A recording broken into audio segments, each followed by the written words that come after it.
like truthfully, why, like, what's your main reason? Like, why do you think people around the world did have that attitude? Like, if you know, obviously we don't live in other countries. We're very blessed to live in the United States of America, regardless of who's in office. I think we can both agree on that. We do live in the best country ever. But why do you think those people did kind of have that attitude, maybe different from Trump and Biden? Like, what do you think kind of? Because Trump's a joke. Like any person that lives outside the United States is like disgusted by Donald Trump. You have like your small, you know, minorities in England, for example, who think that Donald Trump's just the best, like these far right minority groups in England. But anybody else that's like logical laughs at Donald Trump. They laugh at us when we reelect Donald Trump after being convicted of crimes and everything that happened subsequently.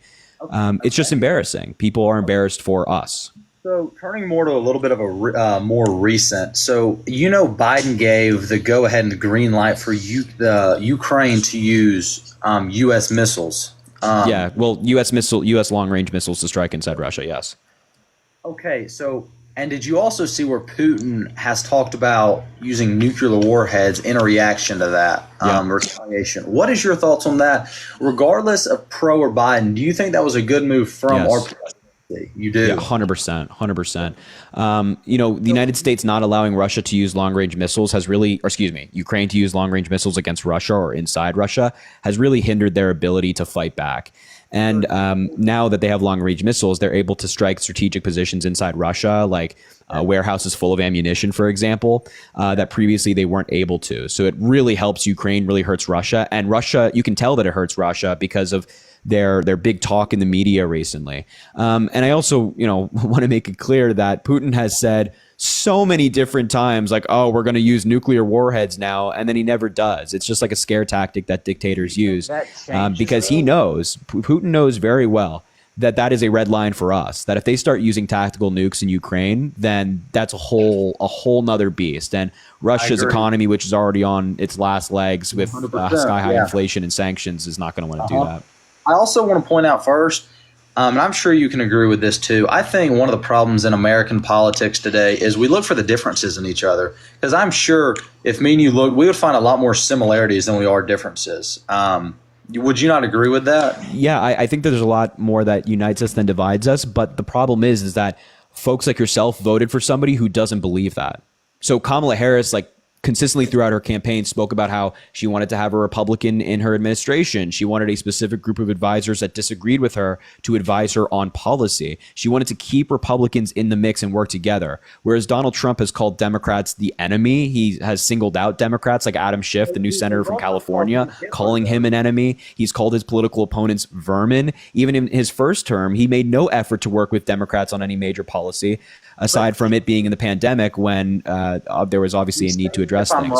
But did Tim Walz in their interview not make the correlation and the allusion to Trump's Madison Square Garden rallies to one that happened in the 1900s about Nazis and Adolf Hitler? Please. Yeah, so he was just like pointing out a fact that rally took place. Neither Kamala Harris or Tim Walz ever said that Donald Trump was Mustache Man. But you know who did? But would you not agree that... Wait. You know who did call Donald Trump that? Who? His own vice president and his former advisors, like John Kelly. That called him Hitler? Yeah, yes. J.D. Vance. J.D. Vance called Donald Trump Mustache Man. Because I'm learning in a class right now that Hitler, you know, just the horrible stuff that Hitler did, killed millions of people, you know. But do you think that's a fair assumption to label someone that has killed millions of people to someone that truthfully... No, I don't call him that.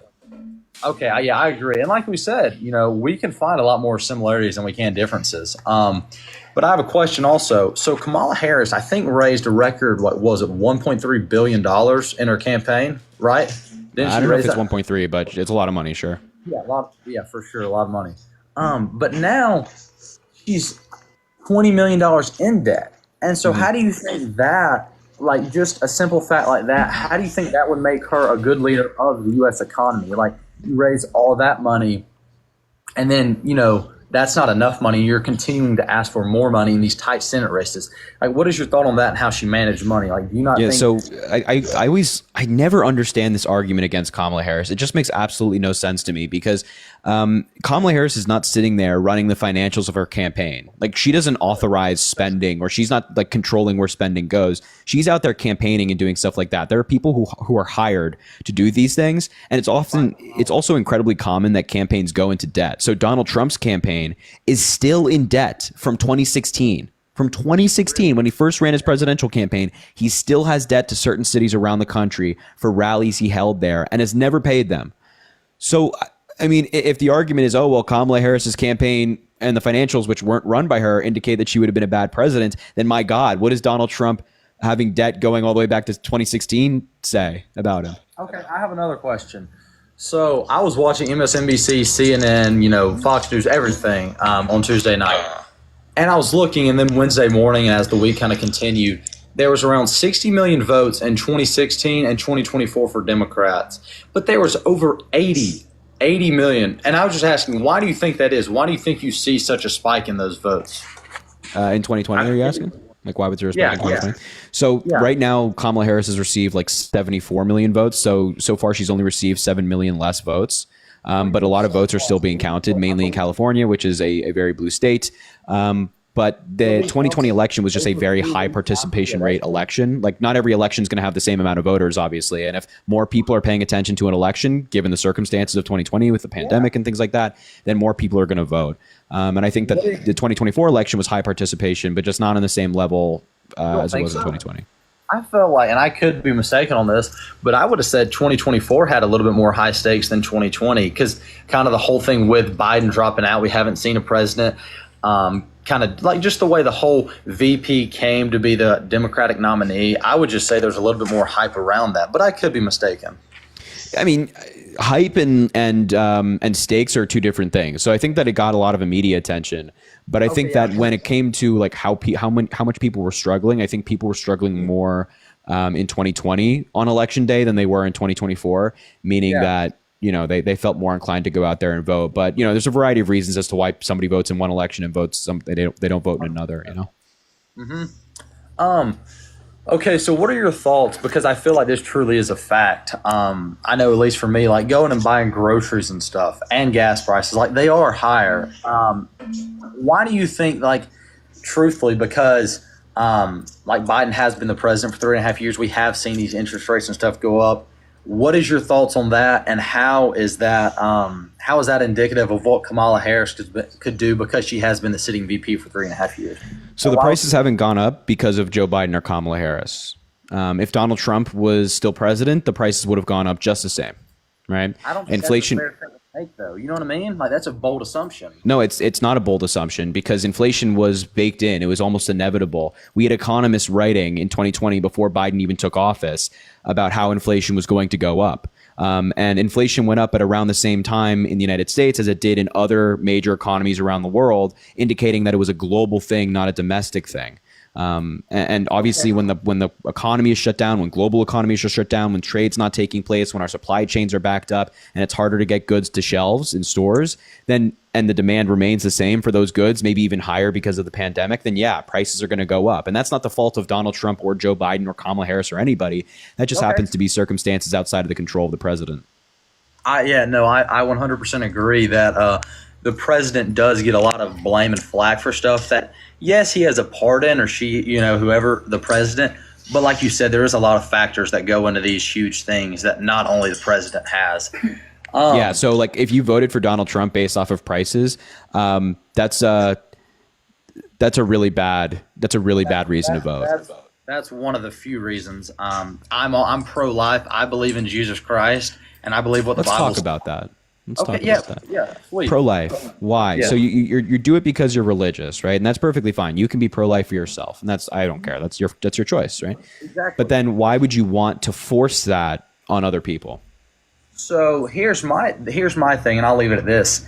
I believe Jesus Christ is who he says he is, and I believe the Bible. And I believe there is no different in my life and your life and a woman that is 3 months pregnant. Because people can make the argument about a clump of cells. Well, me and you are a clump of cells. And I believe that even though the baby or the fetus is outside of the womb, I believe that it is still a human life, and I believe that every human life is to be treated with dignity. People talk about races. I think there's one race. I think it's the human race, and I think we sit here and we talk about all these different things, all of our differences. But would you not agree that my life is just as valuable as your life, same as someone sitting in Russia, Ukraine, Italy? Sure. I mean, if that's your fundamental belief, then I'm there. I think that our lives are all equal, right? Yes. That we should all be protected equally under the law. But I want to take the conversation just slightly off track for a second. If that's your view, then why would you vote for Donald Trump, who increased drone strikes 450% in the Middle East, leading to, in Afghanistan specifically, 330% increase in civilian deaths from 2016 onward? If your view, which I would agree with, is that my life is the same as yours and is the same as somebody in the Middle East, is the same as somebody in Britain, then why would you vote for somebody who, increased drone strikes so much and killed a bunch of innocent people? Well, I would say, first off, by that same logic, you said you were totally okay with sending, not nuclear warheads, but long range missiles to Ukraine to shoot at, I believe you said, ammunition factory. Well, what if there's a guy working in that ammunition factory is providing support to his husband as a husband and as a father? Well, he dies as a Wait. I'm not making the view that women's reproductive rights should be restricted because the life matters just as anybody else's. Okay. Right. So you're the one making the argument that yes, I am. a fetus's life matters equally. So by that view, if your view is that you are so pro-life that you want to restrict women's reproductive rights, then why doesn't that apply to innocent people in the Middle East? And why would you then vote for somebody who increased those drone strikes? I don't think it's about restricting someone's rights, because the way I look at it is that baby has the same amount of rights as the mom carrying it. Same logic. It's two accounts, being one for the mother. And well, it doesn't in the eyes of the law, at least, or at least that's the difference in the law. That you're asking, why are they charged with two? Well, that's why. But okay, here's another thing. Talking about abortion and women's rights and stuff, and this, whatever. But I truthfully believe what Jesus Christ says and what His Word has to say, and I believe that we're to treat each other equally. And I think that goes for someone inside the womb or someone outside the womb. And I don't think if they have a heartbeat and stuff, I don't think they have. The women has like the rights, because it's its own being, it's its own child. You know what I mean? Can you not see that side of the argument, at least? No, I understand why someone would be pro-life. I'm personally not uncomfortable with the concept of abortion. I think it's perfectly fine if a woman wants to get one. That doesn't personally bother me. I don't celebrate it. I don't think that anybody celebrates abortion, but we recognize that it's a necessity. But the problem is, I can see your view. I can't see why you'd want to force that view on people, because other people have a different moral compass than you. They have different values than you. Some people are not religious. Yeah, okay. So I just believe, and here's my thing, I don't understand the thought process, because here's my thing. Every consequence, every action has an equal and opposite reaction, okay? That's one of Newton's laws. So having sex, you're going to have kids. Like, that's just how it happens. So I would say, if you don't want to have kids, don't have sex, because think about it. That is just how it happens. That's how you procreate. You know what I mean? No, I think that's also a really bad argument, because if we want to be pragmatic, we have to operate with what's actually real and what's pragmatic and what's reality. We can't expect people to just not have intercourse. We can't expect teenagers who are in high school or going to college, or young adults or married couples or partners just generally, to not have intercourse if they're not wanting to have kids. That's just an unrealistic expectation, and that's obviously not a solution to what we're talking about here. Yeah, what are some things that she's done? Well, it's not just her being VP that makes her a good candidate, but I'm happy to talk about her VP. She was the director of the newly established gun prevention office, or gun violence prevention office, in the White House. She led that effort, which was great. She was the most active VP in history, casting the most tie-breaking votes in history on major pieces of legislation, such as the Inflation Reduction Act, which is a huge deal, a really good piece of legislation. She also helped secure over $5 billion from 50 different companies into triangle countries to invest in their economies to de-incentivize people coming to the United States via immigration. She also spearheaded the effort on reproductive rights, traveling around the country following Roe v. Wade being overturned, talking to different women, visiting abortion clinics, things like that. And that's just to name a few. And she also, of course, was part of every major decision the Biden administration made when it came to policy, foreign policy, whatever.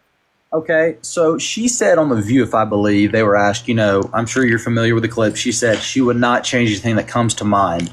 Well, then you see all these polls that 70% of people are not happy with the way the country's going. So by that same logic, why would someone vote for her if they're not happy with the economy or economy, whatever, if they said they're not happy with the way the country's going and she's not going to change anything? You know what I mean? Like, no, I don't, because I think people have to, it's so frustrating how there does seem to be a lack of that extra step of thinking, the lack of critical thinking, because when Kamala Harris says that, she says, I wouldn't change anything that Joe Biden did.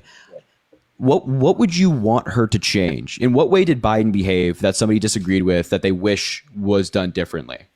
Okay, so you're saying what would my answer to that question be? Sure. What would you have wanted Kamala Harris to say? I would have said, if I was her or whatever, I would have said, I think Joe Biden has done some great things, and I think I've been behind him on some things. But I also think with me becoming new president, I'm going to bring new ideas. And there are some things that I might have gone about a little bit differently if I was president of the United States. Then I would proceed to list some of my top priorities. Because, like you said, there is a lack of critical thinking in this country and in this world. I think it's largely due to social media. And so I think when she says something like that, not a lot of people are that intelligent. Like you said, they don't take that extra step of critical thinking. And so that simple comment right there, I do think lost her a lot of votes simply because whether she truly meant it or not, but people just, like you said, we don't critically think anymore. You know what I mean? Yeah. But that doesn't answer the question either. Because at the beginning, I answered what I would have said. No, I understand what you would have said, but that's almost a very politician kind of answer. What would you have actually, in terms of specific examples? Well, I should preface this by saying, first of all, Kamala Harris in that interview did talk about a number of different ways of how she's different than Biden, and a number of pieces of policy that she is different with Biden. But in terms of the answer, give me specific examples of how Biden acted that you would have wanted to be different. Well, the only problem with that is I'm not pro-Biden or pro-Kamala. So how I would answer that is kind of hard because I'm not in support of Kamala. So then there you go. It's the question is almost irrelevant to you because you would have never voted for Kamala Harris. I agree. I was just saying, in terms of if you say, we're going to be about unity, freedom, we're not going back. I believe that was one of her big things. We're not going back. Yeah. But does that not mean we're not going back to Joe Biden? We're not going to have another 4 more years because we are you know what I mean? That's kind of an oxymoron. You know what I mean? It kind of contradicts herself. We're not going back. It doesn't. I think she read was that phrase was not relevant to the last 4 years. It was referencing Donald Trump's 4 years in office. She was saying we're not going back to that, given that the candidate she was running against was Trump and was president once. So. Okay. Also, what are your thoughts on, I'm sure you saw Lincoln Riley, the person that brutally killed her and murdered her, got sentenced to life without parole, as I think he very much deserved. And what is your thoughts, truthfully, on the illegal immigrants coming into this country and stuff, and with the mass deportation? What do you think with these millions and millions of immigrants coming into the U.S. illegally? What is your true thoughts on that? Yeah. So first and foremost, it's important to point out in the context of this conversation that undocumented migrants commit significantly less crime than native-born Americans, and it's not even close. Also, immigrants generally commit significantly less crime than native-born Americans. So first and foremost, I think it's disingenuous to frame it as, oh, well, this undocumented migrant did something bad, so how do you feel about these other undocumented migrants? It's this one person is just one person who did something bad. The rest of the folks who are coming in the country are just trying to seek a better life, and that's the point. Is that a synonym for illegal immigrant? Because it is the same thing. You know what I mean? They are here illegally. Okay. Anyway, what I was saying, this whole mass deportation plan that Donald Trump is trying to put in is not only going to be incredibly expensive and virtually impossible to execute, but it's also just bad policy. There are like around 11 million undocumented migrants in the country. Many of these folks did not come across the border. They didn't sneak through the wall or anything like that. They didn't come through a tunnel under the wall. They just overstayed their green cards and working permits. Many of these people have established lives here. They have families here. They're going to school here, or they're working a job here. And also, undocumented migrants make up 5% of America's workforce, and they fill many important industries like agriculture, infrastructure, things like that. So if we deport, can you please just stop talking? So if we deport all of these people, what are we going to do about that? There's going to be a bunch of vacancies in really important industries, and likely prices are going to go up as a result. And we don't have the native-born Americans to fill those jobs. Because right now, even in the labor force, we see that older Americans are retiring at a faster rate than younger Americans are filling those jobs. And the labor market is also shifting for the American people. It's not really, people aren't really going into agriculture as much or infrastructure as much. There's a lot of tech taking over and things like that. So these workers are actually critical. They're providing a backbone for the United States. And if Trump deports them, then puts tariffs in, and we don't have people fulfilling these jobs, then we are screwed. Okay, I think, like you said, there is a lot of people, and they do contribute to those fields of construction, agricultural stuff like that. I agree, they do that. But the problem is that they didn't do it the right way. You lock your doors at night. But just listen to this analogy, because I think it's truthful. I think it paints a pretty clear picture. Like when you lock your doors at night, you don't lock your doors because you hate the people outside. You lock the doors because you love the people inside. So I think it's no different in this country. We have a secure border, not because we hate people from Mexico. I've been on many mission trips to Mexico and built houses. I have a great love for Mexicans and what they stand for. Same with Canadians. But I think if they do want to become United States citizens the legal way, I think they should have to do it the legal way to become contributing members of society. Don't you think that is that's a fair point to have? So they should have to do it the legal way. Yeah, so Kamala Harris and like the Democrats generally, we want a secure border. We want to incentivize legal immigration and make it harder to come in illegally. We have a number of policy proposals to achieve that. Donald Trump, when he was in office, did the exact opposite. He reduced the amount of working permits and green cards we give out, forcing people to try to come in illegally or undocumented, which is just bad policy as well. And the way that we know this works is because Biden had a policy that he furthered under his presidency. It was already existing, but he expanded. It was called humanitarian parole.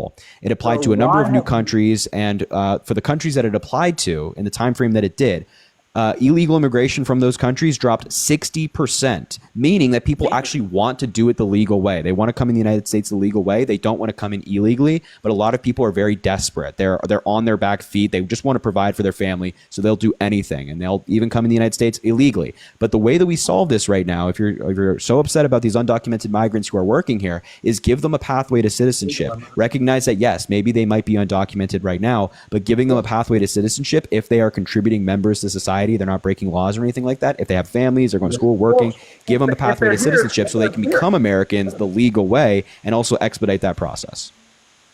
Well, I think we can't sit here and say if they're undocumented right now, which means they're illegal. Let's not sugarcoat it. They're illegal. They're committing a crime. That's a problem. Well, you don't care about committing a crime. I 100% care about committing. No, you don't. crime. You voted for Trump, who's a felon. You can't proclaim to care about crime. That's not a fair argument, buddy. Yeah, that is not. No, it absolutely is. You can't pick on undocumented migrants who. No. That's not fair. That's not fair. You can't pick on undocumented migrants who crossed the border or overstayed their green card, which is a misdemeanor, and then vote for Donald Trump, who's a felon, and then turn around and say, "Well, they're criminals, so you care so much." You can't do that. That's obviously very hypocritical. I'm not picking on them. I'm saying. These are the facts. No, I'm not. Listen, this is the facts. The facts are they're here illegally. They should be deported because they're illegal and they are committing crimes. And that's a crime. But please stop pretending to care about crime. Please stop pretending to care about crime. Thank you, JW, for the 20 gifted subs. Because you don't actually care about crime. That's not what's fueling this. I don't know what is fueling it for you, but it's the fact that you don't care about crime because, again, you voted for a convicted felon. This man was convicted of 34 felonies.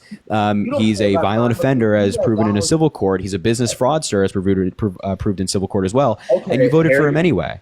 Okay, Harry, by that same logic, you're for crime. You don't care about crime because you voted for Biden, who let the killer of Lincoln Riley, I'm not even going to say his name. You let him in this country who brutally assaulted. That's the same thing. It's literally not the same thing, because if we wanted to use that logic even further, then Donald Trump let the killer of Molly Tibbetts into the country, and thus he's a criminal. It's just obviously the president of the United States. If somebody comes into the country under them and they commit a crime, doesn't mean that the president is liable for that crime. That's like an insane argument to make, because you can apply that to anybody. You can apply it to every single president ever. By your logic, every president ever, or at least in modern American history, is a criminal because somebody committed a crime under them. Nonsense. So what are your thoughts? Okay, kind of changing the topic a little bit. What do you think about President Zelenskyy saying the war will end much faster and more peaceful in Ukraine with Trump being president, and also Hamas, the leader of Hamas? When did he say that? I literally have a fact check right here. I can tell you right here if you give me 5 seconds. Yeah, go ahead. Yeah, just give me a few seconds. Yeah, no problem. By the way, dude, I am truthfully enjoying talking to you and having a civil conversation. I appreciate it, man. Thanks for being here. Yeah, no problem. BBC 4 days ago, the headline reads, Zelenskyy says Ukraine-Russia war will end sooner with Trump as president. Let's see here. What was the headline again? It says, Zelenskyy says Ukraine-Russia war will end sooner with Trump as president. Will end with Trump as president. And you said it was the BBC? Yes. Okay, let's see here. Let's find the full quote.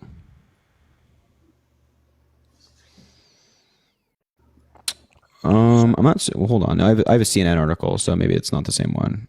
He said, the war will end faster with the policy of this team that will now lead the White House, referring to the incoming Trump administration. This is their approach, their promise to society, and it's also very important to them. Stressed on Ukraine's part, we must do everything that we ensure the war ends next year through diplomatic means. It seems kind of what this strikes me as is like Ukraine or Zelenskyy playing a little bit of politics here, right? Because he's not going to go on. It looks like he did like an interview or something, or like a podcast with a Ukrainian maybe based news agency. He's not going to go on this news agency and say, oh yeah, actually I think that Trump's going to be worse for the war. I think that Trump is somehow going to like make things worse, and that if he comes in and Russia's going to take over and things like that, that'd obviously be bad for Ukraine because they're reliant on the United States. So this just strikes me as like, this strikes me as politics. This doesn't strike me as like, oh, Zelenskyy actually believes this. And as I've maintained, I think that there is a possibility that the Ukraine-Russia war ends under Donald Trump, but not in a good way. I think that the most likely conclusion of this war under Trump is he strikes a bad deal with Putin to keep all the land that they've taken, and that ends the war, which is a bad conclusion to the war. That just basically gives Russia what they want and does nothing to prevent a future invasion. But your 4 long-range missiles that you support. But do you not see a little bit of flawed logic there, Harry? Do you not? Right? How is it flawed?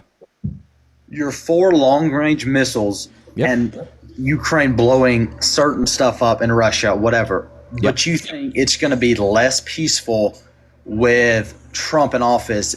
Although today Vladimir Putin said he will use the threat of nuclear warheads, and regardless if he does say that.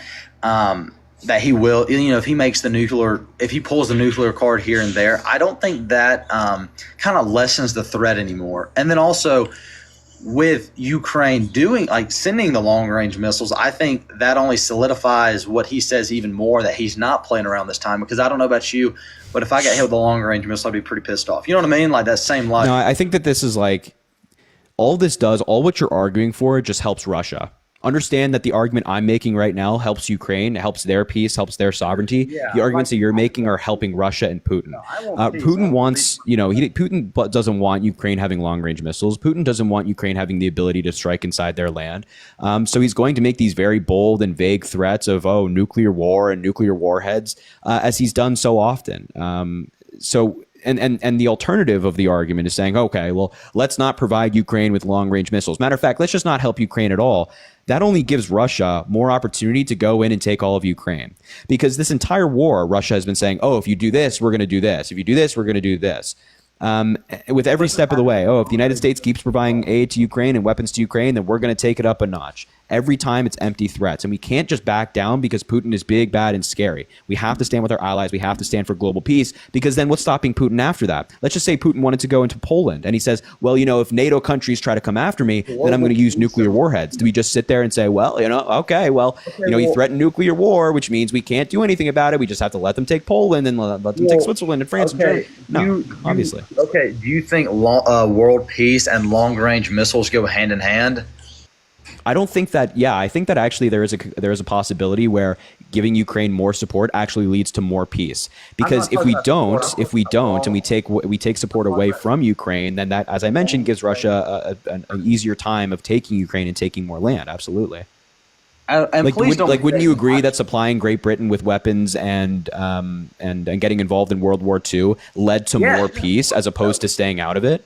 No, yes, I think it's actually funny you say that. I'm taking a class right now about World War II, and when we did support Great Britain, and that ultimately did help the United States, because there was a lot of people saying we shouldn't even get involved because it's not benefiting the United States. No. And let me just say this: I think nobody wins in war. I think what it boils down to is war is two old guys that know each other send millions of young guys to kill each other that don't know each other. You know what I mean? Would you not agree? A lot of the times that's what war is. Besides terrorists like Al Qaeda and different terror groups like that, I think there's a special place in hell for those type of people that commit these heinous crimes. Sure. Yeah. I mean, it depends on the war. I think like some war is obviously pointless and things like that, but some war in history is unfortunately necessary. Yeah. No. I can agree with you on that. And this war in Ukraine is necessary, not in the way that Russia needs to keep fighting, but Ukraine needs to fight back. They want to fight back, and the war could end right now if Russia just takes all their weapons out and stops sending cruise missiles into hospitals. It could end right now, but they won't. Hope, like President Zelenskyy said, regardless of if it is Trump or if it is Biden, I hope it does resolve peacefully with the least amount of casualties. And I'm sure you can agree on that too, because any more casualties, Russian or Ukraine, is nobody wants to see that. Can I ask you, like, changing a little bit of the topic? Sure. What are your thoughts like on the Penn swimmer and girls in guys in girl sports? Sorry, like people like biological men in women's sports. What is your thoughts on that? I don't care. It's always strange. Like, this is such a strange thing that Republicans bring up. Like, I couldn't care less if a trans woman or trans man is playing in a sport. You want to go play? You want to go run track? Like, go be happy. That's perfectly fine by me. And we have evidence to suggest that if somebody is put on hormone therapy or hormones, I should say, not hormone therapy, hormones before they reach puberty, that for example, let's just say a man is put on hormones before they reach puberty, their testosterone levels drop dramatically. And their hormone levels are similar to that of a woman in puberty. So if you do it early enough, there's quite literally no evidence suggesting that their physical build or their testosterone or muscle mass or bones are any different than that of a biological woman. So you were talking about you care, like you're fine with men playing in women's sports. That's what you were saying. Yeah, I don't care. I don't think about this all that much. Like, if somebody wants to play a sport, like go do you. Do you want to have a family one day? Is that a goal? Sure, I don't know. Okay, well, how would you feel if a biological man was playing in the same, we'll say, soccer game or same basketball game as your daughter and physically injured her because he is a man and men are just stereotypically stronger than women? How would you feel about that? Yeah, so there's certain requirements for somebody that's transitioning to play in a sport. So they can't just say, like, a man can't just be like, oh, I'm a woman now, and then go play for the women's basketball team. In states all across the country, there's regulations saying that they have to do X amount of years of therapy, they have to be X amount of years through transition and things like that.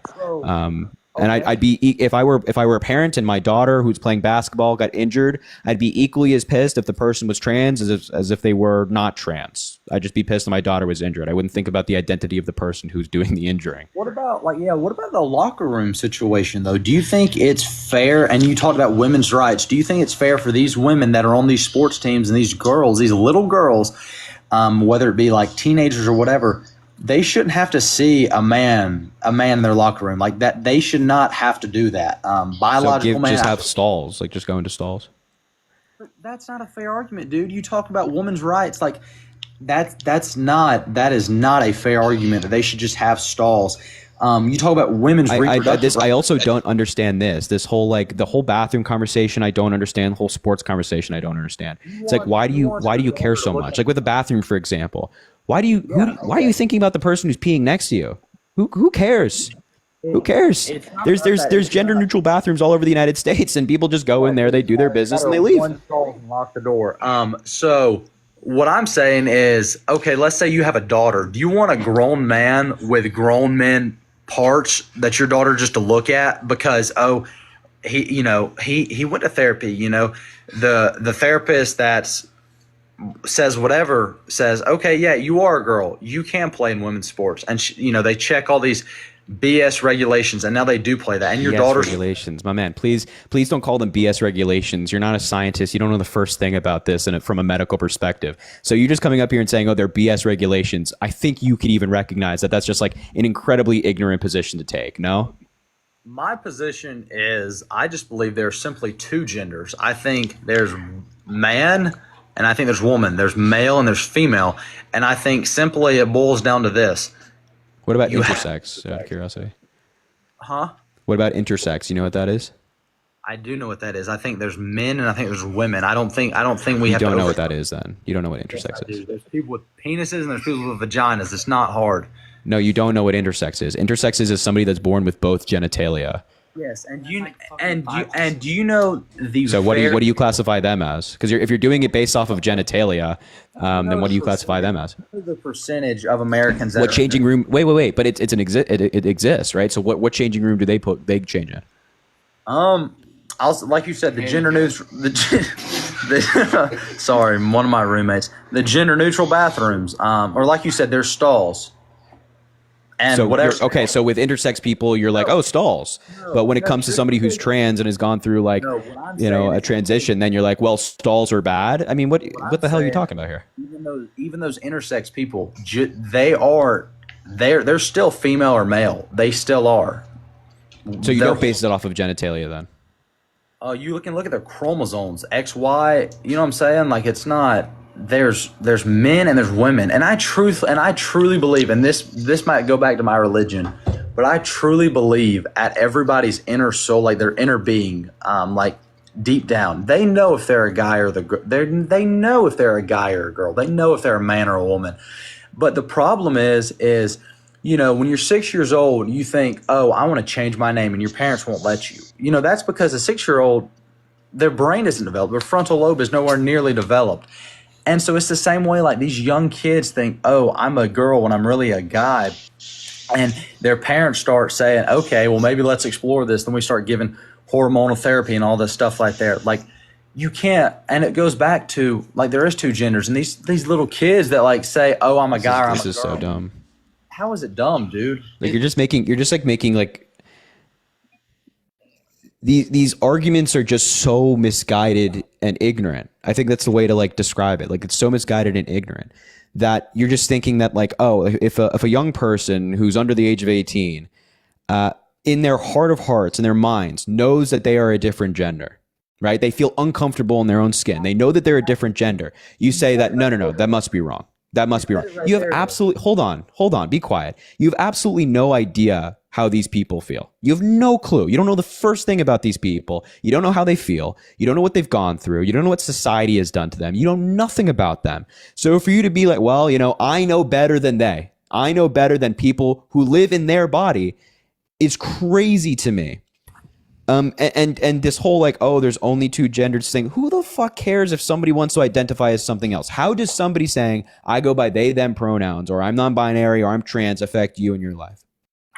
Okay, so I think you said it. And there's one key word, and it says feel. Our feelings lie to us. I know for me, like, and I know Can for you you. Answer my question? What is your question? How does somebody being trans or having different pronouns than what was assigned to them at birth affect you at all? Why can't you just say, that's not me, but you do you? Well, I think it goes back to the sports. Would you not agree? But also, like, okay. Man, you just want to hang. Here's the thing. You got what the Republicans do, and I think what you're doing right here is you just have to find something in society to hang your hat on, to be you're right. to object to trans You're right, people. It has to be something, because you obviously can't just take the position of, oh, I don't think that they should exist generally, because you're that's a bigoted position inherently. So you have to do something like sports. You have to do something like sports, even though this is not an issue. This is not an issue plaguing the United States. There's only a handful, like genuinely, compared to the amount of professional athletes we have in the United States, I think the number is we only have like 200 trans athletes throughout all sports combined. This is not an issue, but you want to make it an issue. You're just trying to make something up to be angry about.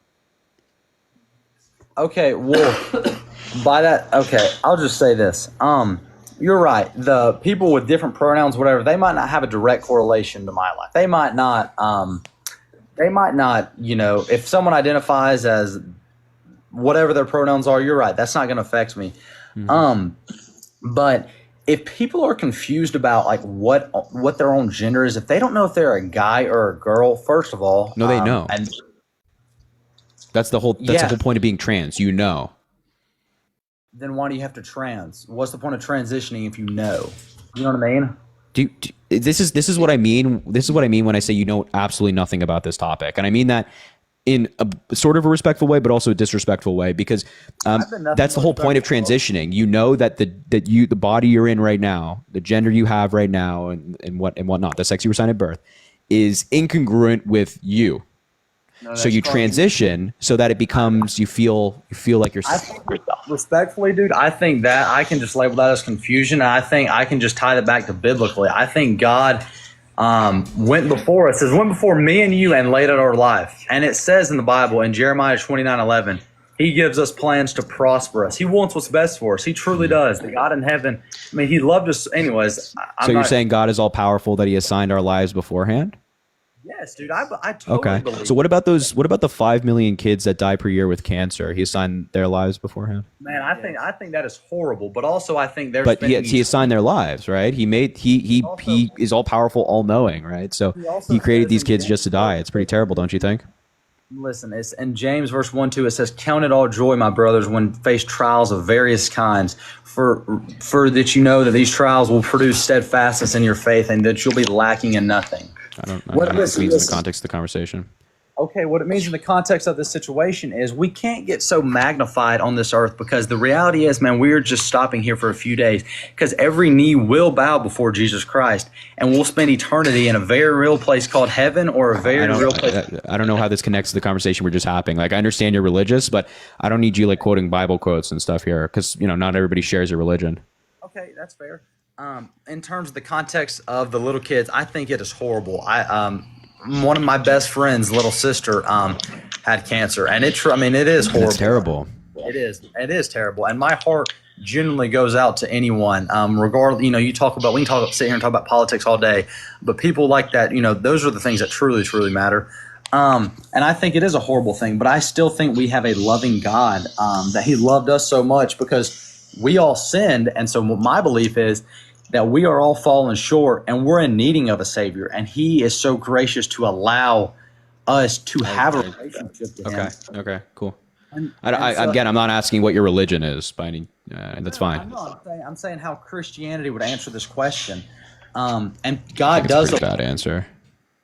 No, you said don't quote Scripture. I just don't understand how, God just put us here. We're only here temporarily. And, we're all falling short. We need a Savior. Somehow justifies your view that God is all powerful, all knowing. Yet, millions upon millions of people die via starvation or dehydration or disease every single year.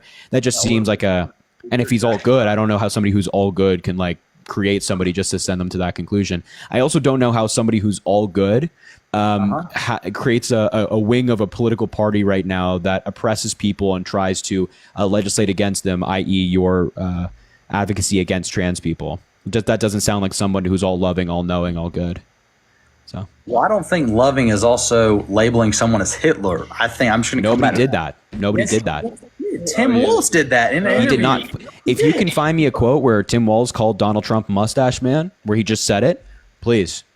Okay. Hold on. You say, how could I know that God is all-knowing and all-powerful? I didn't say how do you know that at all. Okay, how could there be an all-knowing? No, I want to wait for this whole Tim Walz thing. You keep going back to this, and now I want to wait for this. Okay. Alright, it's right here. Okay. DNC project message to trying Trump on Hitler in the Madison Square Gardens. Okay. CBS News, local news. CBS News did it and CNN did an article. Yeah, so about it. read me the quote where Tim Walz said that Donald Trump is Mustache Man. Yeah, okay, give me 1 second.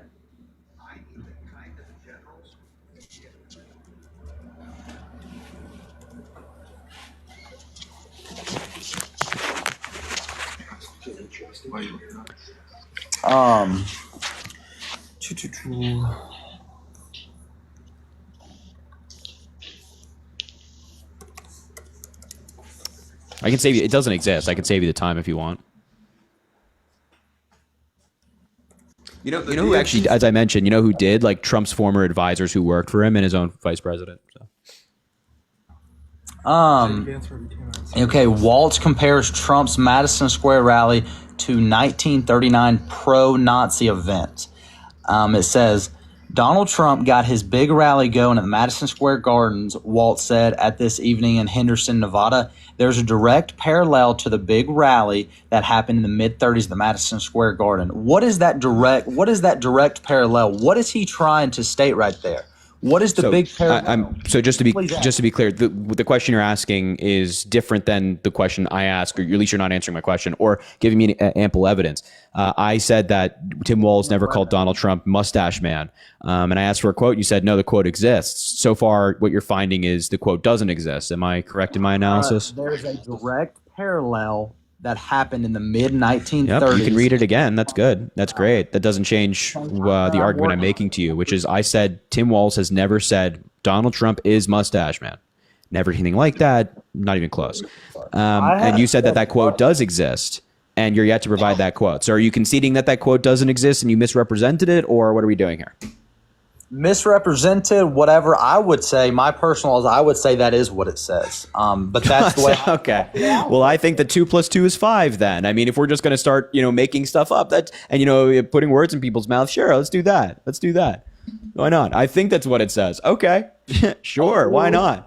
Come on, man. Okay. Can you interpret this for me? Can you interpret what is the direct parallel, please? Yeah, from the fact that, at that 1930s rally, a lot of the language used there was demeaning toward women, was demeaning toward people of color, was demeaning toward minorities. And we heard that same kind of language at Trump's MSG rally, where somebody called Puerto Rico garbage, where they made jokes about people of color eating watermelon, where they mocked immigrants, where they made fun of Hillary Clinton and Kamala Harris for their gender. So when we're talking about parallels, when obviously, can you be quiet, please? Obviously, when we say parallels, that doesn't mean exact one-for-one representation because parallel lines don't meet. But there is exactly the same way. That is literally the point of a parallel. They don't touch, meaning they are exactly, meaning that they're not one for one, meaning that they're not the same. That there are similarities between the two, but that they're not the same. So they're in terms of language and insulting minorities and people of color and women. Yeah, there were some parallels. Absolutely. No, if you look at parallel lines, they are going the exact same way. Do they touch? Do parallel lines touch? They're in the exact same direction. Do parallel lines touch? This is like first grade, my man. Parallel lines don't touch. That's the point. The parallel lines don't touch, meaning that they're close to each other. They're similar, but they're not exactly the same. So the quote doesn't exist and you're wrong. That's the summary of what we got through. Do you still think, Tim Waltz, that's a fair to compare this pro-Nazi rally to the tens of thousands of people to show up to?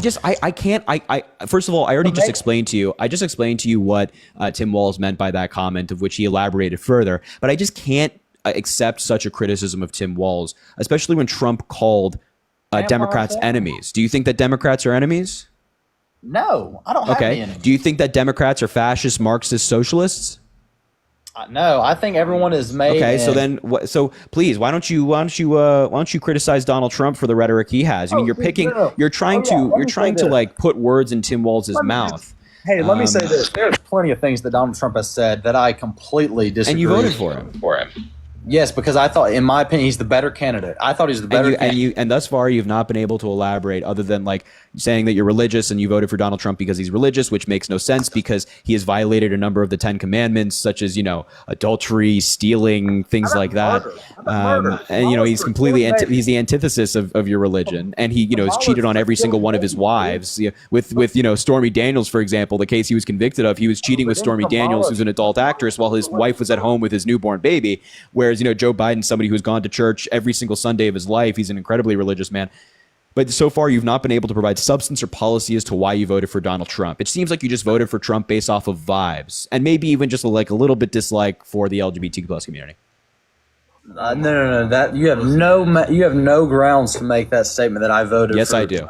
No, you I have plenty of grounds. You do not. Yes, I do. I have plenty of grounds. I can describe everything I just said. Do me a favor. Can you name me 5 policies that Donald Trump got passed through Congress his first time as president that you liked?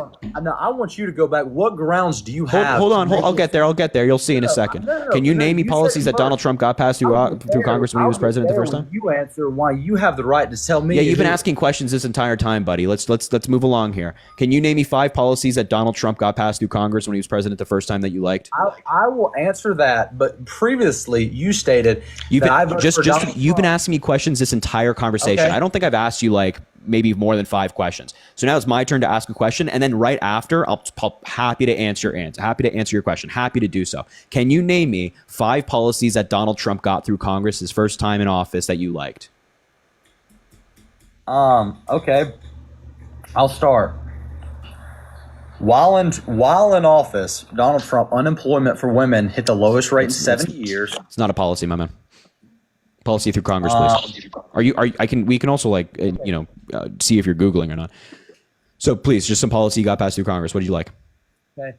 New policy legislation for Donald Trump, October 18th. Wait. Now you're just reading off of a list. Exactly. You said list 5 policies. Yeah. Five policies. First of all, your buddy over there helping you Google on his phone is just like embarrassing. This is somebody you voted for to be president of the United States. He was already president once. He has a record. Can you name me 5 policies that Donald Trump got passed through Congress that you like, please? Hey, I'm a lot of things. Embarrassed is not one of them because Donald Trump will be. No, I'm saying it's embarrassing. We're all embarrassed for you. Oh yeah, we care about that a lot. You should. I think if you can't argue on behalf of yourself, then that's bad. So can you please name me 5 policies that Trump got passed through Congress that you like? No Human Trafficking on Our Roads Act. It's okay. So what did that do? This law disqualified those who have committed a felony involving human trafficking from operating. See, you have to read from a list. This is the problem. You don't actually know what you're talking about. You have to read from a list. You know what I'm talking about. You absolutely do not. Put the phone down. Put the phone down. How did you put the phone down? No. Put the phone down. Stop reading from a list. You can't claim that you know what you're talking about, but also be reading off of a phone when I ask you a simple question about somebody you voted for to be president. Dude, listen. You can't make the argument. First of all, you asked me you asked me this question, but you won't answer the question I'm asking because you made an assumption. No, I told you I'm 100% going to answer your question. Then do it right now, please. I'm waiting for you to answer mine without looking at a phone. Harry, you study this stuff all the time. No, yeah, you do. Yeah, absolutely. But you're coming up here in a public live stream claiming you voted for Donald Trump, claiming that he's great, claiming that you voted on policy. Clearly, that's not true. No, dude, I will say this. In terms of the whole political scale and the whole political knowledge realm and specter, I will say you might be a little bit more well-versed in it because I don't spend as much. I play college football. I'll just say, you probably know more. You spend more time. Pre-loss NYU. And I do give credit where credit is due, dude. And you are a very devoted person, American, and you do have a very high political efficacy. And I do praise you for that because I think in terms of a lot of people just don't care and a lot of people are lazy. So regardless of what we believe in political views, I do praise you for it. But right now, my question still. So just we can end this right now by you saying this at least segment because I want to answer your question that you don't know 5 policies that Trump got passed through Congress that you like. Is that my understanding?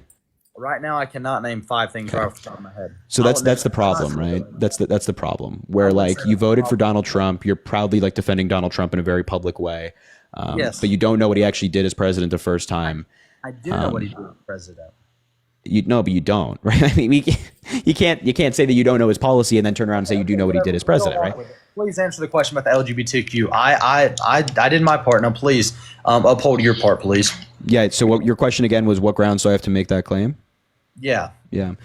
So what you just said about like trans people and whatnot, and why you're saying, oh, you know, they don't know, or they're confused, or, you know, deep down they actually know, and alluding to the idea that they think that they're actually. There was not a winkling of hatred. So you asked me a question. It's really hard to answer a question if you're still talking.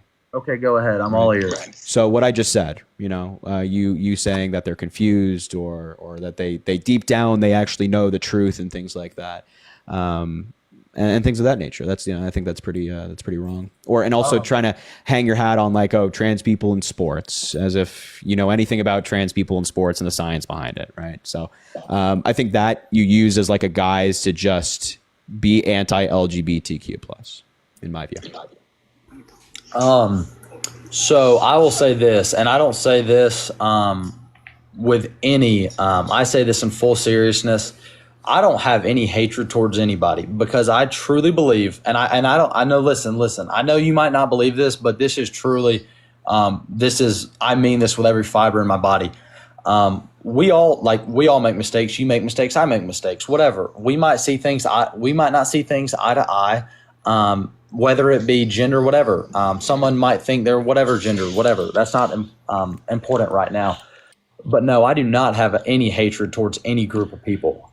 Hate is a very strong word. Do I think we might have disagreements and stuff? But hatred, I have no room for hatred in my heart for anybody, and I truthfully can say that. But you just vote for somebody who's very hateful. That does not mean I hate someone, though, dude. I'm not saying that. I'm listening to what you're saying about you're not hateful. You don't have any hate in your heart for anybody. But then you turn around and vote for somebody who has a lot of hate in his heart for a lot of people. Why? Okay. By that same logic, when someone said Jesus is Lord and Kamala said you are at the wrong rally and mocked them, then a few Then a few rallies later decided to, like you said, not quote scripture, as you said, because you know that's not important. Why would someone say that? She didn't. Would you talk about hating someone when she publicly mocked a Christian right there? What is your thoughts on that? Yeah. Because by that same logic, I can say you voted for someone that hates Christians. You know what I mean? I also find this really funny because, like, when you say something, like, do you not Google? Like, when you make a claim like this, when you see, obviously you saw this on social media, or you saw Donald Trump talk about this, do you not like fact check this stuff first? I do, man. Because if you would have found that these folks at her rally were not just screaming Jesus is Lord. They started off by calling her a liar and screaming anti-abortion phrases at her in the middle of her rally while she was speaking. That's why they were kicked out of the rally, not because they're Christians, but because they were interrupting the rally. Let me ask you this. If there was a Muslim couple at a Trump rally and they were screaming pro-abortion things at Donald Trump, calling him a liar, and they were saying praise be Allah, do you think that Trump would have kept them in the rally? I think if you watch the video, it is very, very evident that you hear someone say, "No, dude, no." Do you want me to fact check you on this? Do you want me to pull up a fact check? I want you to watch the video. That's all I'm asking. Please watch the video. How about we just pull up a fact check on this that includes all the sources? But the video, I think there's nothing better than the video. It's a live footage. Yeah, the video's linked. Yeah, let's watch the video. Yeah, I'm totally cool with that. Yeah, I mean, I'm happy to do that. Yeah. So how about, can we look at the fact check first, at least? Sure. I'm all ear. I'm open to, I want to hear your side, because I think you can agree with this. If we don't hear each other's sides, we're going to sit here and just, claw at each other and punch each other, and we're not going to get anywhere. Here's an article on this. It's from Verify. It's a fact-checking website. What we can verify about exchange between Kamala Harris and protesters at a rally. Many have claimed that the protesters shouted religious messages and that Harris's response was anti-Christian. Several Verify readers sent us questions to ask what the protesters said before Harris responded, noting that it was difficult to make out what was said from the clip they had seen. Here's what we can verify about what the protesters said during the rally. What we found: VP Kamala Harris did quip that anti-abortion protesters who heckled her were at the wrong rally. The protesters were shouting both anti-abortion and pro-Christian phrases at the time Harris responded to them. Harris addressed the protesters shortly after she spoke about Donald Trump's selection of Supreme Court justices who overturned Roe v. Wade between 1830 and 1930 of C-SPAN's recording of the rally. And they gave a quote there, then a long quote. And those phrases are clearly heard in this clip recorded from the crowd by Fox News correspondent Mark Meredith and appear to be said around the same time Harris was finishing her above quote about abortion in the Supreme Court. So they were saying anti-abortion things. And we can look up the C-SPAN footage if you like between 1830 and 1930. You just can't hear what they're saying. Okay, I'm reading a completely different article right here, but that's fine. We won't get into it. What article are you reading from? I'm reading a Fox News article that the article says. Okay, well, that might be why. But yes, Fox News tends to lean more right, and CNN tends to lean more I'm not left. even reading CNN. This is a fact-checking website. No, I'm just saying, like, yes, each different news network is going to have some level of bias, whether they admit it or not. So, anyways, yeah, I don't know. I think it's pretty clear. Like if you're screaming anti-abortion things at Kamala Harris in the middle of her conversation when she's talking about abortion, you're going to get kicked out. And my question to you remains: if Donald Trump was talking about abortion and you had some Muslim activists in the rally screaming "Praise be Allah" and saying pro-abortion things, do you think that Donald Trump would have kept them in the rally, or do you think he would have kicked them out? First of all, I don't think it's a comparable argument. Second off, I do think there. I just don't. I think you're okay. Whatever. Agree to disagree on that. Whatever. But I do think there would have been some uprising. I do possibly. I'm not afraid to admit that. I think there is. What do you mean some uprising?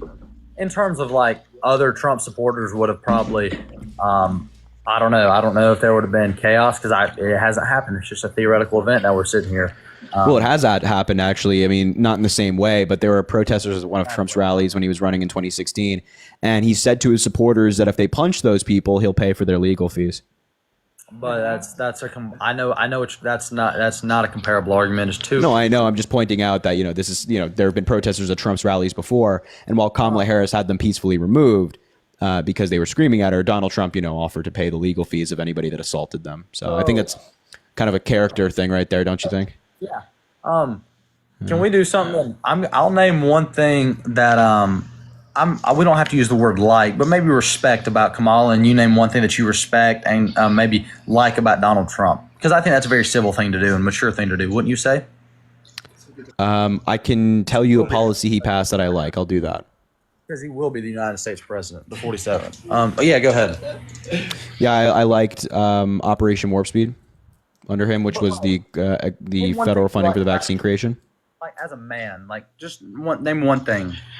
Oh, as a man, there's nothing I like Donald Trump about. Like when it comes to him as a person, I think he's a reprehensible human being. The fact that he's been found liable for sexually assaulting a woman, liable for business fraud, liable for committing felonies, and he's cheated on every single one of his wives. And as I mentioned, he's done terrible things like offering to pay for his supporters' legal fees if they punch somebody. He's made fun of disabled people, mocking specifically a disabled reporter. He's been very racist, misogynistic over his time on Earth. So I don't think there's anything redeemable about him as a man, but I recognize that him as a person and the things he did as president are different. So. Okay, so you can't name one thing you like about him as a man? No. Okay. No. Would you? Okay. One thing I will say that I respect about Kamala. It's Kamala. Kamala. Yeah. I thought I said that. Mommy.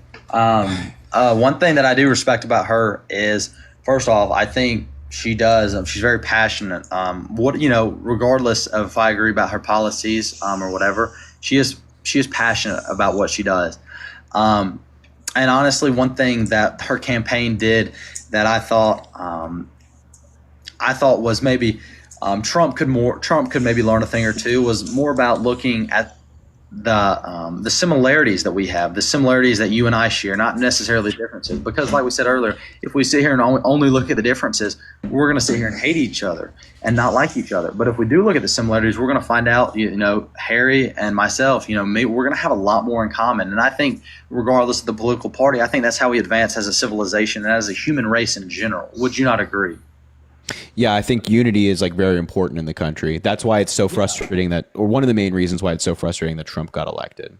So, yeah, and just why do you think Trump got elected? Genuinely, what do you think, the majority of the American people voted for Trump? Because he did win the popular vote and the Electoral College. So, why do you think, if Trump is this horrible convicted felon and you listed all these things, cheated on all these people, why do you think over 70 million people voted for him? Because that is such a large number. I think it boils down to the economy and immigration, and there's other smaller factors. I think there was definitely an element of misogyny in this all, but I think the main factors were people blaming Biden and Harris for the economy and blaming them for immigration when they don't have any part in that, and they obviously were not responsible for any of those things. I also think misinformation played a huge role, people just believing straight up lies about Biden and Harris and what she stood for, what she didn't, So you said Biden and Harris were not responsible for the economy that they had within their 4 years of presidency. That's what you're saying? Yeah, in terms of the inflation going up, which is top of mind for a lot of voters, and high gas prices. Yeah, they're not responsible for any of that. Okay, if the president is not responsible for that, then how did Franklin Delano Roosevelt get the United States out of the Great Depression when we experienced hyperinflation, when he brought so many jobs? How do you make that argument? You know what I mean? If the president isn't. Those were policies. So first of all, inflation going up is different than pulling us out of economic despair. So the president of the United States can get a policy passed through Congress like they did with the New Deal that invests in the economy and has a federal jobs program, for example.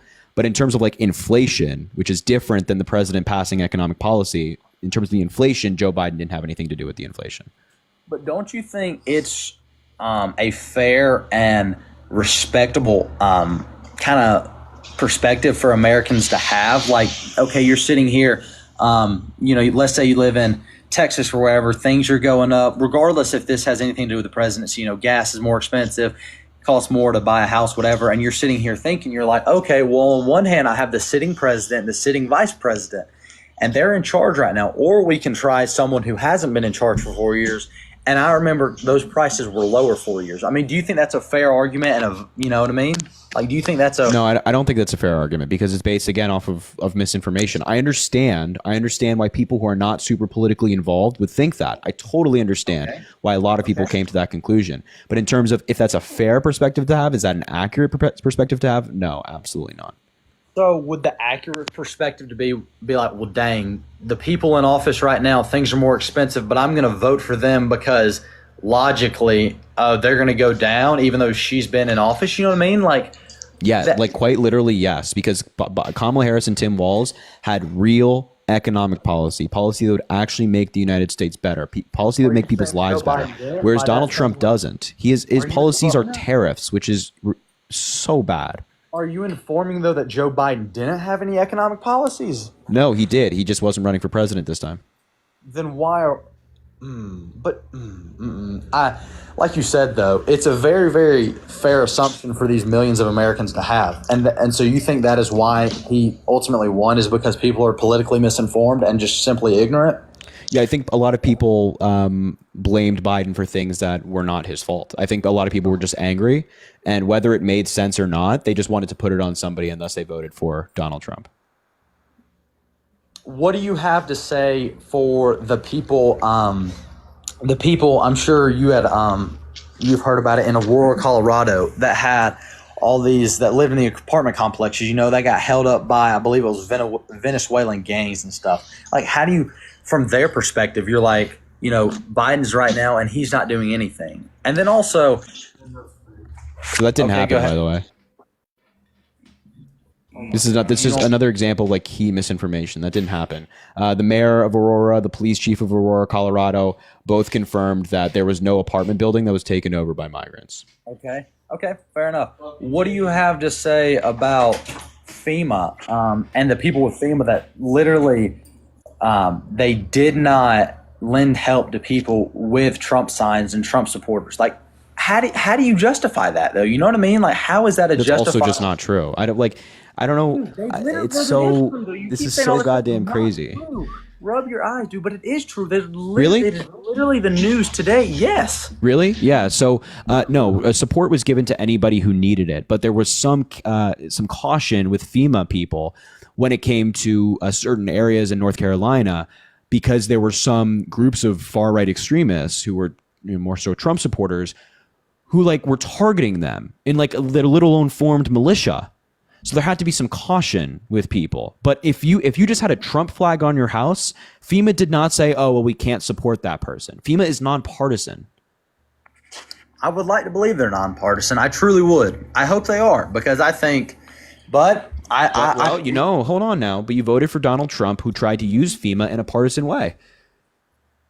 His own former advisors came out and talked about how when Orange County, California, and California generally had a bunch of forest fires during his presidency, Donald Trump would not approve FEMA funding for people in California because it's a blue state. He thought that everybody disliked him. But one of his advisors had to show him that Orange County, California had more Trump supporters than the entire state of Iowa. And then, and only then, he approved giving Orange County, California, and California generally the aid that they needed.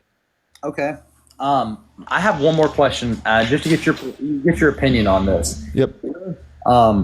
Trump has, he's starting to appoint his cabinet, or, obviously it's not got passed yet, and so nothing's official by any means.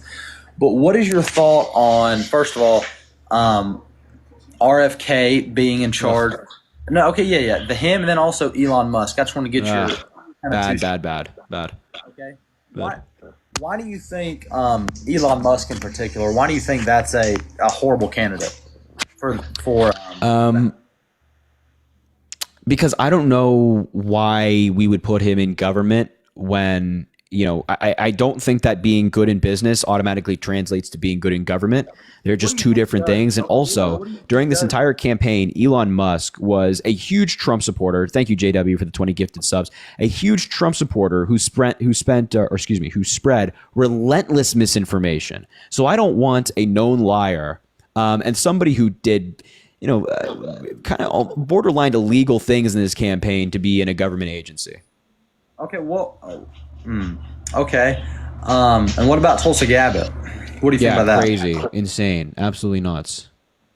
Okay. Do you think they will get passed? I don't know. We'll have to yet to be seen. Maybe, maybe not. I hope they don't. I mean, Elon Musk, I don't think has to go to a Senate confirmation hearing because he's not being appointed like a secretary of an agency. It's like an outside agency that's being formed. But like Tulsi Gabbard, I hope she doesn't pass. I hope Matt Gaetz doesn't get passed. I hope Hegseth, the Fox News host, doesn't get passed. I hope none of these people thus far get passed. In your opinion, who do you think would have been some maybe better candidates for these certain positions in the cabinet? I don't know. Just anybody that's actually qualified. Like if there's a conservative who is actually qualified to run the Department of Defense, I would disagree with them maybe on politics, but if they're qualified, they know what they're doing, no problem. But instead of that, Donald Trump put a Fox News host who's been at Fox for the past 8 years and has now been revealed that he paid for a woman's silence after she accused him of assault all the way back in 2017. Now he's put that person in charge of the Secretary or the Department of Defense, or wants him to be, which is crazy. What do you think? I mean, okay, talk about Matt Gaetz, graduated from, I believe it was Princeton, Harvard, served in the Marines. Do you not think that? I don't think that's Matt Gaetz. I think Matt Gaetz. I think you're talking about the Fox News host guy. Okay, yeah, you're right. But don't you think someone like him? I think that's a very, very deep and polished resume. Don't you think that is someone that's fit to serve? Because aren't you an NYU pre-law student, right?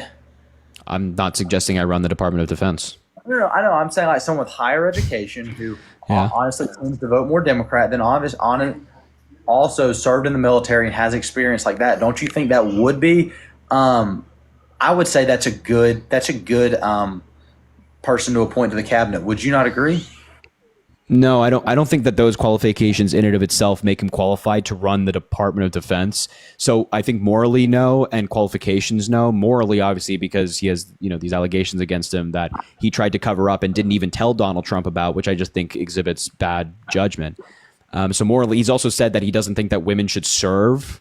And that he also, and now just a kind of irrelevant, but something he said he hasn't washed his hands in years because he doesn't believe that germs exist because he can't see them. I think that if you have that view, you should not be anywhere near power. But then in terms of just qualification, yeah, he went to great schools, he served in the military, but there are plenty of people who went to great schools and served in the military. And you think you would agree that they should not be running the Department of Defense. I think somebody who, would be qualified to do that can go to great schools, can serve in the military, but also somebody that might have served in like a defense agency before or has run an organization that's bigger than a small nonprofit, which only he has done. Might be better when you're running the entire Department of Defense and having influence over millions upon millions of soldiers, veterans, and things like that. Okay. I will say this, though. I think with J.D. Vance being the vice president-elect and him having that higher education background and then also him having that Marines background, I think Democrat or Republican, I think someone with that background in the White House, I think that is a positive. Would you not agree? Someone that has that combat experience. Not to mention, I won't get on this topic, but like Tim Walz did lie about serving in the military. Yes, he was in I believe it was the National Guard, but he said he was deployed, and that was certainly not true. And he never really fully admitted that. But that's besides the point. What are your thoughts on Tim Walz actually did serve abroad, but not in war zones. That's the difference. He did serve in the military. He has the rank of command sergeant major. And he served for well more than most people do. He served for around 25 years. So I think we should respect that service as opposed to saying, well, he misspoke on this certain instance. He only misspoke once about being deployed and serving in a combat zone, but he did serve abroad. So yeah, if somebody serves in our military and wants to be president or vice president, I totally think that's a positive. I don't think it's a necessity. I think there are plenty great presidents out there who didn't serve in the military, who are fantastic. But yeah, it's a positive for sure. Why not? Do you think J.D. Vance do you think that's a good pick for Donald Trump in terms of the VP? No. Who do you think would have been a good VP pick?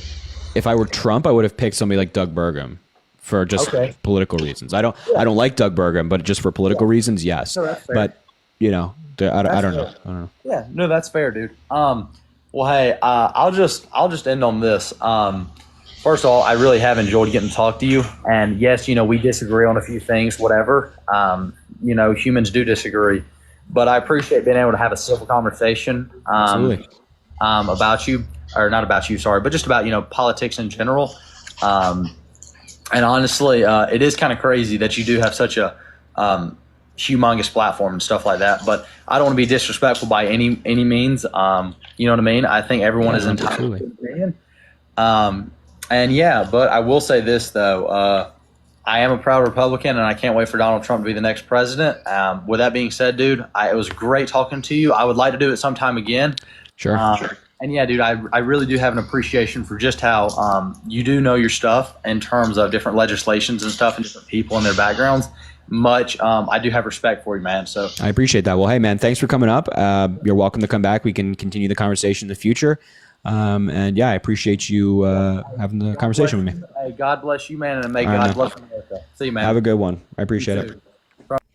Yo, Ali, thanks for the $5. I read your message during the live, but you don't have to worry about it. It doesn't bother me, I promise. Molly, thanks for the $1. Yesterday you said you don't do pickup lines, but since I just got home from a basketball game, I figured I would shoot my shot one more time. I like the theme. It's a good one. Ami, thanks for the $1. Sir Isaac Newton is rolling in his grave.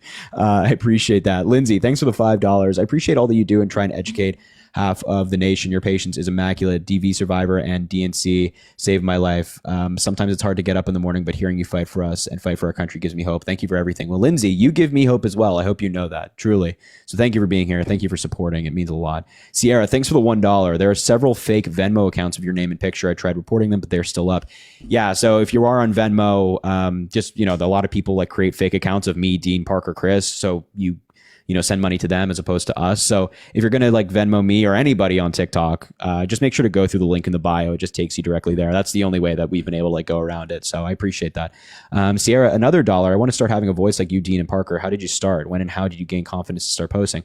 When I was 17, honestly, you just have to there's a mental barrier that kind of stops you from wanting to pursue that and wanting to do that. You just have to get over that. That's the biggest thing. And I think the best way to get over that is just like do it. Just don't even think about it. Just start posting. If you want to have that voice, just, go from there. That's my advice. James, thanks for the $5. Harry, from your LGBTQ plus followers, thank you for being a beacon of light after the election. Love you, my friend. James, I appreciate that, man. Of course. Ally here for sure. I appreciate you. Thank you.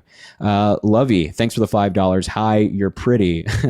Thanks for existing. Lovey, thank you for existing as well. I appreciate you being here. JW, thanks for the $25. Showing you some love as always. Next guest, please. He's not getting it. I wish it was more to contribute, but it's mortgage week. JW, please save. You do enough for me, man. Save your cash, buddy. I appreciate you being here. And yeah, I mean, at the end of the day, you're right. Trista, thanks for the $5. If you're Spider-Man, can I be your Mary Jane? Another good one. I like it. Another good one. I'm a fan.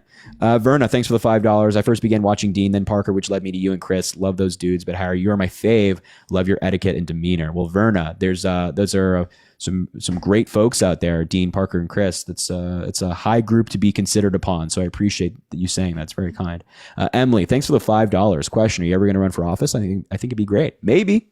Who knows? Who knows what the future holds? Maybe. I don't know. And finally, Corey, thanks for the $25. Please hang up on Brecken. His Google phone, a friend, is annoying. Yeah, I feel that. Oh, and Cash App, I have 4. Daisy, what's up? This boy, I'm screaming at my phone. Harry, I hate him. Yeah.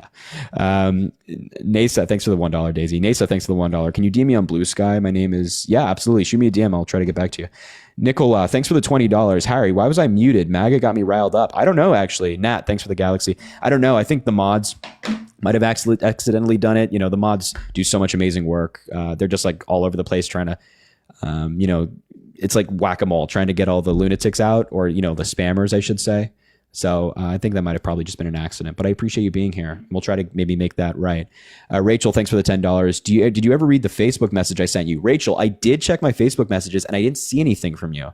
So I tried, but I didn't, maybe it just didn't come through. I don't know. I know you have been trying to give me an Instagram so maybe just do it in like a Cash App thing. I don't know. Anyway, enough of that. Thanks, everybody. I appreciate y'all. Make sure to drop a follow if you haven't already. We do these lives all of the time. We are literally 5 followers away from 300 for the night. So drop a follow. Let's get to 300 followers. Also, double tap the screen. Let's try to get to 600,000 likes. Fill up the bar, not once, not twice, but maybe 3 times. Of course, spam those shares down there. Let's try to get those shares up because that helps boost the live. And also, of course, Venmo, Cash App in the link in the bio if you want to support the live. Okay. If you're MAGA, let me know in the chat. I'll bring you up, and you can tell me why. Sam says he's MAGA. He says, debate me in the chat. Just very, very blunt, very straightforward. Just debate me. Well, here he comes. The first guy I chose. Hey there, Harry. What's up, man? I just have one simple question for you. What? Well, first of all, how old are you? Trump. How old are you, if you don't mind me asking? I'm 18, born in 2006. Gotcha. Okay. Yeah, sure. What's up, man? What can I do for you? So it's actually about the situation in Ukraine right now. Yeah. Do you agree with Biden's decision to send the long-range missiles in? Yes. Can you explain? Yeah, I think that this helps Ukraine fight back against Russia in a way that previously they haven't been able to, or at least with American-made weapons. One of the main struggles for Ukraine thus far, and something that they've been advocating for, is the fact that they can't strike inside Ukraine, and they can't hit like strategic positions for Russia. They can't hit tanks inside Russia. They can't hit ammunition reserves at places like that. They just can't. It's not in their capabilities. So they've been saying, please, please, please let us do this because it can stop attacks before they happen. And so I think just fulfilling that promise or that request is a good thing. And these attacks are not being carried out inside of Russia, though. What do you? Yeah, I mean these attacks from Russia are taking place toward Ukraine, inside Ukraine. No, but Ukraine isn't attacking Russia. No, I'm aware. Okay, no, but that's like what I've been hearing from my idiot friends. But that what? That Ukraine is using those missiles to attack Russia. Okay. No, I mean, they're going to strike their long-range missiles, so they'll strike inside Russia. But that's actually what they're doing.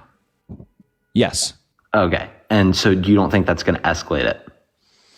No, I mean, maybe, but do you see, I think it's yet to be seen if it escalates it or if it really changes like the temperature of the war. But I do think that it's a necessary response to what Russia has done recently with, North Korean troops now being involved. Oh, yeah, I 100% agree. But do you think America needs to really put so much effort into European affairs? Yes. I mean, Like, so you think that's something that America really needs to do? Yeah, there's I don't see a single argument against funding Ukraine that I found to be compelling. Yeah.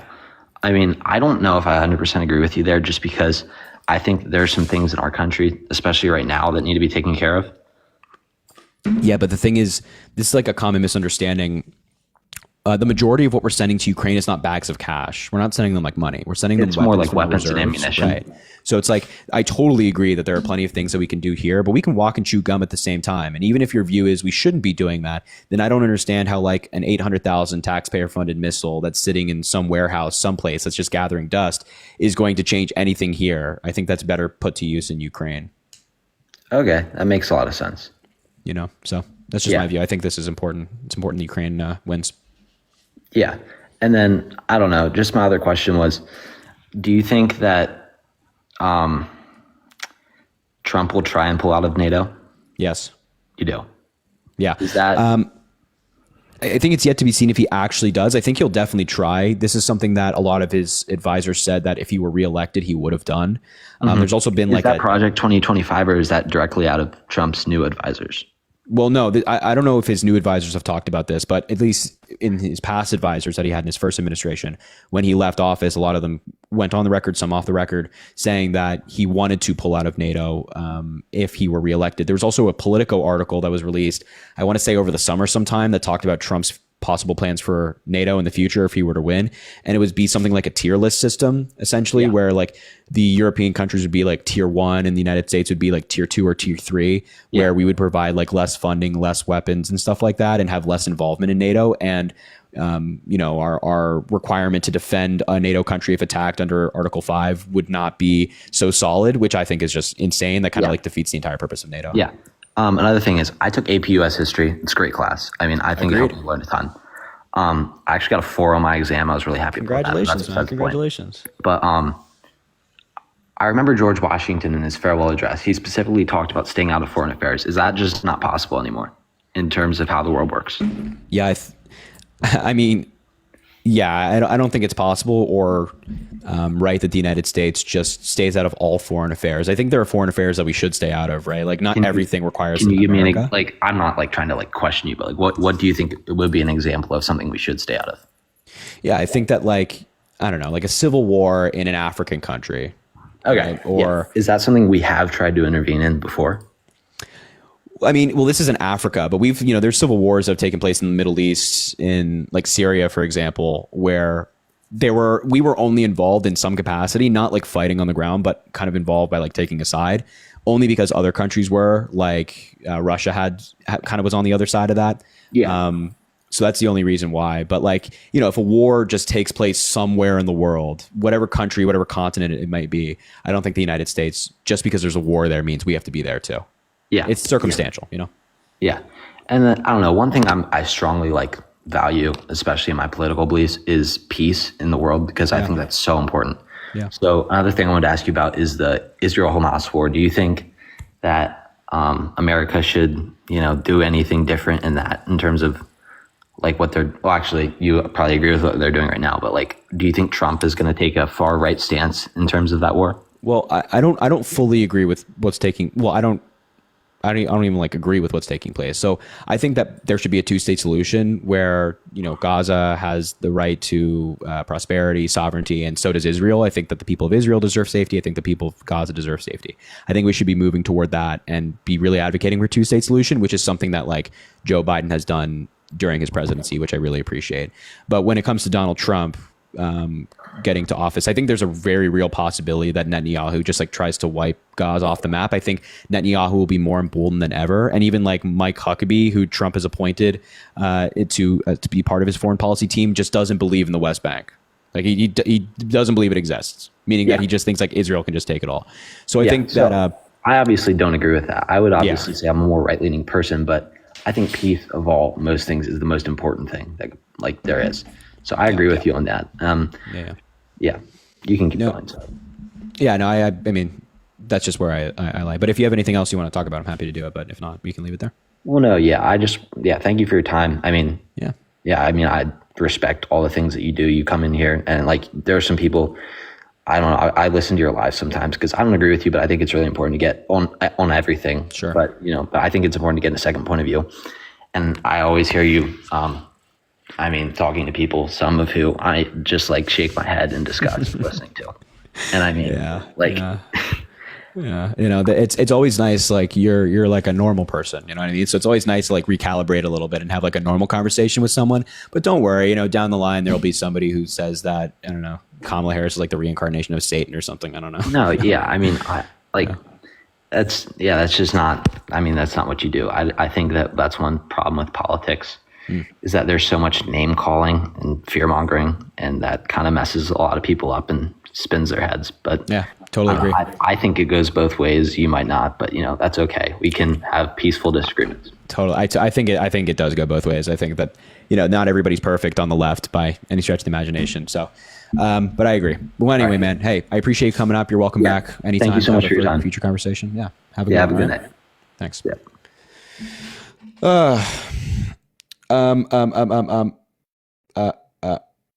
Zariah, thanks for the $1 W flannel part 2. This is another flannel I own. I was just saying the other day, it's flannel season now. We're getting there. Lindsay, I appreciate you. Lindsay, thanks for the $5. Proud of you. Your mom must be so proud too. Well, Lindsay, I appreciate you being here and thank you for your kind words. That's incredibly generous and nice of you to say. Krista, thanks for the $10. Are you a ballot? Because I could check all your boxes. In all seriousness, thanks for giving a voice to us. Because of you, Parker, Dean, and Chris, I got involved in a grassroots nonprofit. That's amazing, Krista. Well, thank you for doing that work. It's important work. So the fact that you're doing that on the ground and contributing to your community, it's awesome. Truly cool. Gabby, thanks for the $5. Thank you for keeping it positive. Of course, we try. Oh, shout out everybody coming from Parker's Live. I appreciate you. Shout out all you guys. Glenn, thanks for the $10 as well. Thanks for all that you do. Love your live. Glenn, we appreciate I don't know why I say we. I appreciate you. Thank you for being here. And I thank you for watching the live. Shout out to everybody coming from Parker's Live as well. I appreciate you guys. I hope there's Parker. There's Parker. Wait, fuck, I just clicked on the wrong thing. 1 second. If you're MAGA, by the way, you can come up. Sydney, thanks for the $2. I may be on the left, but I'd swipe right on you. Still shooting my shot in Ohio.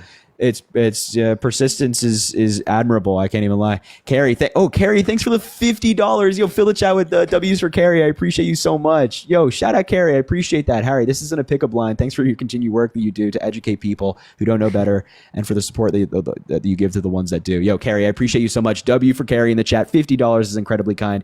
You mean the world. Thank you. I appreciate you. And Lawrence, thanks for the $4.86. U.S. Army vet supports you. Well, we support you. Thank you for your service, man. I appreciate you being here.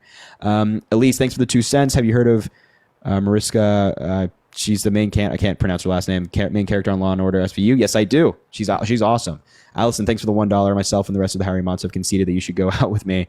I know you take our words very seriously. I appreciate that, Allison. Thank you for being here. Rachel, thanks for the $1. Don't read aloud. You got it. Thank you. Chris, thanks for the $1. I'm in love with you, Chris. We love you back. I appreciate you. Amanda, thanks for the $40 as well. Spam the chat with W's for Amanda. I really appreciate that. W, Amanda, for the $40. That means a lot. I appreciate you. Shout out you. You're awesome. Thank you. Thank you a million times over. And Vanessa, thanks for the $10 from a social worker. Thank you for advocating. We love social workers. All right. If you're MAGA, let us know in the chat. We'll bring you up and you can talk. Parker, how was your live, man? It was I got banned earlier on my main account. So I'm banned for like a day. So it was kind of bad today. I didn't really get much. How about you? It's been I've only talked to literally one person so far tonight because we just had a really long conversation, but so far so good. I can't complain. Damn, how long was the conversation?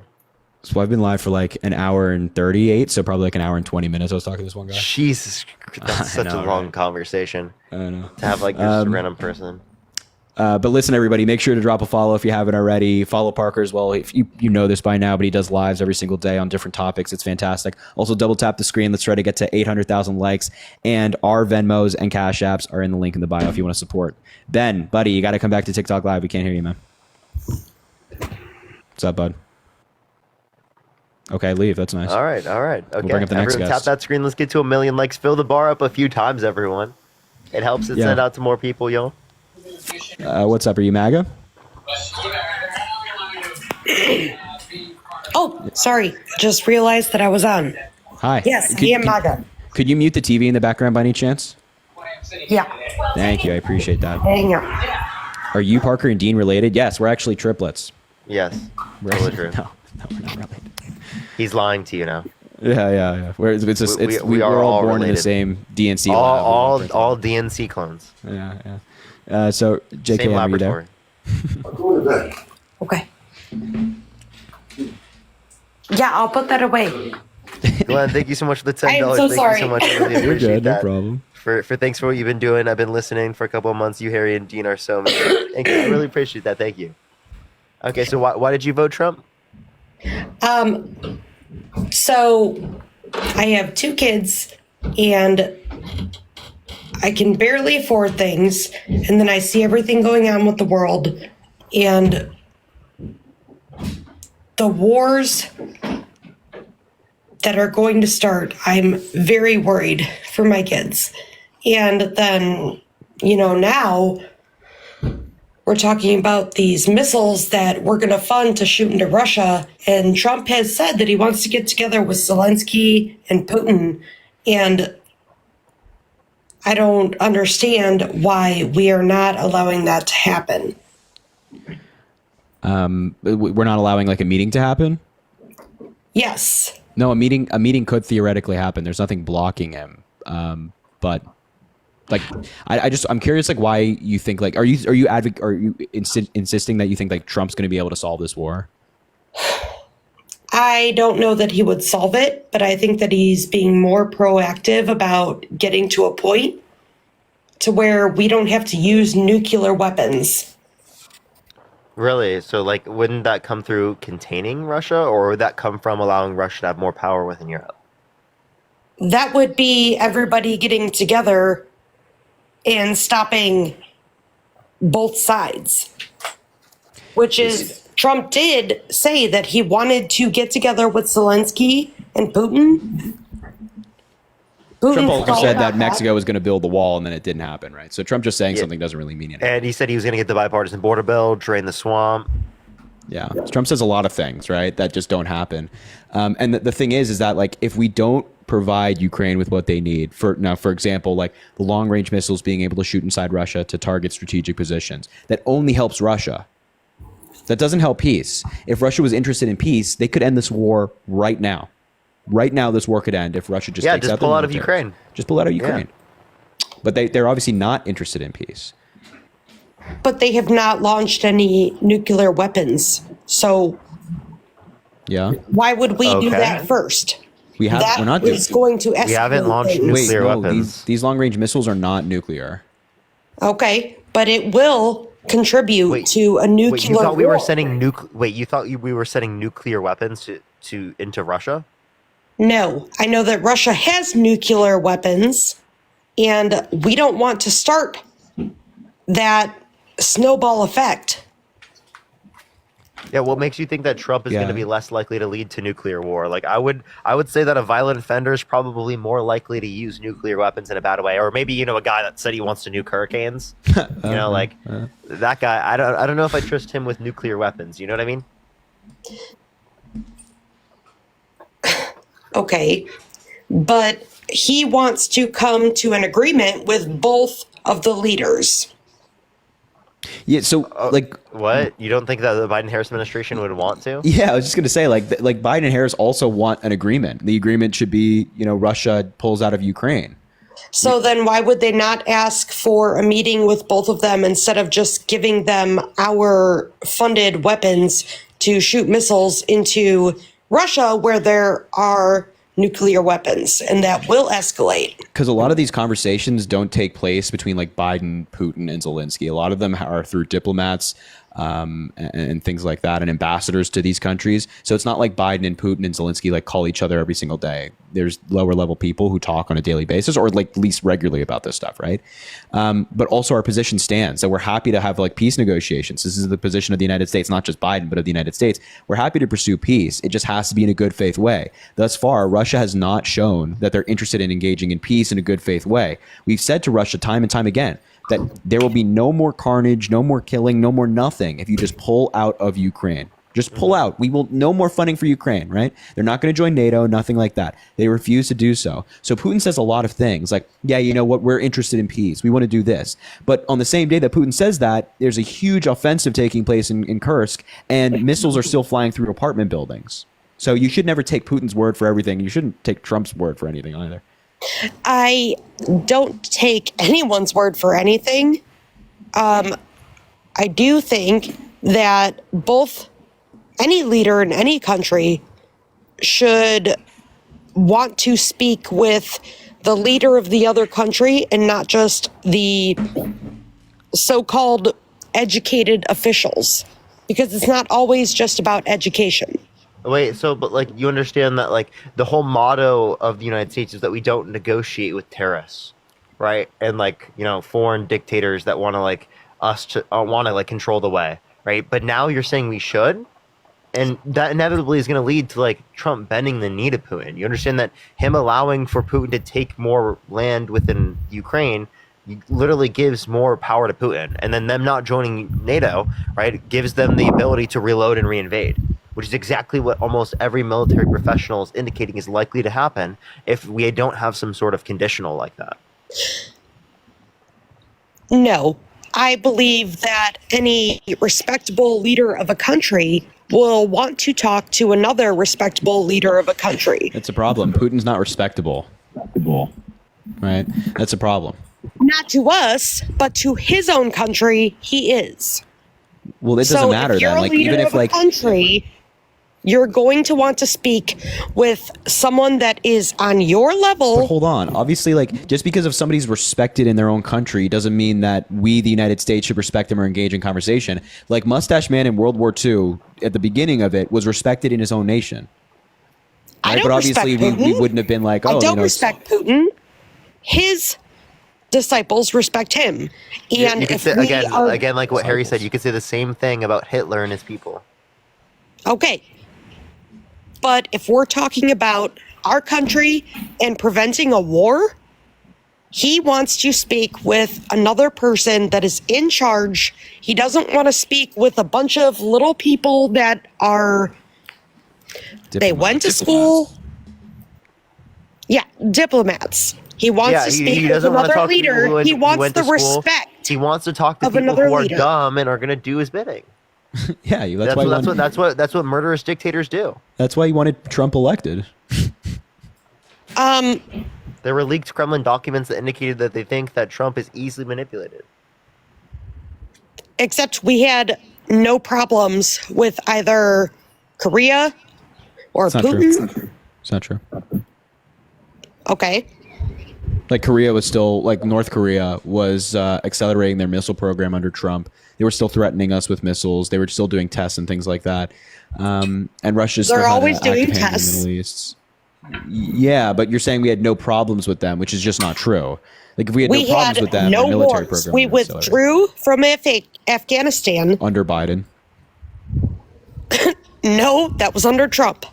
No, Trump we set up fully the got out of agreement, Afghanistan. we fully withdrew under the Biden-Harris administration. Yeah. Because Trump did that, and then COVID hit, and then it finished after Biden was elected.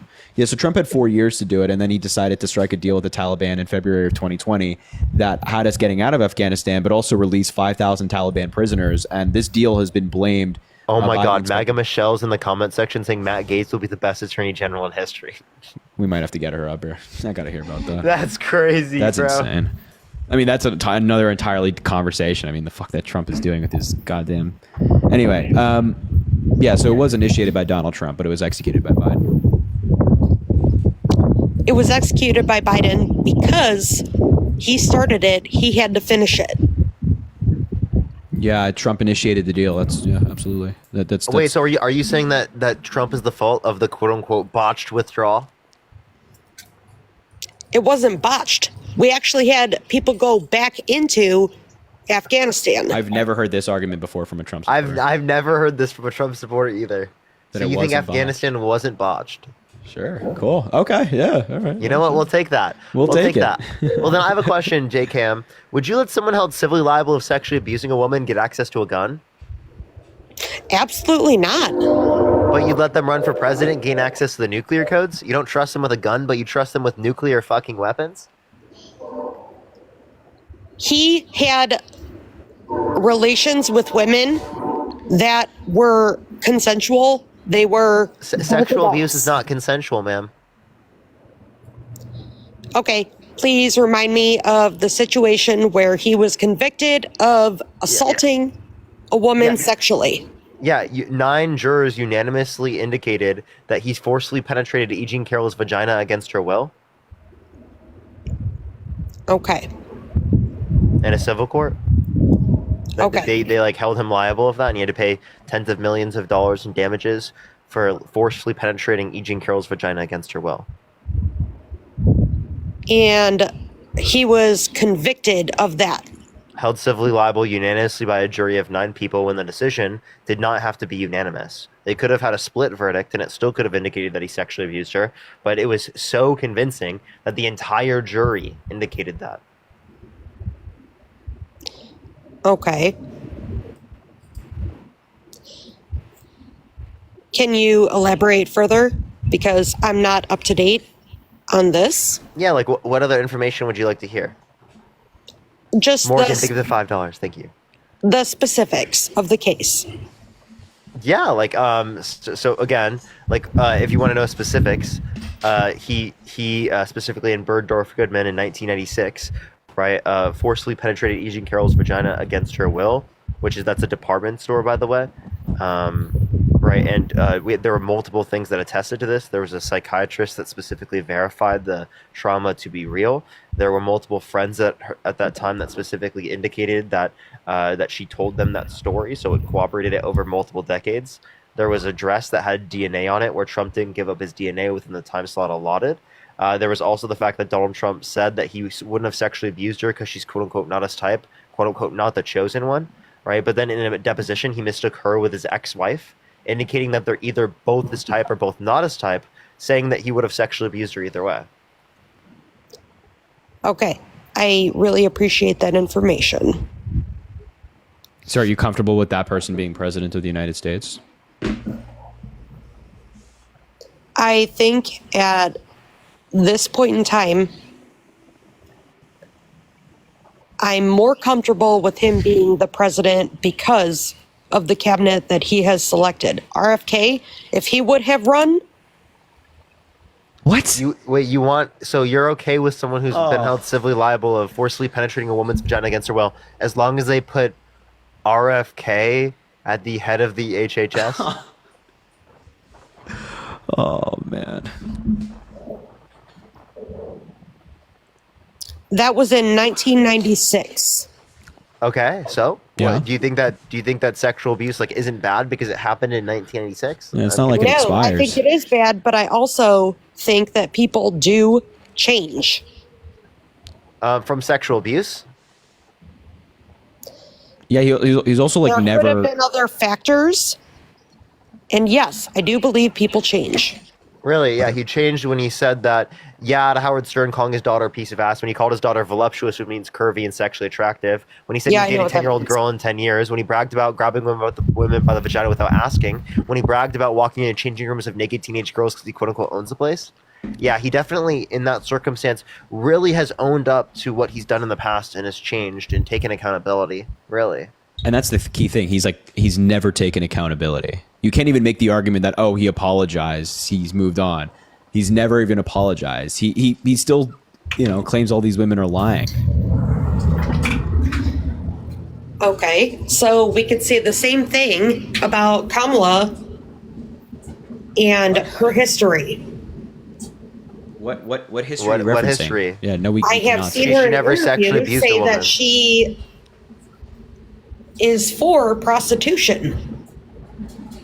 What? Wait. What do you What? mean? What do you mean? She did an interview. Like, she thinks cannot it should be remember what legal? it was. Yeah. Yeah. Oh, what's the issue?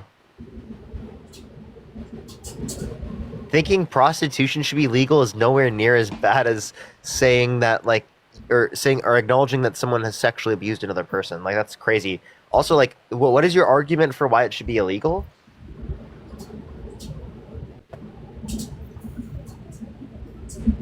The only countries that I know that have brothels and prostitution is legal. Las Vegas. They're not first world countries. Las Vegas? Have you Yeah, been to you can- Las Vegas? Yeah, you can, No. you can do whatever you want in Las Vegas. Yeah, well, in Las Vegas, it's legal. I just want to let you know.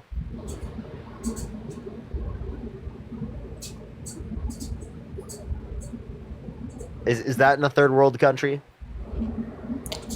No, it is not. Okay. So like, one, right? That wouldn't be an argument for why it should be illegal. Two, right? You can say you would never do that. I would never engage in that, right? Or pay for that, right? But like, that doesn't mean that, right? I think it should be illegal. Like, do you think adultery should be illegal? No.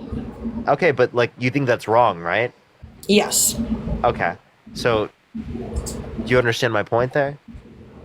Yes. Because else you'd be sending Donald Trump to prison because he cheated on every single one of his wives. The last one while she was pregnant. Okay. I do want to say thank you for letting me finally join because I did want to be educated by somebody and have a civil conversation. Yeah, Appreciate absolutely. Well, thanks for coming up and chatting. Yeah, all right, you have a good one, all right? I do. Oh, Oh, no. Well, sorry. No, go ahead if you have something else you want to say. I do wonder what your guys' viewpoints are on RFK. Batshit crazy. Why? Vaccine conspiracy theories, playing into some of Donald Trump's conspiracy theories. He said that COVID was like manufactured to target certain racial groups. That's just fucking nonsense, right? So He also like, I'm pretty sure he like decapitated a bear and like took its body into like the middle of Central Park. Yeah. And also, I forgot about this one. When he was asked about the sexual assault allegations against him, his response was, "quote I'm no church boy." Yeah, and that if every single one of his skeletons in his closet, were able to vote, that he'd be king of the world. Like, I didn't know that one. Yeah, he said that. We're like, I can play the whole clip. Like, it's God actually just, damn. it's detestable what he said. Yo, Janine, thanks for the $20. W. Harry and Parker. WU, I appreciate you. Thank you so much. So, do you guys disagree with his talk about our food for our kids and how other countries have all of these same foods that have way less ingredients, way less dyes? Oh, like what dyes? Oh, you're not recognizing like the dozens of dyes that are specifically illegal in the United States and are not allowed in the United States, but are allowed in other places around the world. And also, if you want to reference things like Red 40, it's literally marked as a different name in Europe, but it's still legal, right? In plenty of places, Yeah. right? RFK also wants to take all fluoride out of the water, which many experts have indicated, right? That would literally cause greater levels of tooth decay, right? And cause more negative impacts in terms of people's health, right? And it wouldn't like save people's IQ points. Like it literally, like at the level in which we have it within water, it doesn't have those negative impacts that people are referencing. Those are only at higher levels of fluoridation. Okay, so I work in the vet med industry, and everything is kind of opposite. When we have an older or sick patient come in, we make sure that we don't vaccinate because it's going to suppress their immune system even further when they're already struggling. So back to when you said that he was against the vaccines. It's because they're already sick. Like a vaccine isn't like a cure. A vaccine is preventative. Yes, I understand that. But if we already Did you say you're a nurse? someone, Wait, when you said vet med, are you talking about veterans or are you talking about like animals? veterinary medicine. So animals, like pets? Yes, and actually that vaccine did come from the feline leukemia vaccine. That's apparently where they stem their technology from to make that RNA vaccine. Okay? mRNA. Do you know? Yeah, mRNA Yes. has been around for a while. Wait, JKM, I have a question. Can you name the two companies that like are most well known for creating the mRNA vaccines? The company that made this specific feline leukemia vaccine, No, I'm talking about the mRNA They- for COVID. they based their technology for that vaccine for the Do you COVID know the two mRNA most well-known businesses? vaccine. What? Do you know the two most well-known businesses that created the vaccines? Yes, Pfizer. And They bought that from the company that is now obsolete because Trump did say that they had to buy them out. Okay? So this vaccine, they got that technology from animals. So my question what is, was the second one? Blair, thanks for the $3. Appreciate you. I don't remember the second one. Can you please tell me? Moderna. Yes, Moderna. But Pfizer is the one that bought out the one from that specific vaccine. Okay. Okay. So, my Here's my question- point. Here's my point: is that like we have very good and clear evidence indicating these vaccines are effective. I have a 34-page bibliography in my bio that has like literally loads of different peer-reviewed, systematic reviews and meta-analyses that indicate that like these vaccines are safe and effective. So you can believe however much you want that these vaccines might not be safe or might not be effective, but That the wasn't facts and what the I was evidence getting indicates at. that that's true. So then what were you getting at if you weren't trying Yeah, what were to you question getting their at? efficacy? So in the vet world, we do not vaccinate older patients or sick patients because when you give a vaccination, it greatly reduces their Wait, immune system. you mean the pets, right? Yeah. Yes. So Okay, so yeah, I mean, one, that's not humans. Two, also like again, they're preventative. You wouldn't give it to them when they're already sick. It's preventative. But we have humans that are sick and they've been pushing to give these vaccinations because they're sick No, to help them. What? No, you don't that's get not how vaccinated vaccines for work. sick. Immune suppressed. No, vaccines are not cures, right? You don't get given them, right, to like treat something. You get it to prevent something. I'm very well aware of how the science works. I think we're both confused like what argument you're trying to make right now. Like I have no idea what you're arguing right now. You guys said before, so you debunked the RFK's additives into our food, whatever. But then before you had said that RFK was so against the COVID vaccine, they were pushing that COVID vaccine on immune.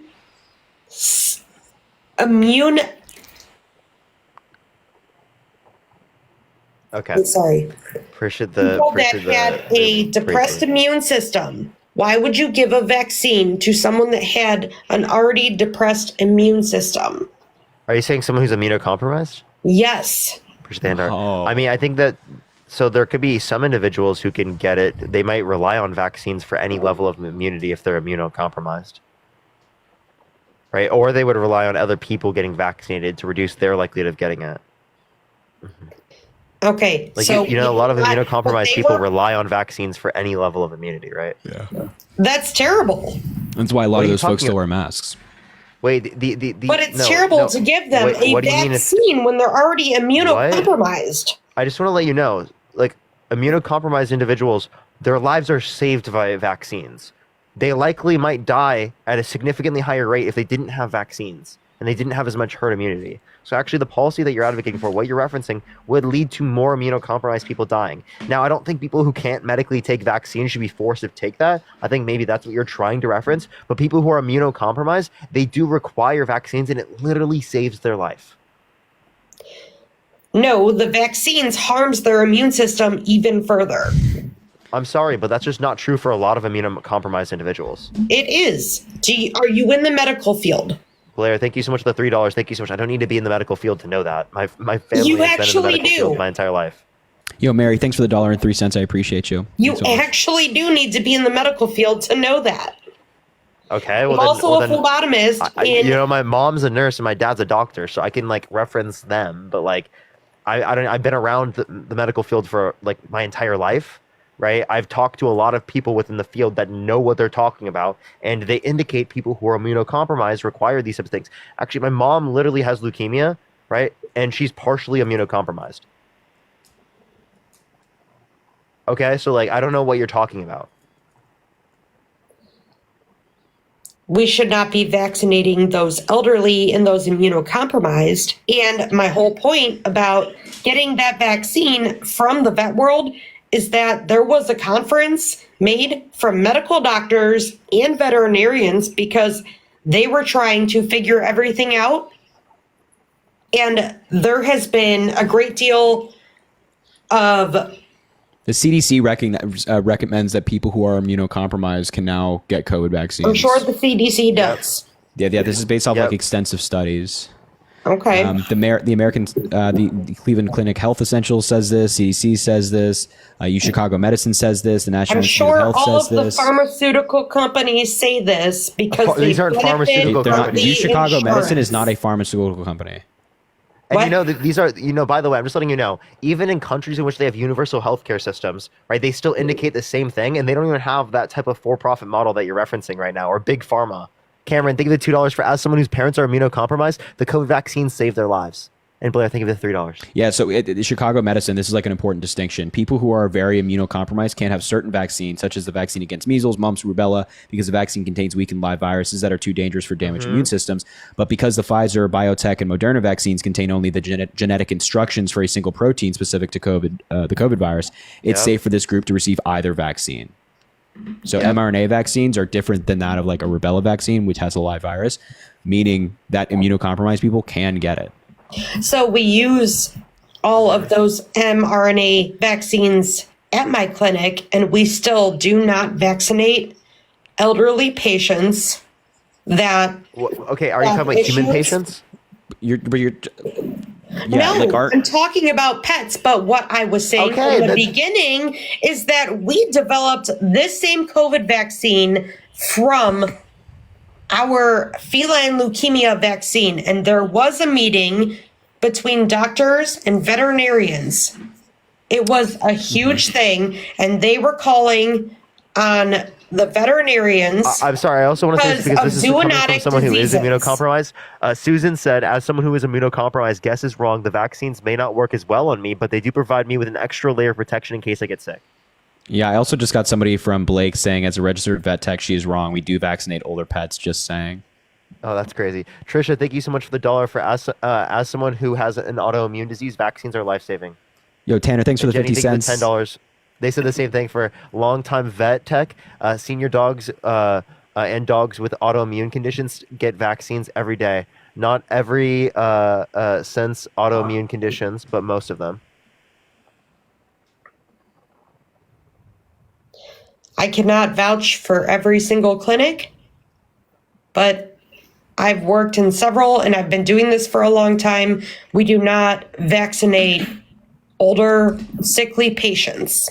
So I think it's possible that like with a older immunocompromised dog, you wouldn't give them a vaccine, but there is a distinction and a very big difference between humans and dogs, especially our immune systems. So medical treatment that works on like a pet is different than that of a human, right?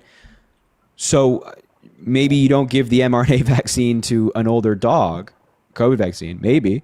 I don't know. We don't give know the any science. I'm not a vet vaccines. by any. I wanted to be a vet, and that didn't go in that field. I don't know. But when it comes to humans, if you're immunocompromised, the mRNA COVID vaccine, at least from Moderna and Pfizer, is perfectly fine because the virus is not live. It's a genetic protein. Yes, I understand that completely. So We what are we don't- arguing? I mean, I don't even. We don't Yeah. vaccinate older, sickly patients. Older sickly dogs. Okay, Yes.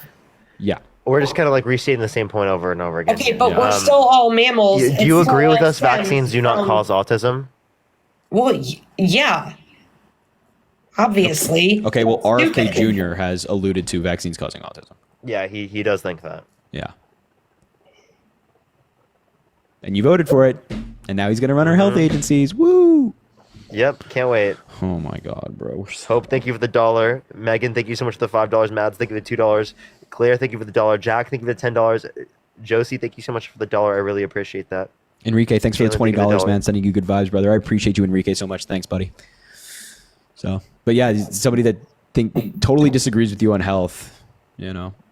And he, by the way, he's not a doctor, never practiced medicine, never worked in medicine. I do agree still with how the UK and Canada has less ingredients in their foods that for what specific? Like, can you give me an example of what specifically?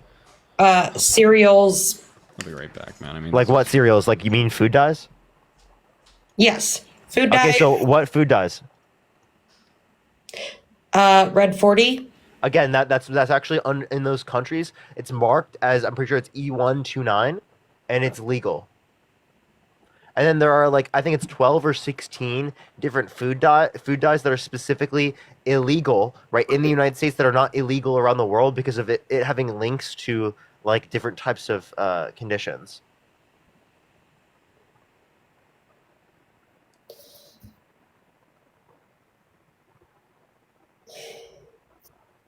Sad mustache, and that's straight from a doctor. If you want to find him specifically on TikTok, it's Dr. IDZ. He has a specific video on this. I've even liked it. It's a really good video that goes over it. It's Dr. IDZ. If you want to look him up.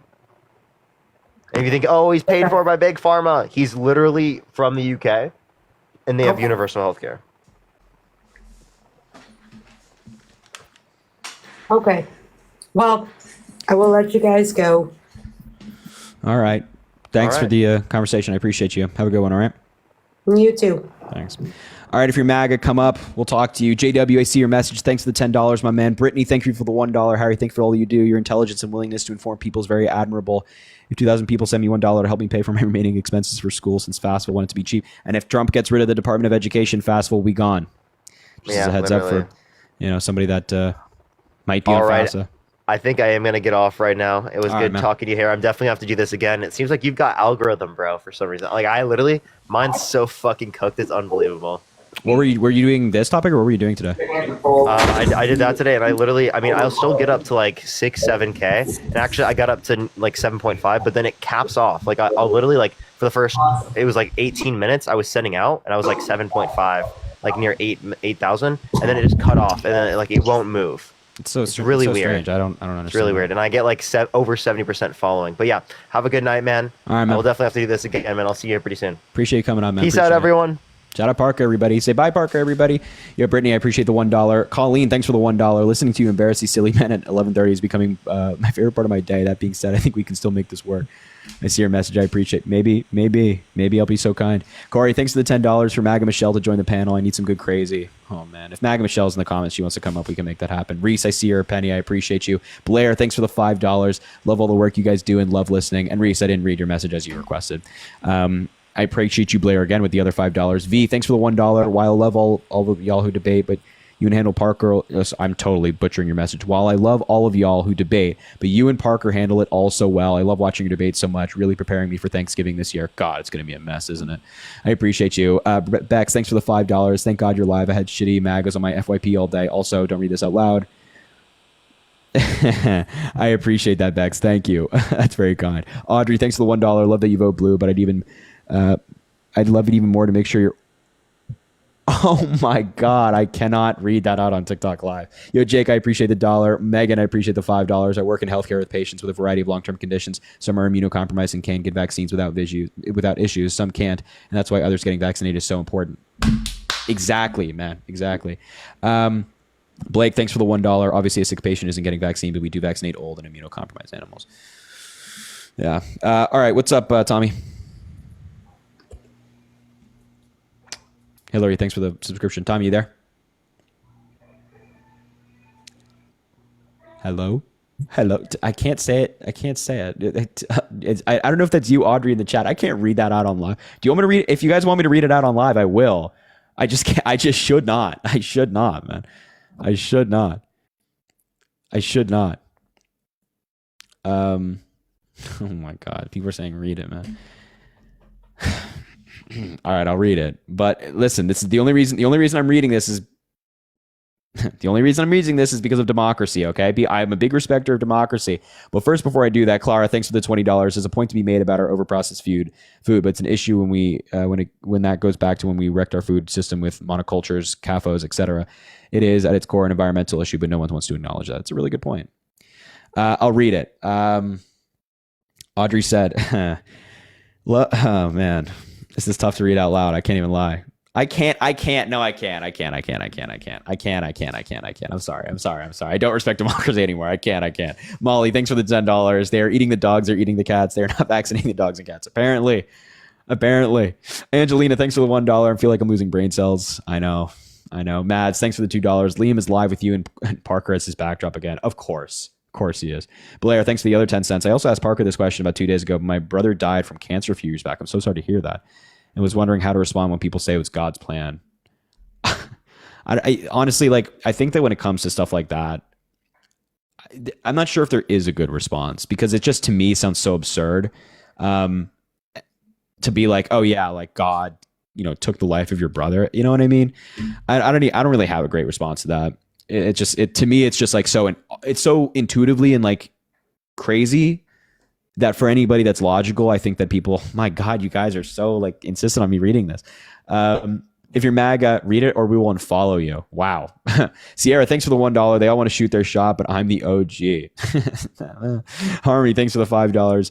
You and your triplet brothers from the DNC, I appreciate you. Jordan, thanks for the $1. Can Trump make Gates acting AG without Senate approval? You could do it through recess appointment, but I don't know. God, you guys are, oh my God. Jeez Louise. Okay. I'll read it. Audrey, do you see what you've done? Rachel saying, thanks for the $1. Message you on Blue Sky. I'll make sure to check after. Cameron, thanks for the $1. Election is over, but I would vote for us any day. Oh, vote for us any day. I like that, Cameron. I appreciate you. Okay, smooth. Mela, thanks for the $2. Please tell me you paid this lady. No way this is real. No. No.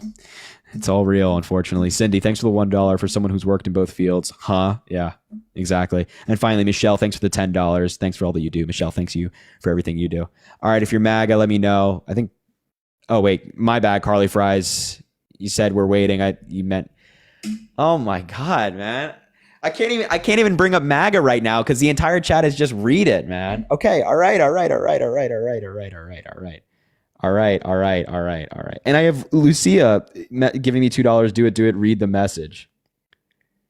Oh my God. Okay. All right. Okay. But I'm not going to say the whole thing. I'm going to how about, okay, wait. Can I like show you guys on the screen Can I show it on the screen? Can I show it on the screen as opposed to me reading it? Yes. Okay. All right. Cool. If I can show it on the screen, because I can't read this. I'm going to block the name as well. I'm going to block the lighting is fucked up. I'm going to block the name as well because, you heard her first name, but I don't. Oh, fuck, 1 sec. Oh, fuck.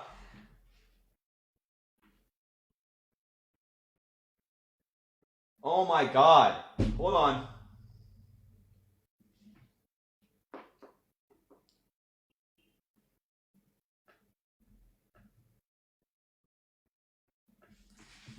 God fucking damn it, dude. It's not working. Oh, you just screenshot it. You're such a genius. Thank you in the chat. I appreciate that. This is because the only reason I'm dedicating time to this is because the entire chat was read it. Oh my God, bro. Oh my God, dude. All right, that's it. Moving on. Moving forward. All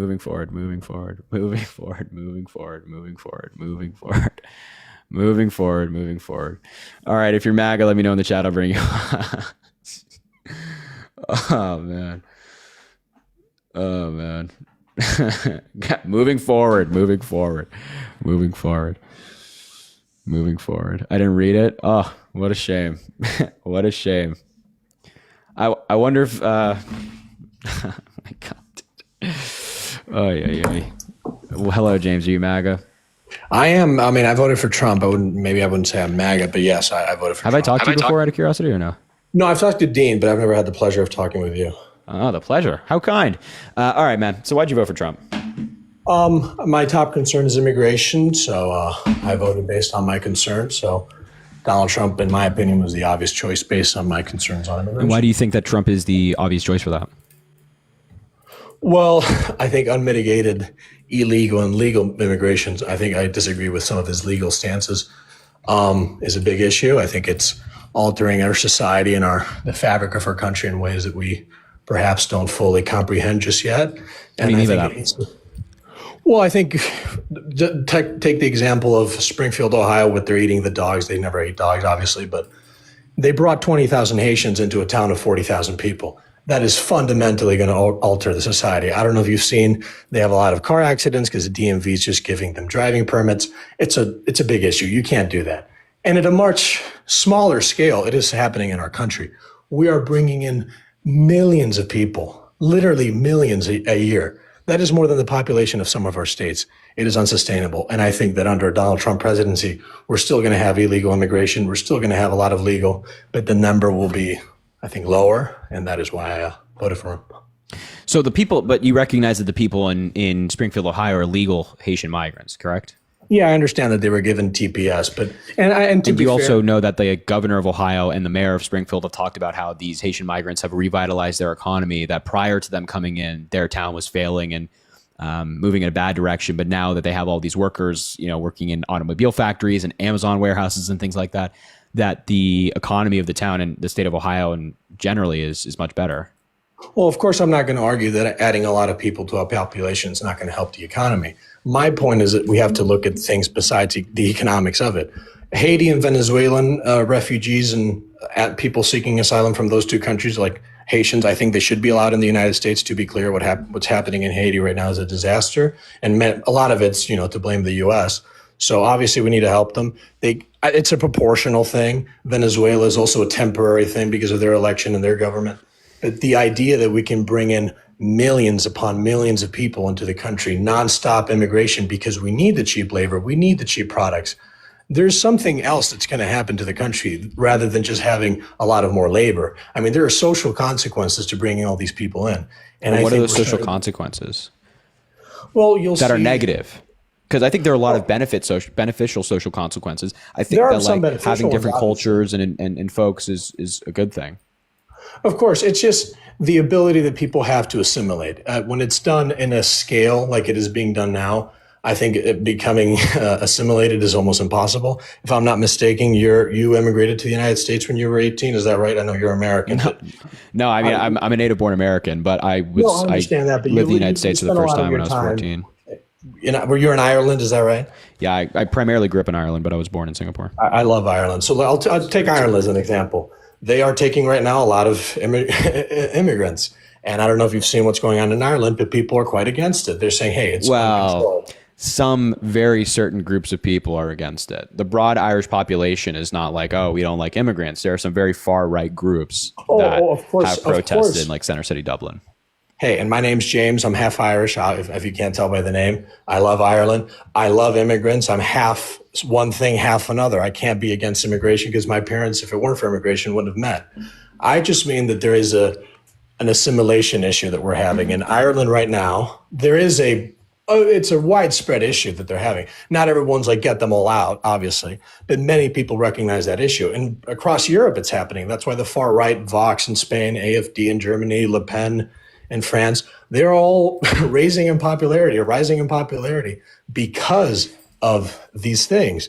When you go to old towns in France that are now majority African, you see the population there, that strikes people in France. And the fact that people say, well, it's a good thing. Look at the economy. Look at the diversity. Okay, yes, but you have to understand the grievances that they have. And I only say this to mean that immigration is a topic that it can't just be discussed as numbers or racism. It's a deep thing. So to say Trump is horrible or terrible because he echoes some of those sentiments, in that sense, I'm sure you say it because of other reasons as well. But I guess that's why I voted for him, and that's why I don't think he's a terrible guy. I think he just has a reasonable stance on immigration. So I disagree with some of what you said, but one of the things that struck out to me in what you just said is that it's happening globally. It's happening in Ireland, it's happening in France, Germany, Spain, whatnot. And that points to a broader trend. So it's not Joe Biden that's responsible for an influx in migration. It's just something that's happening all over the world. No, I didn't blame him. And you can't blame Biden. Would you agree? I didn't. Okay, no, I know. I'm asking. Can you don't blame Biden for this, right? No, I'm just saying that under Donald So- Trump presidency, with his rhetoric, fewer people would come than under Joe Biden presidency. Yeah, but I Joe think Biden and Kamala Harris introduced a number of pieces of immigration legislation that would have secured the border and limited this number pretty greatly, especially right now, given the Senate bill influx of that people didn't seeking pass? asylum. But Trump blocked that bill. And Are you Trump, referring to the Senate bill that didn't pass? Yeah, yep. Do you know the specifics of the bill? Do you want to discuss in terms of funding border patrol, hiring more agents, asylum, expanding immigration courts, giving the president the ability to shut down the border. I meant the thresholds for executive power. Oh, are you talking about when Biden can shut down the border and when it's legally mandated? Yeah. So what were the? It was thresholds? 4,000 and 5,000. It was 5,000 and 8,000. No, it was 4,000 when it could be optional for the border to be shut down. Then it was 5,000 for it to be legally mandated. Oh, I thought when you divided the annually, it was 8,000. My mistake. But do you think that's an acceptable number to be on a bill? 4,000. That's not people coming into the country. It's just encounters at the border. So theoretically, there could be 5,000 people who are encountered, and only one of those people come in, and the other 4,999 are rejected. How many of the people that are being encountered are people attempting to enter the country? Though it's not like people are just walking around the border, with their dog. It's people who are attempting to enter and they're being caught in the process. And the majority of them are being rejected. And with that bill, the asylum laws would have been rewritten so that it's harder for people to claim asylum. That's the main problem right now. It's not people just walking across the border because it's open, like a lot of people on the right like to claim. It's certainly not open. The border's more fortified than it ever has been before in American history. But people are abusing the asylum system. And Joe Biden has tried consistently to try to rewrite these asylum laws. This has also been identified by Republicans as a source of the issue. And Republicans have rejected his attempts every single time. I agree 100% that a lot of people who show up to a border and claim asylum are not, under legal definition, technically asylees and should not be accepted under those terms, and that needs to be fixed. But in terms of the number of people that are coming in, there are many things the administration did on day one that led to an increase in people going to the border. They repealed the Remain in Mexico, which meant that if you were going through Mexico to seek asylum on the southern border and you weren't Mexican, you had to seek asylum in Mexico first, remain in Mexico while you seeked it, then apply to the United States. But Remain in Mexico only affected around 70,000 people. It wasn't a widespread policy. It was very specific. And I would also argue that Remain in Mexico I know because, that, but a lot of the people who got affected by Remain in Mexico, I think the numbers around of the 70, 60-ish thousand people that were affected or it applied to, there was around 1,500 of them who were either assaulted, killed, kidnapped, or something like that. So I think it's just an inhumane policy generally to be oh yeah, you want asylum? Well, you have to wait over here to get asylum, Well, how many people should the United States be capable of accepting and say, okay, you can wait here in this holding facility while we process your asylum? How many people? I think that's the issue. That's a line drawing game. That's a difficult thing to do. Yeah, and a lot of the issue with the immigration, because I think you and I agree on many things, but it's just the numbers, 4,000, 5,000, that seems absurdly high to me. Obviously, you say it's because of the encounter. I understand it's because of the encounters. It still cannot be that high because encounters mean people attempting to enter. It's encounters and attempting to enter is the same thing. I don't actually know. Actually, maybe Law of the Wild is here. Maybe he can clarify that for us. There's a Law of the Wild. He's somebody I know on TikTok. He's a public defender, so maybe he can clarify. Oh, he actually is here. I'll give him an invite, see if he wants to come up. Maybe he can clarify that definition for us. I don't 100%. Anyway, I'll let him do the talking. Law of the Wild, can you clarify that for us a little bit? He's saying, anyway, I'll let you do the talking. What was the question, Harry? I'm sorry. So go ahead, repeat what you said, James. And the Senate bill for the 4,000 and 5,000, did it mean encounters? And if so, what is an encounter defined as? And how is it different than an attempted crossing? Yeah, so an encounter is anybody who is encountered by Border Patrol, either at a port of entry or between ports of entry that does not have pre-authorization to enter the United States. So this could be somebody coming to apply for a day work permit. It could be somebody who just shows up there trying to get into the country without a visa or without any authorization. It could be an asylum seeker, refugee, or it could just be somebody trying to sneak across the border. The Senate bill that was amended onto HR 815 had a 4,000 number discretionary shutdown that happened if there was 4,000 encounters in a single day. The Secretary of HHS of Homeland Security could shut down the border, and it was a mandatory shutdown at 5,000 encounters. So going back, so if it's a port of entry and someone goes up to a port of entry and says, "Hey, I'm here seeking asylum from the country of Venezuela. This is my paperwork," would that be counted as an encounter if they're at a port of entry, or would it be someone who's being caught sneaking in or doesn't have proper documentation? What exactly does an encounter mean? Yeah, so an encounter is it would be either of those would be an encounter. So basically, if you don't have a visa or you're not an American citizen returning back from Mexico, basically you show up, or border patrol encounters you, and then you don't have an authorization to enter the United States. So it could be a pre-authorization. So if you're an asylum seeker, that still counts as an encounter. So based on that definition, now I think that 5,000 is not enough. So now we would say that under that definition, only 5,000 people could show up to a port of entry and seek asylum before automatic border shutdowns are enacted. Now is that what the law would mean? That 5,000 people show up to a port of entry to seek asylum, that would meet the threshold? That's how the law would be interpreted? Not just a port of entry, it's across the entire southwest border. Yes, but my point is, if people were to go to ports of entry, which they're supposed to do to seek asylum, and they were to wait in line and have proper documentation and seek asylum, would that be counted as an encounter under that law? Would that count as one of... It would be. And just a point of clarification, you don't have to apply for asylum at a port of entry. Oh, I understand that. But I mean, 5,000 encounters then is obviously nothing. Then obviously the law just doesn't make sense with the encounters, right?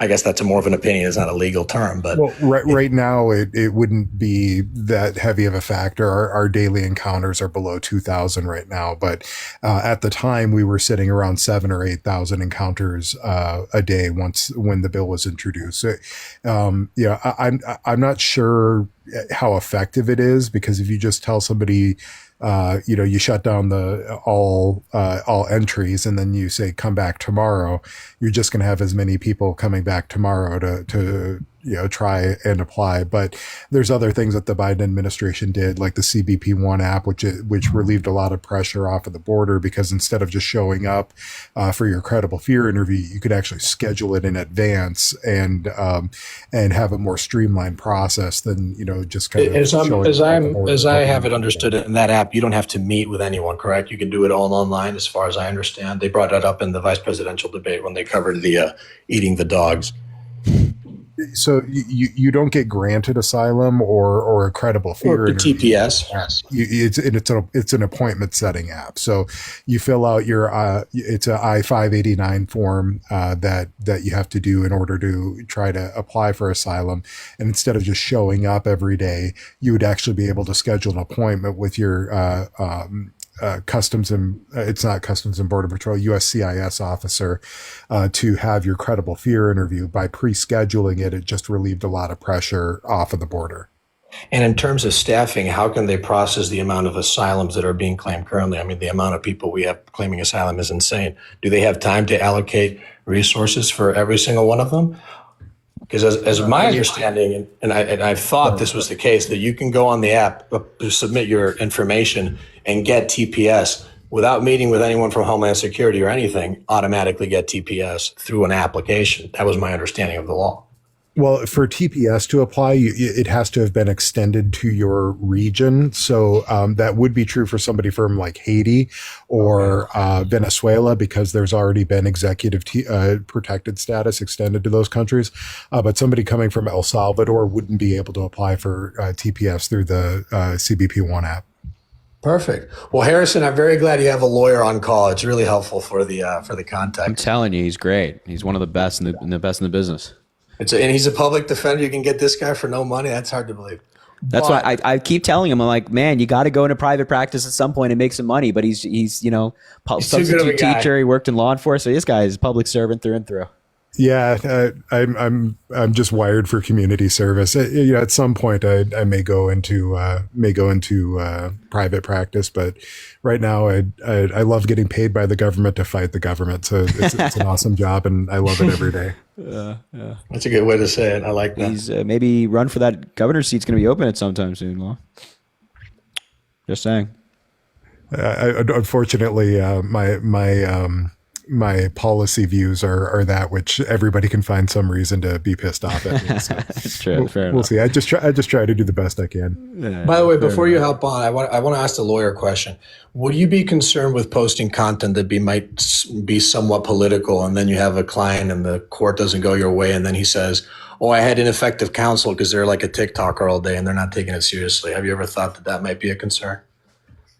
Yeah, I mean, not really. I haven't. I'm not on TikTok all day. Clearly, there's. I'm only supposed to work 40 hours a week. I work far more hours than I actually put on my time card. But I haven't had that, and I don't do very overtly political content. Most of my stuff is just like legal takes and legal analysis. Even when I'm on Harry's Live, I'm not cheerleading for any particular party. I just try to evaluate the policies and try to provide objective information. So you helped a lot. I have had somebody I try. I have had. I was doxxed on the app, and people tried to file bar complaints against me, but they really don't understand the process. So it was kind of terrible. In my state, I'm in Minnesota. The bar is actually just like a professional organization. They don't handle any like attorney licensing or anything. So when people wrote into the bar association trying to file complaints about me, they're like, we don't do that. I'm not laughing that happened. I'm laughing at the stupidity. I mean, my God. Oh man. All right. So going back to the border policy, do you like Harry, or do you go by Harry, by the way? Yeah, I go by Harry. I wasn't sure. So going back to the border policy, I still view, now that we have the encounters defined, perhaps they should have written the law a little bit differently. I would argue that when you enact all these policies, like remain in Mexico, when you repeal it, which was wrong because of everything you said, but when you repeal all these things and the headline is Biden repeals remain in Mexico, it seems like America is softening on immigration. You have a huge influx of people show up. And that is why Vice President Harris, to her credit, went down to Guatemala and she said, hey, there's legal ways to apply, but we can't take any more people, especially at the border. We're crammed. Do not come. Do not come. Maybe people have seen the edit because then Trump goes, I'm going to come. Maybe people have seen that. But she, to her credit, said that.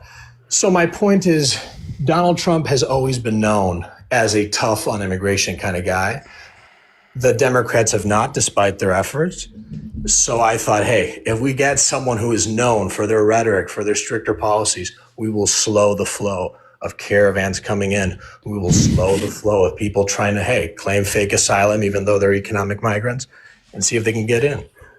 So on immigration, I totally disagree. I think that if Trump were president during COVID or during the same time that Biden was, there still would have been an influx, and there still would have been people seeking asylum improperly. Because as we just acknowledged, this is taking place all around the world. It's not like the United States. It's just an outlier, and that there's something happening in the region that's fueling people to come to the United States, or there's just something going on here. There isn't. It's something that's happening all around the world. So Trump talks a big talk, but I don't think that Trump's actually going to be able to get immigration legislation passed. And if he does, I imagine it's probably going to be remarkably similar to the policy that he denied, and then he has some explaining to do. Well, really quick, going back to it's happening everywhere in the world, not really. It's happening, the global migration of the global south to Europe and United States and Canada. That's a very particular thing that's happening for particular reasons. It's not, it's not like, everyone's going everywhere. No, it's people are going to rich countries after COVID. Well, that's what I mean when I say all over the world. I mean, it's just like intercontinental. That's all. Well, it's only happening to the United States and in Europe, although Europe is also a lot of refugees from war in the United States. A lot of it is just people seeking more money. So my question would be, there is poor people everywhere. There's billions of poor people everywhere. China has a huge advantage in terms of labor. They have over 1 billion people. You could kill 1 billion Chinese people and still they would have more people than we do. I mean, they have so many people. Not to advocate the death of anyone, by the way. Right.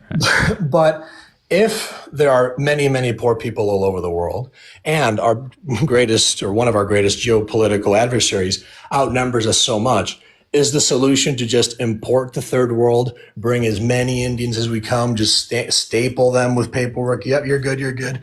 Give them jobs at Google or whatever, and just try to compete with them like that. It's all sounding very weird.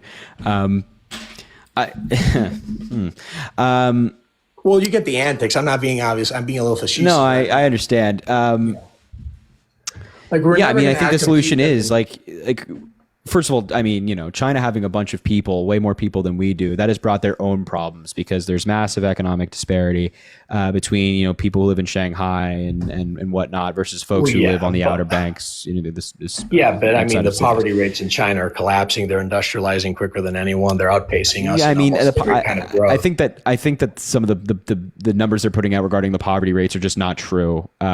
And they have a lot more issues other than that, of course. I don't think that, like, you know, I think Joe Biden has talked about this, that China, everybody talks about how China's like the competitor for the United States, but do you not think China's No, I think China's competitive, but I don't think that they're going to be able to like beat the United States when it comes to kind of a race against it. However, with Trump in office, there might be an argument there that he weakens us so much and puts our resources to something else that does happen or that they catch up, but I don't know.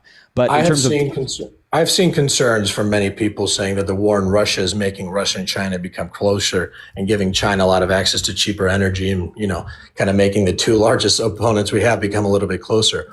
Would you not argue then, if you're concerned about Donald Trump's foreign policy and how he may help our adversaries, would you not think that the continuation of the war in Russia is not strengthening the ties between our enemies? How do you think that's good foreign policy? Well, the alternative is just letting Russia take Ukraine. And then that's even worse foreign policy, because at that point, there's nothing stopping from Russia and China just becoming closer then regardless. They can still become best buds and trade more and engage more with each other. And then at the same time, Ukraine gets taken over by Russia, and then Russia's emboldened, and maybe they want to expand more west and try to take another country. I think that's like the big fear. I think that would be quite an infantile view of the Russian Federation. But why do you think that? Well, you think that Russia right now, which in the beginning only wanted Eastern Ukraine, and I think that's only still what they want. Do you really think that? They wanted to take Kyiv in the first week. That was their entire plan. They stormed troops to Kyiv to make them surrender and then negotiate peace. But it's clear even after the annexations that occurred last year, 2 years ago, of Kherson, Zaporizhzhia, Donetsk, and Luhansk, it's clear that's the region they wanted. If you look at every election Ukraine has had since it became independent, those regions always vote for the pro-Russia parties. They've wanted that. Now that they're in a full-scale conflict, God knows what's going to happen. But do you think they wanted to storm tanks in, throw a coup, get a friendly government in, and then say, hey, now it's Poland's turn? You really think that's what they were going to do? Yeah, I mean, Russia and Putin have a history of wanting to invade other countries. They invaded Georgia in 2008. Well, yeah, the United States invaded Iraq after they invaded Kuwait. Yeah. But I'm talking in terms of Russia, like saying that it's like an infantile view to think that Russia is going to move on to another country, maybe not Poland, but just another country. I think that's insane. And I think that like just having them closer to Poland and having them closer to NATO countries and emboldened, and they see like a lack of U.S. response, hypothetically speaking, if we didn't jump in, that only makes Russia more likely, in my view, to move. I see that. I understand that. So now that the war has happened and it's gone on for as long as it's gone, and the board, I don't know if you're keeping up to date, but the front lines are really changing. The little that they're changing in Russia's favor. They're struggling with manpower in Ukraine. The Washington Post is reporting on this almost weekly. How long do you think do you think Ukraine can ever win? You say you don't want Russia to win. Do you think Ukraine can ever win? Yeah, I think Ukraine can win. I think war is unpredictable, right? I mean, remember, a lot of people were projecting that our own intelligence was telling us that the Afghanistan government at the time was going to be able to hold off the Taliban. They collapsed in a matter of days. And Russia was thinking that they were going to be able to take over Kyiv in a week. And now the war is still going on 2 to 3 years later, right? So I think war is unpredictable. We don't know what's going to happen. War is somewhat unpredictable. Yeah, we left a bunch of people in Afghanistan with basic training, and they got overwhelmed by the Taliban. And then they didn't have basic training. They were armed with U.S. weapons that we'd given them over a period of time. And we'd also trained these people for a period of time as well. And our own intelligence was telling us, this is the United States government was telling us that they were going to be able to stand for longer than we thought. And then they collapsed. Yeah, and they've also told us that they have, weapons of mass destruction in Iraq. So obviously the State Department's very, very smart with this stuff. Well, I mean, that's the State Department at a different time, right? I mean, that was the State Department of George Bush, and George Bush but it just makes you think: is the State Department going to change because the president changes? Most of the people in the State Department stay the same regardless. I would argue that president. the State Department changes a decent amount, and I so certainly argue that the about State Department today is and different than the State Department of the early 2000s. But the one now was wrong about Afghanistan. The one then was wrong about Iraq. Well, I think it's not that they were wrong about Iraq; they just lied about Iraq. Bush and Cheney were just dishonest about it. Okay. So it wasn't that they were wrong. Not to get off topic. Anyway, yeah. Yeah, sorry. It's very easy to get off topic. We do the weave, the Trump weave. We're doing the weave. Except his is just nonsense. He doesn't know. No, his is, to be fair, after I voted for him, I started looking a little closer. I'm like, this guy probably has a little bit of dementia. I'm not going to lie. Do you regret your vote? No. I'm in a state where it wouldn't have mattered, so I don't regret it. You know what? In a way, it was like total vindication after he got shot. It was like, you know what? You can fucking let him win. Anyway, I know it's a very juvenile. I'm obviously joking. But I was going to say there are a lot of people who've tried to be assassinated in history. No, obviously I'm joking. But Ukraine has no possible way of winning. I mean, you say war is unpredictable. Russia is never going to surrender to Ukraine. First of all, they have a nuclear arsenal. So militarily, they're never going to beat them.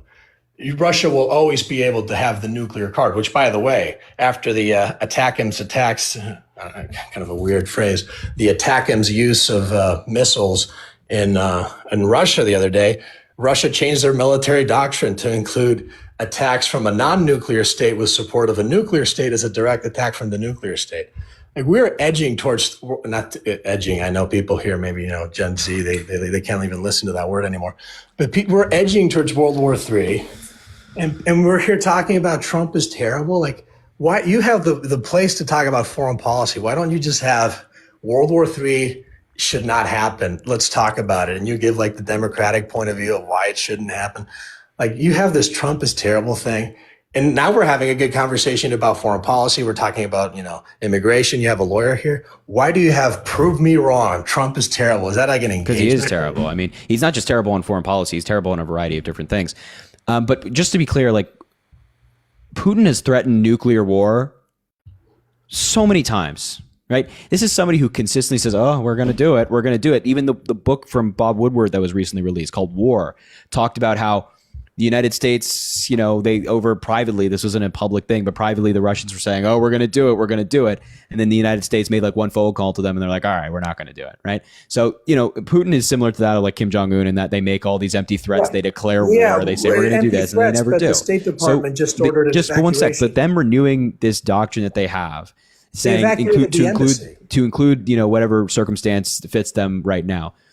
I'm not taking too seriously because Putin is full of empty threats. And at the end of the day, we've made clear to Putin that if he decides to use tactical nukes in Ukraine, then that is a bigger problem, that the United States will then get involved in a bigger way and NATO will get involved in a bigger way. And I can tell you that Putin does not want to mess with the United States militarily, doesn't want to mess with, and then add Great Britain and France and Germany and all these other NATO countries. So if they wouldn't want to in mess there, with that, why would you say that if he weren't stopping Ukraine, then he would attack other NATO states? He would go onto Poland. He would build a Soviet Union. If he's afraid of the U.S. and he's afraid of the Europeans, why would the excuse to defend Ukraine be, well, then he's going to come after us next if he doesn't want to face them? Wait, what do you mean? Well, if you're saying, well, the reason we have to defend Ukraine is because if he can just take Ukraine, then he might just take Poland. Well, that's one of the arguments you made, but then you just said he doesn't. But why would he? Then you said Poland, but Poland's a NATO state, which means war with the U.S. Why would you say that? Well, I'm just saying, I think that we've also have U.S. intelligence to say that like Russia wants to really test the limits of NATO.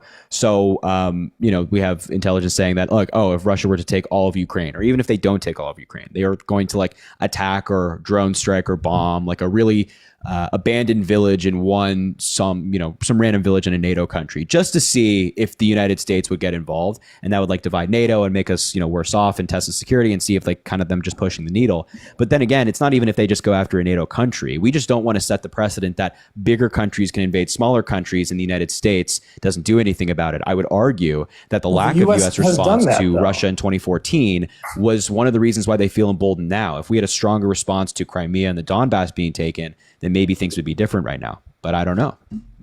So, but wait, the idea that bigger countries should not have the freedom to invade smaller countries, that's all the U.S. has done throughout its, the last century of its history. Well, It's been overthrowing you can take government. objection with like the United States' foreign policy over the past like 20 years, 30 years, 40, No, 40 I'm years, just whatever it saying is. that- And that's perfectly fine. But then you would have to apply that to like Could I stopping finish my other thought countries real from doing quick? that. Yeah, sorry, go ahead. I just mean that the state, the United States, the government, the system, the industrial complex, the military industrial complex that has been set up, this war machine that we have of a country that has been overthrowing and invading countries left and right without discrimination for the last half century, is now somehow defending a country from the righteous position of, well, it's not okay for a powerful country to invade a sovereign smaller one. Really? It's not, the gas and natural gas underneath Ukraine. It's not the geopolitical implications of having access Well, it's all of those things. It's precedence. It's because China's watching with Taiwan. It's precedence. It's resources. It's trade. It's all this stuff. It's tactical. I think everyone in chat, at least, maybe not everyone, but I think most people understand the idea that the United States has been doing this forever, and the fact that somehow people in the State Department are trying to justify the invasion, like Kamala Harris, or famously the clip. Russia's a big country that basically invaded a smaller country in Europe, and that's wrong. Like that's not foreign policy. That's well, like for Trump supporters, I shouldn't say that. For some people in the United States who are not familiar with Eastern Europe and what's happening, that breakdown is helpful for some people. Well, I'm glad she was the one who did it. I mean, I didn't help her out in the election, but maybe she did a little bit more simplistic. It would have helped. But sorry for that. But well, I saw the live. I was in the live that day. You could hear Trump talk about foreign policy. It's really painful to listen to, actually. I think nowadays Donald Trump, the 2024 Donald Trump, when he talks about foreign policy, I think he does ramble and he kind of goes off the weeps. But if you look at some of his interviews when he was running in 2016, a lot of his topics when he talks about Iraq, when he talks about Libya, which was more topical at the time, he knew in depth about the history and the United States implication. I think that trying to say, oh, well, he's just some con man real estate developer who's pitching Bibles. Yeah, he does that. And it's very easy to make a cartoon out of that. But he's also a guy who has some complex idea. I mean, he didn't become president just because he's some funny guy. Trump has a complex idea. We're all waiting to hear it. I mean, I don't think that when he was speaking in interviews in 2016, he sounded all that great. I mean, listen to him in the debates with like Ted Cruz and Marco Rubio. Well, the debates. This guy who you're calling like prophetic was calling Marco Rubio Little Marco. Yeah, I understand that. Trump, what are we doing here, right? Donald Trump on the debates was quite profane, and he was trying to get the clips, and obviously it worked for him. But when he gave interviews, when he sat down with BBC, and they would press him about saying things like, "Hey, we shouldn't have gone into Iraq. The war in Iraq was a big fat mistake. They lied. They lied to us about Iraq." He was the first person to say that on a presidential debate stage. If you can't say, "Hey," it takes something to be the first person to go up on a stage and look at George Bush's brother and, the other George Bush's son and say, hey, your family lied to us into war. The State Department lied to the American people and Americans died because of that. That night, it was one of the first debates. I think it was the South Carolina debate. A star was born. People were like, yeah, even you and I would agree with that. Would you not agree with that point? No, I mean, I'm totally there that our involvement in the Middle East was not great, but it's not like Trump has been, significantly better, right? I mean, you go in the Middle East, and when he was president, he increased drone strikes by 450%, kills a bunch of innocent people. I mean, are we really saying that? Trump went after Bush, and then he just, he got out of the Middle East. He had 4 years to get out of Afghanistan. He waited until the last year of his presidency, said he's going to reduce all these troops, didn't. You know what I mean? And it's like, how can you possibly give Trump credit for that? If you're saying if you're of the view, if you're of the view that Trump, was completely right on the Middle East and a star was born, but then he becomes president and doesn't do, anything about the Middle East, waits till his last year to get out of Afghanistan, drones a bunch of people. Like, isn't that a little bit contradictory? Maybe you just bought into his words and not his actions. Well, three things to that. One, I think his administration was terrible the first time around. Yes. Two, and you voted for him again? But can I finish? Yeah. The increase in civilian casualties and deaths all around in drone strikes was due to the increased attacks on ISIS, which began once he was president, which was, by the way, wiped out in 2018. People really don't talk about this, but obviously maybe you in Europe. I was living in Spain in 2015 when the Paris attacks happened, November 2015. I don't know if you remember them. Europe, people were talking about ISIS. People were afraid of ISIS. You had military everywhere on the street for years, everywhere in Europe. And then one day no one talked about them because they were really bombed to shit. And there's actually a map on YouTube. You can watch a day-to-day of how they just kind of disappeared because they just got bombed to shit. Honestly, that's too interventionist. I don't think the U.S. government should have done that. I thought they should have just left. And to your point of Donald Trump not leaving the Middle East, in 2020, to be fair, it was after he lost the election. But after he lost the election, which I do believe he lost, by the way, after he lost the election, yeah, I know, we can talk about that later if you want. But after he lost the election, he gave the order for all the troops to withdraw from the Middle East, which you can say, well, you can't really do that. It has to be an escalated withdrawal, whatever. He is the commander-in-chief who every member of the army and every armed forces serve an oath to, gave the order to leave. And John McEntee, with that order, went to the Milley, what is he, the chairman of the Joint Chiefs of Staff. Chief of Staff, the Joint Chiefs of Staff, there you go. Thank you. Went to Milley and they gave him the order. And they just didn't do it, which, by the way, defying an order of the commander-in-chief and the military perspective, that's treason anyway. But he did say— Law of the Wild, fact check on that, please. Anyway, sorry. Well, if the President of the United States gives a command to someone who's beneath him on a military rank and he refuses to give out that order, and that order is to protect, in the view of the president, national security, he is acting against the national security of the country and against the president's order. That is, by definition, in my view, treason. We still have the lawyer on. Maybe he can. Sure. I mean, if law of the wild, you chime in, go ahead. Probably not treason under the United States Code, but it's definitely a court-martialable offense, and they would end up in Leavenworth. Thank God that Milley didn't. They didn't go through with that because Trump was like this unhinged lunatic after the election. And you can say that validly, but my point is that he was at the time the president of the United States. People could say right now, well, Joe Biden, he didn't run for office this time. He's not going to be president in 3 months. He does not have the authority while the president-elect is talking about negotiating with Russia to authorize these weapons to be used, and escalate the conflict even further right before negotiations are supposed to begin. Like, you could argue that, but hey, he's the president of the United States and he gave out that order. So you're okay with— Well, they're different. They're different, but it's still the commander in chief. Right. So one's removing our entire presence in the Middle East. Also, again, while this guy's in the midst of having hold on. Trump is in the midst of having a mental breakdown in a very public fashion about an election that he clearly lost. And he's, inciting people at the Capitol and encouraging violence and encouraging conspiracy and calling up people and asking them to do illegal things. Whereas Joe Biden right now is just responding to Russia escalating by having North Korea troops involved. So at some point, I think that, we have a system of government where if the president, the commander-in-chief, gives out an order to do something, that we would agree that even if we agree or disagree with the order, that it should be followed. But at some point, I think we would both agree that there are circumstances when a commander-in-chief gives out an order that we would prefer not to be followed. I'm sure you would agree that if Donald Trump authorized a nuke on Iran during that period of which he was experiencing his very public mental breakdown, that you would hope that it wouldn't be authorized.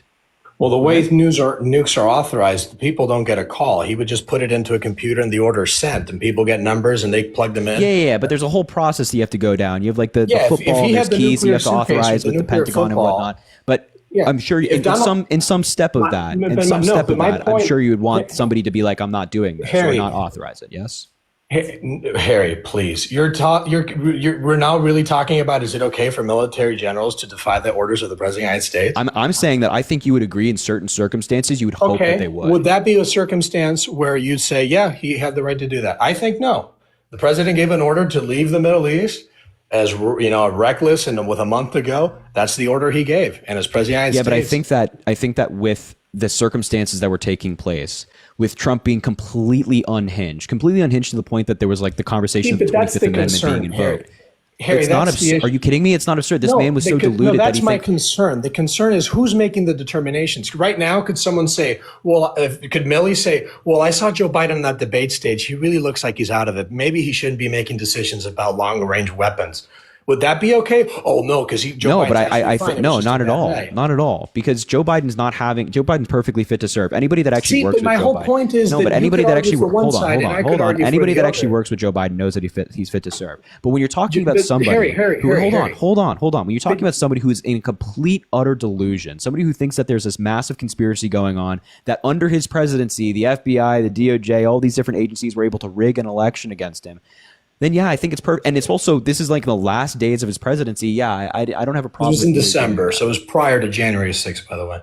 Yeah, so last days of his presidency. Yes, I have no problem with him, with Mark. Yeah, but prior to January 6th, when they were still appealing and trying to recount. And again, just to be clear, during December, this was like peak time of him calling up state legislators, telling them that they have this irrefutable fraud, and that even everybody around him was telling him, even his family, that it was not taking place, and he was arguing it was still taking place. So while he's in the middle of this delusion, I have no problem with that. In early December, when this happened publicly, at least, he was just fighting, and they were still actively recounting Wisconsin. At the time. He was just fighting. He wasn't just fighting. He was committing crimes, in my view. Well, yes, you can call it committing crime, but my point is, you've had a lot of people on this debate stage or on this debate live that disagree with you, obviously. Yeah. If they were in the position of power right now, if you had, instead of a General Milley, you had a general fucking idiot from Texas who insults you and, leaves the live. If you had someone like that who disagrees with Joe Biden personally, but he has an oath to the office that he serves in the Joint Chiefs of Staff, if he were to make the determination just because what he's seen, you may disagree with him. People could argue about the Donald Trump 2020 election for hours and days, and people have done that.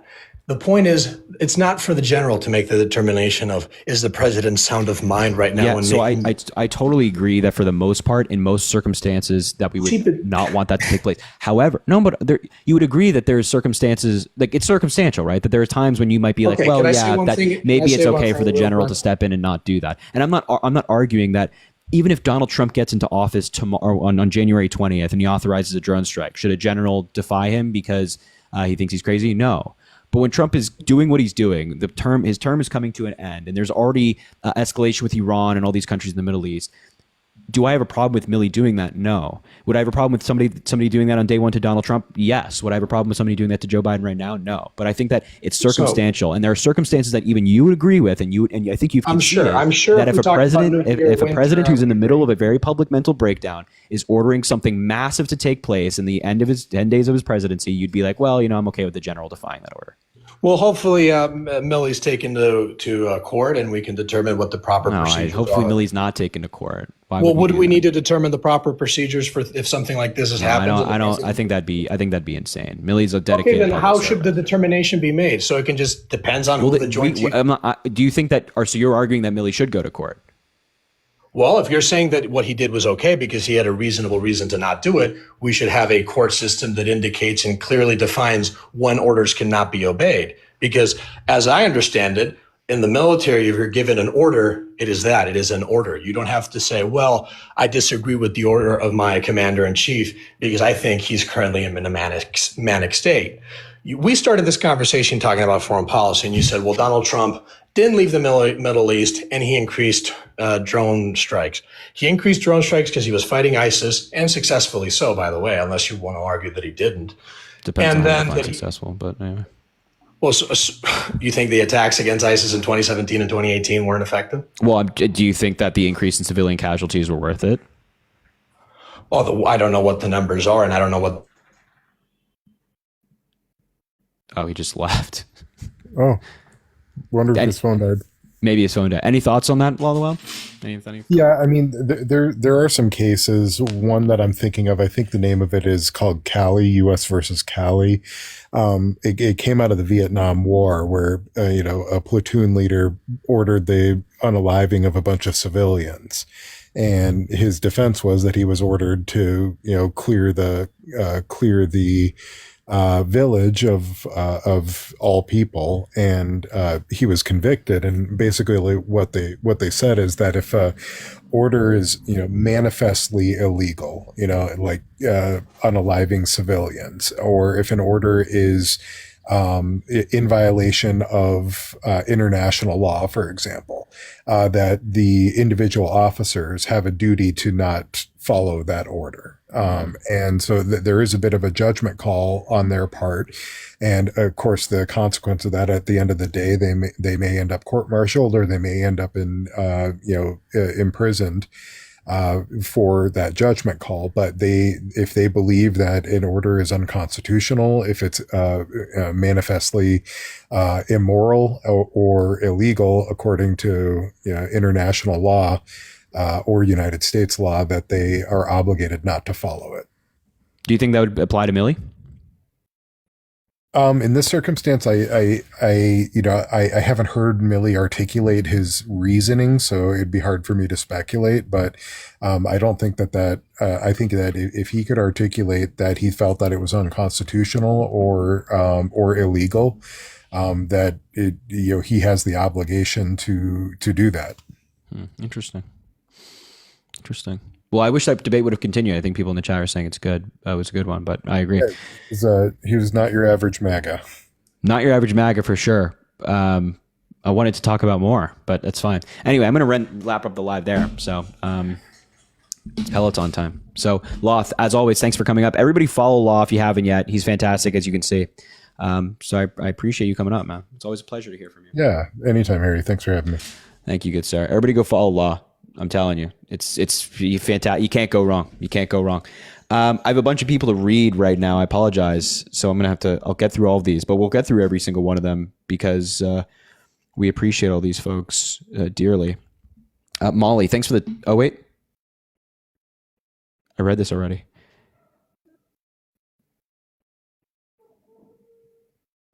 Got it. Okay, here we go. Zariah, thanks for the 50 cents. You can't be that. Oh, well, you can't be the person who almost reads and it doesn't. There's Law of the Wild. Everybody go follow him. He's pinned. Go do it. He's fantastic. I'm telling you, he's wonderful. Sierra, thanks for the $1. Want to buy me a drink sometime? Wow. I can't read that either. There is absolutely no chance I can read that. Morgan, thanks for the $5. But I appreciate you, Sierra. Appreciate the $5. Please explain the filibuster to us and why the Department of Education might not be dismantled because of it. We love you. Yeah. So in order to get rid of the Department of Education, you have to go through Congress. An act of Congress can't be undone by an act of just the president.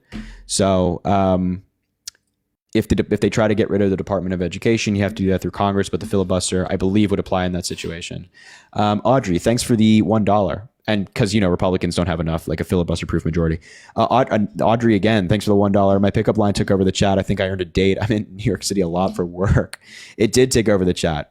That a lot of people were very passionate about it. Alexis, thanks for the $1. Found you from Dean and Parker as an ex-Republican. MAGA is not the Republican Party. I agree. I actually fully agree with that. Ali, thanks for the $1. Sent this before, but I'm sure if you read it, I did read it. And you don't have to worry about any of that, Ali. I promise. It's no problem. Trust me. It's no problem at all. Bonetta, thanks for the $1. Listening to you troll the MAGAs is my favorite part of the evening. I can't wait for you to run as the youngest president in U.S. history in 2040 with Chris as VP. I'll be first lady, of course. We'll probably have 2 to 3 kids by then. I appreciate that. Abby, thanks for the $1. Is TikTok really getting banned on January 19th? Yes, what's the plan? It is currently, but there are court cases that are working its way through on TikTok right now as it stands. So we'll get a decision on that in early December or mid-December, I should say. But I don't think it's likely. And if it does go through all of those different things, if it does, JW, thanks for all the gifted subs, man. I appreciate that. If it does go through, and it does get banned, I'll be on YouTube and Twitter and Instagram and stuff like that, and Snapchat. Speaking of which, Snapchat link in bio. Angela, thanks for the $10. I'm immune compromised. That lady is so wrong. I had not been vaccinated when I got COVID. I would have died. I have myasthenia gravis autoimmune disease. Hopefully I pronounced that correctly. Yeah, exactly. I mean, just completely incorrect. Kayler, thanks for the $1. Can I please ask you to come to my family's Thanksgiving dinner? If it's going to pop off, I'd love to be in the food fight with you more than anyone else. Love you, Harry. I appreciate that, Killer. Yeah, I mean, I would definitely debate people's crazy family members. Maybe we'll do a live dedicated to that around Thanksgiving. When you're home with your crazy family members, you join up and put them on the phone. Sarah, thanks for the $30. That's incredibly kind. W's for Sarah in the chat. Thanks for all that you do. I wanted to recommend a book I just finished that was really informative. If you've ever had any free time between school and educating people on TikTok, it's called Hiding in Plain Sight: The Invention of Donald Trump and the Erosion of America. Sarah, it sounds great. I will definitely look into it for sure. Karen, and that's incredibly kind, by the way. It sounds like a good book. Carrie, thanks for the $1. I'm all for democracy, but tonight I just want to focus on pleasing every part of your agenda. Oh, wow. I live in Brooklyn, which makes this funnier, TBH. God, I just didn't even expect that. I just didn't even expect it. I appreciate you, Carrie. Thank you. Jennifer, thanks for the $5. Keep up the good work, Harry. Facts are important. Don't read this out loud. Oh, God. Well, yeah, anyway, I know you're joking. Just kidding. Read away. I appreciate you. Quinn, thanks for the $2, Harry, and to answer my Instagram DM. I will do my very best. I do respond on Snapchat quite a bit.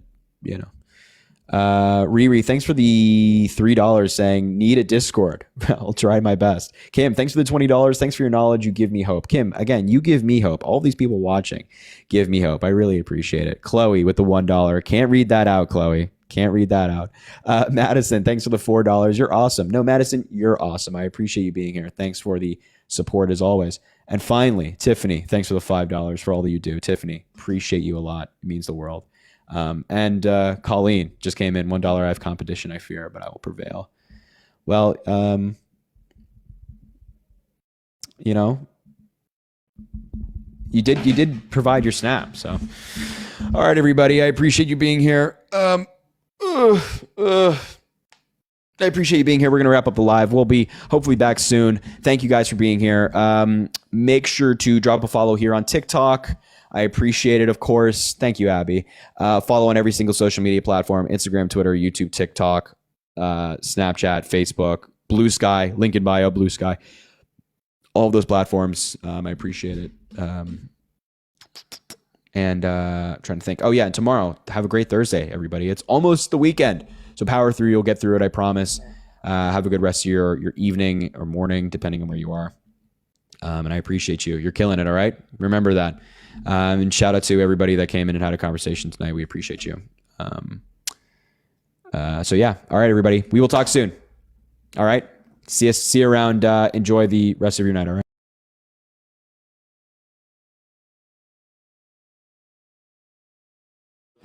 What's the source on that? Here, I got it filed. I got everything I read filed. Let me pull it up. Nice. While I'm looking it up, the smaller estimates were like 500 billion. And if we're just talking about the tax plan, I've read that it would increase by yearly revenue loss by close to $1 trillion, but not quite $1 trillion. In what, Trump's tax plan? Yeah.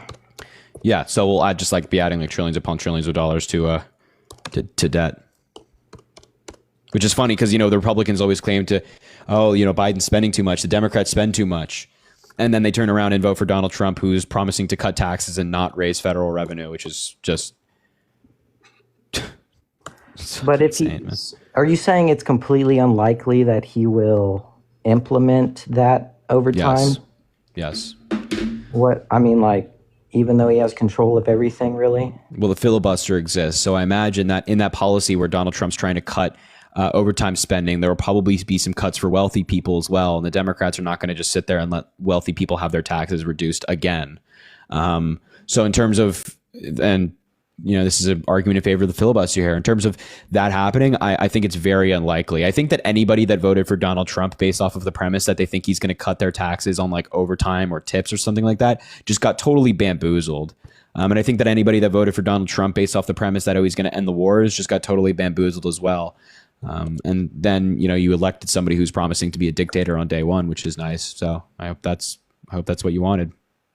Well, I'm just mainly looking at I'm going to take him at his word. And I know, I mean, hang on. Yeah. No, I do that all the time with people who lie so often. It's a good idea.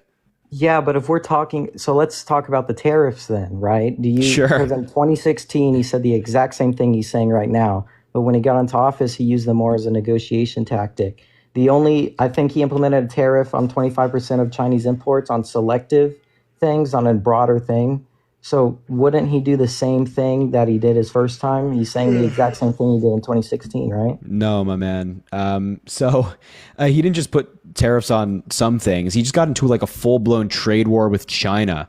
And we lost like thousands of jobs in farming. We lost like, it was like billions of dollars lost on farm revenue. It got so bad for farmers because like their ability to sell soybeans abroad because of retaliatory tariffs was hindered. They got so bad that Trump actually passed a farming bailout to give these farmers money from the government, which is that socialism that Republicans like, in order to keep these farmers afloat. So if you want another trade war where we have to spend billions of dollars to bail out the people that we're fucking over in the United States, then great. That's great. But Donald Trump, when he was running in 2016, was not promising broad tariffs, 10 to 20% on everything coming into the United States, or 60% plus on things coming in from China. He talked about some tariffs. This is just extreme tariffs across the board. And everything that you buy is going to become more expensive if Donald Trump has his way. And I would rather not put somebody in office or have somebody in office whose way is raising prices for Americans. I read, let me try to find it. I literally read this today. In 2016, he said the exact same thing he was saying today. Do you think he didn't say that? Yeah, he did not have a broad tariff policy in 2016 of like 60 to 100% on China, 10 to 20% on everything coming into the United States.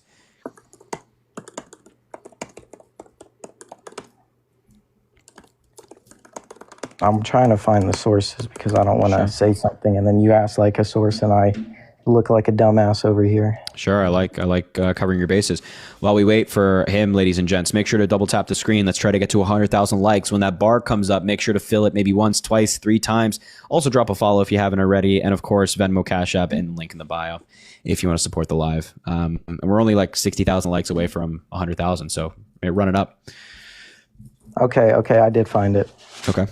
Okay, this is from PolitiFact, and it says, during his 2016 presidential campaign, Donald Trump proposed implementing across-the-board tariffs. One of his main trade policies proposals was to implement 45% tariff on all imports from China.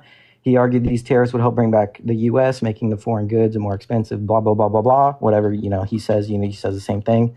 If he said it that time and then he came in and he didn't do that, why would he do it? Why would you take him at his word this time? So first of all, you just cited tariffs that apply to China. Trump was running on tariffs in China in 2016, yeah. But now he's running on tariffs on everything from every country, 10 to 20%. And the tariffs that he now wants to put on China are 60 to 100%. And then if your view, and so either way you lose, unfortunately. If your view is that, let me start on this side. If your view is, he's telling the truth, then your prices go up. Right? Things just become more expensive. If your view is that then he's not telling the truth, then you just knowingly voted for somebody who lied to you. So it's a lose-lose situation. Either you have a liar in office who runs on policies to sound attractive just to get voted in, or you have somebody who is telling the truth and his policies just suck. You're telling me that it's absolutely not probable at all that Trump would eliminate taxes on overtime. That's just not, you can't even fathom that would happen. Yeah, I don't think that's going to happen. I don't, there's a possibility of anything, right? So I'm not going to say it's 100% not happening, but I'd say in terms of him actually doing that, I'd say it's like 98% that he doesn't, 2% that he does. Yeah. Would you also say then that it's more likely he doesn't implement those tariffs? Yeah, I'd say it's decently likely that he does, or he tries. And again, even if because I don't think he needs congressional approval for those tariffs, so he can just do it by himself. Whereas for getting taxes off overtime, he needs to go through Congress, which is a much harder thing to do. So he just has more discretion there. So I think he's definitely going to try to do those tariffs, and I think that he's just like a disaster when it comes to trade. So I don't see that changing anytime soon. Okay, now if he did eliminate tax, I believe he will, and you can call me crazy, but it's a proposal a political candidate made. I believe he can do it with the House and Senate majority behind him. If he did, will you admit, though, that would help around 75 million the working class American people? Would you say that would definitely increase their take-home pay? Yeah, I think it would help those people, but probably hurt us as a country in the long run, just because where are we going to make up that revenue? Like are we the American people saying that, yeah, let's cut overtime pay in exchange for less funding in infrastructure, less funding in healthcare, less funding for education, things like that? Like, is that a comfortable trade-off? I'm not sure. I definitely think that, like, I would have no problem at all. Zero problem. Actually, I would encourage this. I'd want this to happen for overtime tax and Social Security tax to be eliminated if and only if that revenue can be made up in another way by, like, increasing taxes on the wealthy. I have a problem with that, though. I've read multiple studies and reports that estimate that if you did, for Harris's plan in particular, which was from 22% to 28%, I'm pretty sure that's the number, right? That would cause a job loss of around 800,000 jobs. That could potentially increase prices for consumers. That could decrease the consumer spending. What are you talking about? We've had, like, high corporate tax.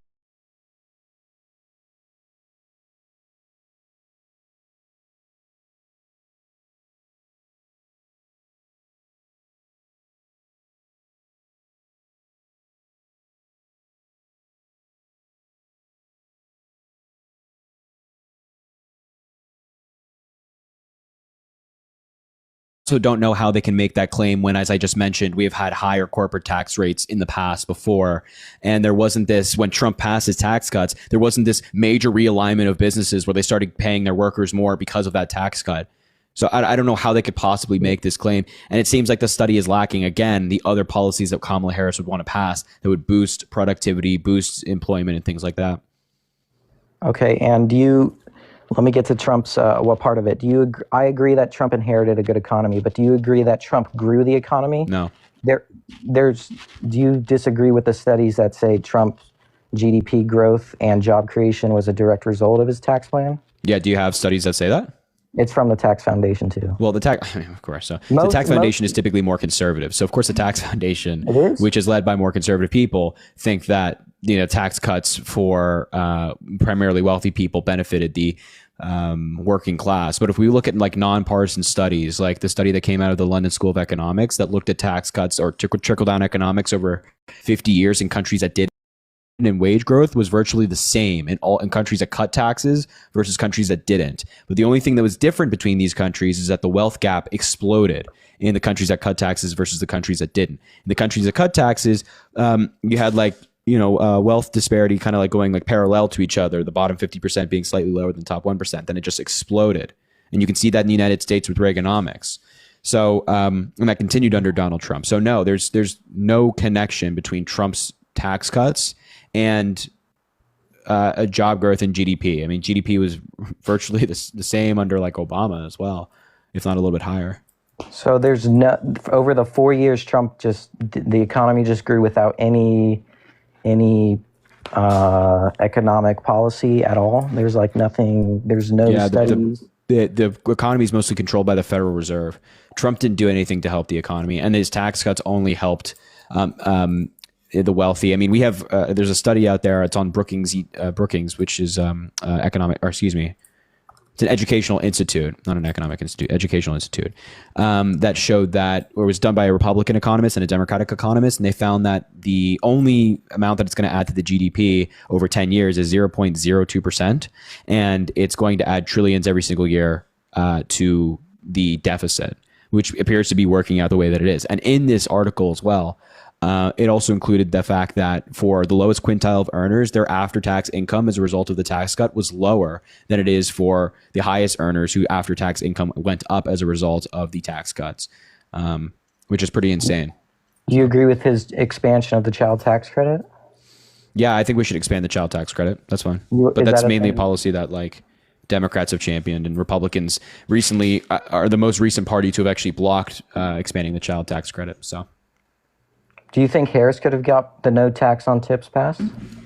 Yeah, maybe. I don't know.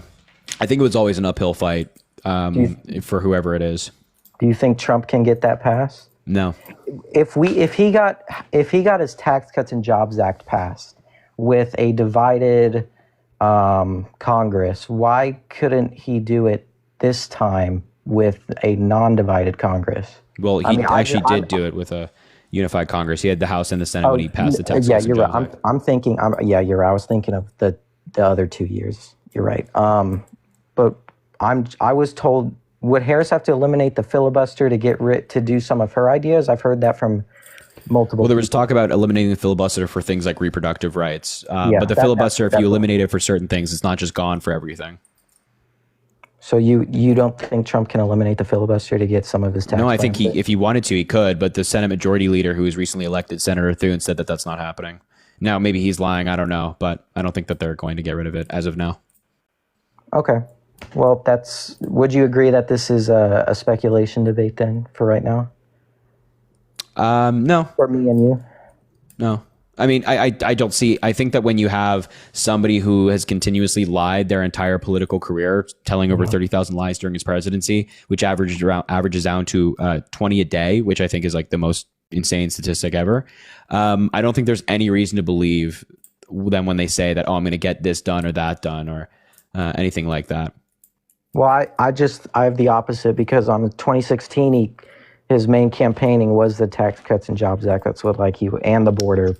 But yeah, and what did he do on the border? Mexico didn't pay for it. The wall wasn't built. Well, there's no healthcare plan. He didn't pass an infrastructure bill. He didn't overturn Obamacare. Well, I don't think we should overturn Obamacare. That's not a good idea. Well, that's what he tried to do in his first term, and you voted for him again. I know he tried to replace it with no. Well, it was called the American. I think it was called the American Health Care Act, which there was no replacement pass for Obamacare when he tried to repeal it. So it would have just like had 40 million at the time, 20 million Americans cut off of healthcare, just like that, because of Trump. And there was no plan. There was no healthcare plan that he released to the public. We have no text. Then what is the American Health Care Act, the AHAC? Yeah, please pull it up. Pull up the entire text of the AHAC. Now, I don't agree with this, but he brought this up in Congress and it got shot down. Because I read it and it would have hurt a bunch of people. But I'm just saying. And you voted for him? So wait, you read it? You said that? Okay, that's crazy. No. I voted for him for the overtime thing. I know, but you just acknowledged that his healthcare plan that he tried to pass, or alleged healthcare plan that he tried to pass, would hurt people, and you voted for him anyway. Well, it also helped people. It just, it would hurt people also. There's like pros and cons to it. I just think the cons outweighs the pros in that specific. So yeah, exactly. So when it comes to healthcare, you say you voted for somebody whose plan has cons more than pros, and who tried to overturn Obamacare, has talked about overturning Obamacare in his 2024 campaign. And when he was asked about his healthcare plan, if you wanted any more evidence as to him not having one, he said, "I have concepts of a plan." Do you want me to still pull up the AHCA? If you want. All right. Well, I both conceded that's a bad idea. But getting back to the tax, this is from the factcheck.org that directly says the Tax Cuts and Jobs Act led to higher GDP growth during his presidency. Also from the American Presidency Project, it says the same thing. In Vestopia, it says the same thing. Now it doesn't say. Hold on. Read the factcheck.org thing. Huh? Read the factcheck.org thing. Okay. Many reports suggest that the tax reform contributed to economic expansion by increasing disposable income for individuals and stimulating business investments in the short term. Long-term impact has been debated. Some studies showed that while there was an initial bump in GDP growth and consumer spending, the anticipated long-term for increased business investment didn't materialize as expected. So in the short term, while he was president, let's say before COVID, so about for 3 years is when it happened. GDP it's not saying growth 3 years. Well, that's GDP growth did rise for his first 3 years. So if we got to contribute that to the Tax Cuts and Jobs Act. You do not have to attribute that to the Tax Cuts and Jobs Act. Okay, well, what would you consider short term? Like a couple months? I'm just like, what do they describe as short term?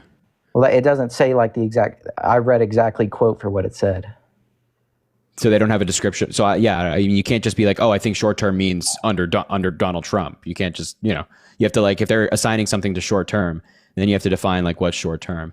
Also, I'm looking at this right here, and GDP growth in terms of the numbers looks pretty similar under Trump than it was under Obama, because again, the president doesn't control the economy. So also inflation. Do think Biden did anything to lower inflation? The president can't control inflation. I know what I was meaning. Like, do you think I know it's the Federal Reserve. Do you think he encouraged the Federal Reserve in any way with any president policy? doesn't talk to the Federal Reserve. They're independent. Can't they encourage it through indirect actions, though?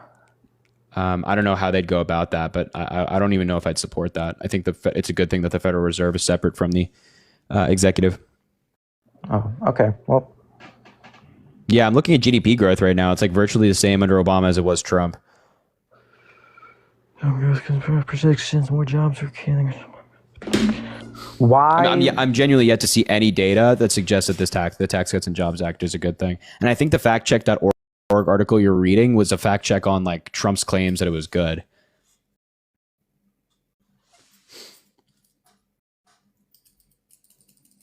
We can't hear you when you're off TikTok Live, by the way. Oh, I had a battery pop up. I'm on. It was posted June 17th, 2020. Biden on economic growth and Trump's tax cuts. That's the title of the article. Say that again. Posted on June 17th, 2020 by Robert Farley. Biden on economic growth and Trump's tax cuts. It describes what the tax cuts did, and then it describes some of the effects on it. Let's see. Yeah, so the claim that they're fact checking was Biden saying, quote, most of the conservative think tanks, including the Heritage Foundation, says the Republican tax cuts generated virtually no growth at all, which I don't know why they're saying that. They're saying it's false, which I'm not sure if I don't know if I'd rate that false. Maybe misleading, I don't know. But a lot of these things that you just mentioned found like little to no growth. So I think they're not fact checking it, saying, oh, that the Tax Cuts and Jobs Act was good and that it had long-term growth and that it was really beneficial to the people and had this explosion of jobs, which Donald Trump described. Well, they're fact checking a specific claim made by Joe Biden. So, what about the job? You know how the budget office projected that Trump's first term would have not as historic lows as it did? I don't know what you're referencing. The budget office projected for the entire first term, the unemployment rate dropped to historic lows under Donald Trump. It was lower under Biden. Well, yeah, because I've read that Biden's job creation is more akin to 4 million to 5 million. If you get rid of now, you should give him credit for recovering COVID jobs because he recovered that. That's his doing for the American Rescue Plan. Yeah. But if you look at just like overall like new jobs created, it's more 4 million to 5 million. Yeah, even if you factor out COVID jobs, quote unquote, Joe Biden per month still had better job growth than Donald Trump. And that's via the Labor Department. If he had better job growth, how do you only create 5 million jobs? So compare that to the amount of jobs that Donald Trump created. 7 million. I also don't know where are you getting this 5 million number from? Let me pull it up. I got everything. I got memory, but I don't memorize the sources. I got all the things filed. Yeah, I don't know how you're getting that 5 million number, because if Biden's created 14 million jobs, are you saying that 9 million of those was COVID related jobs? Really? And not about. Also, Biden's term hasn't ended yet as well. So. Oh yeah. I know that.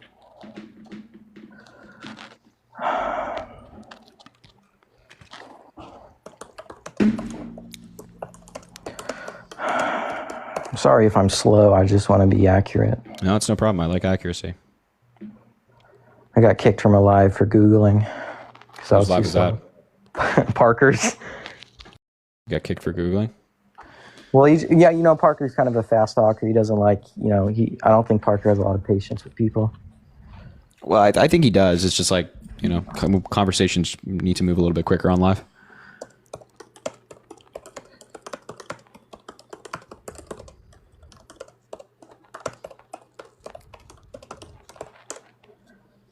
While we wait, everybody, make sure to drop a follow if you haven't already. We do these lives all the time. Also, double tap the screen. We're like very close to 200,000 likes. So when that bar comes up, fill it up all the way. Double tap, or excuse me, not double tap. Spam those shares down there as well. And of course, Venmo, Cash App, link in bio. You know the drill. You know the drill. Also, if you're MAGA, get ready. We'll talk to you soon. We shall talk to you soon. Would you classify me as MAGA? Well, you voted for Donald Trump. I don't even know. What does MAGA mean? It's just like the ideology. Does it stand for something? Well, yeah, Trump says it stands for Make America Great Again, and that's like what he describes his ideology as. That makes sense. This is from the Washington Examiner. During Joe Biden's first 3 years in office, the U.S. economy saw the creation of approximately 14.6 million jobs, which is the largest number for any president first 3 years. However, a significant portion of these jobs represented a recovery from pandemic-related losses rather than purely new jobs that were created in the traditional sense.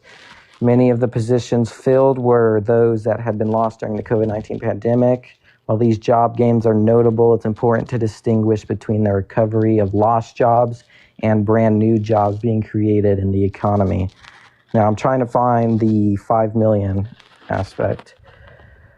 Oh, it's around 20 due to the pandemic, shutdowns, business, 20. Snail, thanks for the subscription. I appreciate you. Biden oversaw, blah, blah, blah, bounce back, complex, more detail on this when it comes to just the return of previous lost job. What?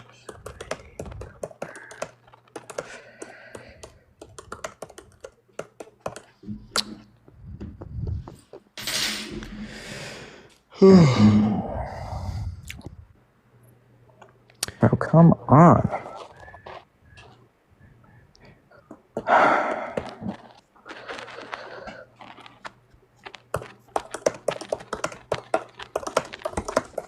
Yeah, I don't think that I'm not sure if that number is right. I don't think the number is also relevant. Even if it is, I don't think that number is relevant just because like his presidency hasn't ended yet. So as of now, like the numbers stand. All right. What I was Well, saying stands. what do you acute Obama to Trump's post or pre-COVID 7 million jobs? I just think that's an effect of Obama's economy. Yeah. You don't think he had anything to do with job creation? Yeah. I don't think that Donald Trump did anything for the economy. I don't think he made the economy better whatsoever. He just rode the wave. If you look at any metric, unemployment, wages, job growth, business creation, all of that went up in a very steady way. There was no exponential growth in any of these things. The stock market went up in a steady way, indicating that investors felt they felt pretty consistent with the market, that the economy was going up in a linear way. There was no exponential growth in any of this stuff. So, But what do you contribute the Congressional Budget Office as a credible, nonpartisan source?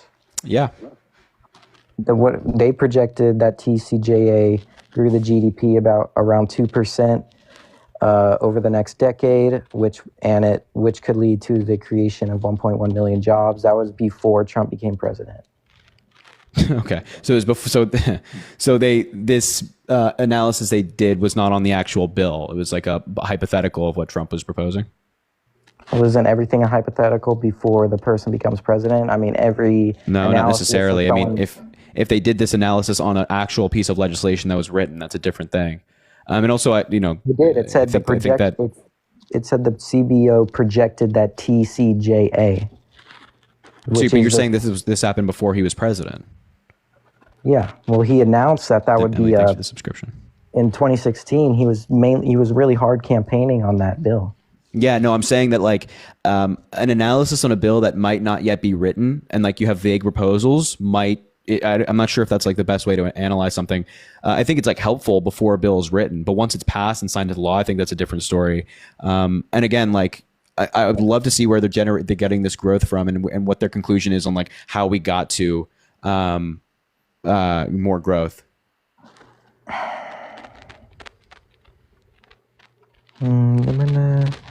Also, given that I also just find it not to be very helpful because we've now had the Tax Cuts and Jobs Act since like 2017. So we have more than enough data. It's almost been 10 years. We have more than enough data to say this was successful or if this wasn't successful. And so far we have data to suggest, as you even just read yourself from factcheck.org, your own source, that there might have been a slight boost in the beginning in the short term. But over the long term, there wasn't any, or we haven't seen that yet. And we're not going to see it because it's not going to just suddenly kick in. This was a source that you just cited a moment ago. So, I'm sorry. I was Googling. What did you say?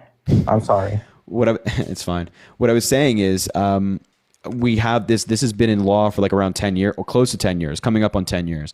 And we have more than enough data right now to say, hey, this bill wasn't successful. The source you just cited, factcheck.org, said that it found some short-term growth, but long-term, not very much, or it's yet to be seen. And I don't think that long-term growth is going to suddenly start kicking in. So the Congressional Budget Office is generally great, but when it comes to an analysis they did before the law was passed versus analysis we have now from different institutions, I think I would rather side with those who've done this work based off of the actual effects of policy that's been in place for some time now.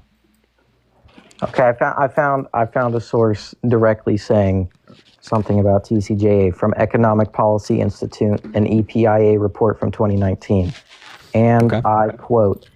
Estimated of job creation directly tied to the CTJA vary with projections ranging from 1 million to 1.8 million jobs over 10 years. I mean, that's what it is. That, do you agree with that? Brock and Bissett, thanks for subscribing. What's the article name? Because I feel like there's stuff missing here. Go ahead. Economic Policy Institute. Here, oh wait, yeah, let me pull it up. What the hell?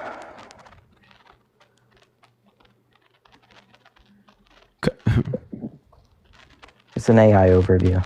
That's why the sources are wonky. Well, I'm looking at an article right here from the Economic Policy Institute that says the TCJA overwhelmingly benefited the rich and corporations while overlooking working families. This was released December 17th, 2019. I think that's the exact same article you're citing. Well, for tax cuts, maybe, but we're talking about job creation. And we're talking about job creation and GDP growth. So while we're talking about the policy as a whole, right? We're talking about whether the policy was successful as a whole. So if your own source that you're citing is saying that it overlooked working families and benefited the rich, don't you think that's kind of significant? Doesn't that in there mainly talk about the tax cuts in the bill? That's what the bill is. Like it's the tax. It's called the Tax Cuts and Jobs Act. So yeah, well, Jobs Act. But but tax cuts, right? I mean, that's part of the policy. I'm saying that this policy was not successful whatsoever. You're saying it is. You have to factor in the tax cuts. And this article is also saying the report explains how the TCJA spurred record-breaking stock buybacks, rising more than 50% to $568 billion in 2018, but failed to boost U.S. workers' wages or deliver broad prosperity for low-income communities or communities of color. In fact, wage growth has decelerated in 2019. So that doesn't sound very successful to me. Well, what about the child tax credit expansion that it had in there? You agree with that? Yeah, I have no problem with the child tax credit being expanded. And with the $12,000 deduction? For what? For overall income. For who? I'm pretty sure it's for the mostly middle class. You got a deduction. Let me find it. Oh. All right, we have to wrap up this conversation, though. There are people waiting. Let me ask the questions I was wanting. Do you think in you haven't asked them yet? Okay, go ahead. No, like a close, because when I was going to close, I would ask this. Do you think in 2028 y'all need more of a Bernie Sanders type populist kind of guy? I don't know. We'll get there when we get there. All right, well, I enjoyed watching you on Piers Morgan today. Thank you, man. I appreciate that. All right, well, thank you for having me up, Harry. Yeah, no problem. Have a good one, all right? You too. Thanks, man. All right. Vanessa, thanks for the $10. Thanks for all you do. Vanessa, I appreciate you being here again. Thank you so much. It means a lot. Suki, thanks for the $10 as well. Thanks for fighting the good fight. You give me hope for a brighter future. I hope you know that you give me hope for a brighter future as well. You know what I mean? Seeing so many people involved, so many people caring. That's very motivating. You know, I think it's motivating for a lot of people as well. Lex, thanks for the $15. Have you seen Steven, I don't know how to pronounce that last name's posts. If so, what are your thoughts? I haven't. Maybe you can link them in the comments or something. I'll try to look into it a little bit more. Kate, thanks for the $2. Does guest know the ACA and Obamacare are the same thing? Yeah, I think he said ACHA or something. I don't know what it was, but I'm not 100% sure. Sierra, thanks for the $1. Can you start lives a little earlier? I have to get up at 4 every day to work out and go to work, but I can't not watch all your debates because it's my favorite. Sierra, I've actually thought about starting lives at like 9 o'clock Eastern time as opposed to 10. I always say I'm going to do it and then I never do. So I've definitely thought about it. Maybe we can work on that together. Kristen, thanks for the $3. What are your thoughts on Joe and Mika kissing the ring? Not a fan. Not a fan.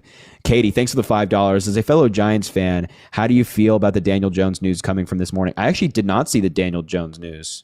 To be honest, I probably should have paid attention more. Kaylor, thanks for the $2. Love how you started the live tonight. We need that more often. Also, you said I could block the ones that really need it, bots or habitual spammers, but I don't have the ability. If I could ask pretty please, can I have that enabled for me? Yeah, definitely. I can make that happen for sure. For sure.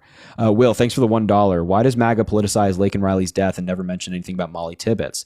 It's insane to me how Trump brainwashes people into thinking he cares about Lake and Riley, yet they're obviously just using it for political gain. Obviously, both deaths are tragic. Exactly, Will. That is the exact right position to take. 100%, my man. Exactly. They politicize Lake and Riley's death for political benefit, but they don't actually care, right? If they did, they would be talking about all these people who were affected by it, but they don't. So, Megan, thanks for the $10. So we're supposed to trust Trump on overtime taxes, but not on tariffs. We are cooked.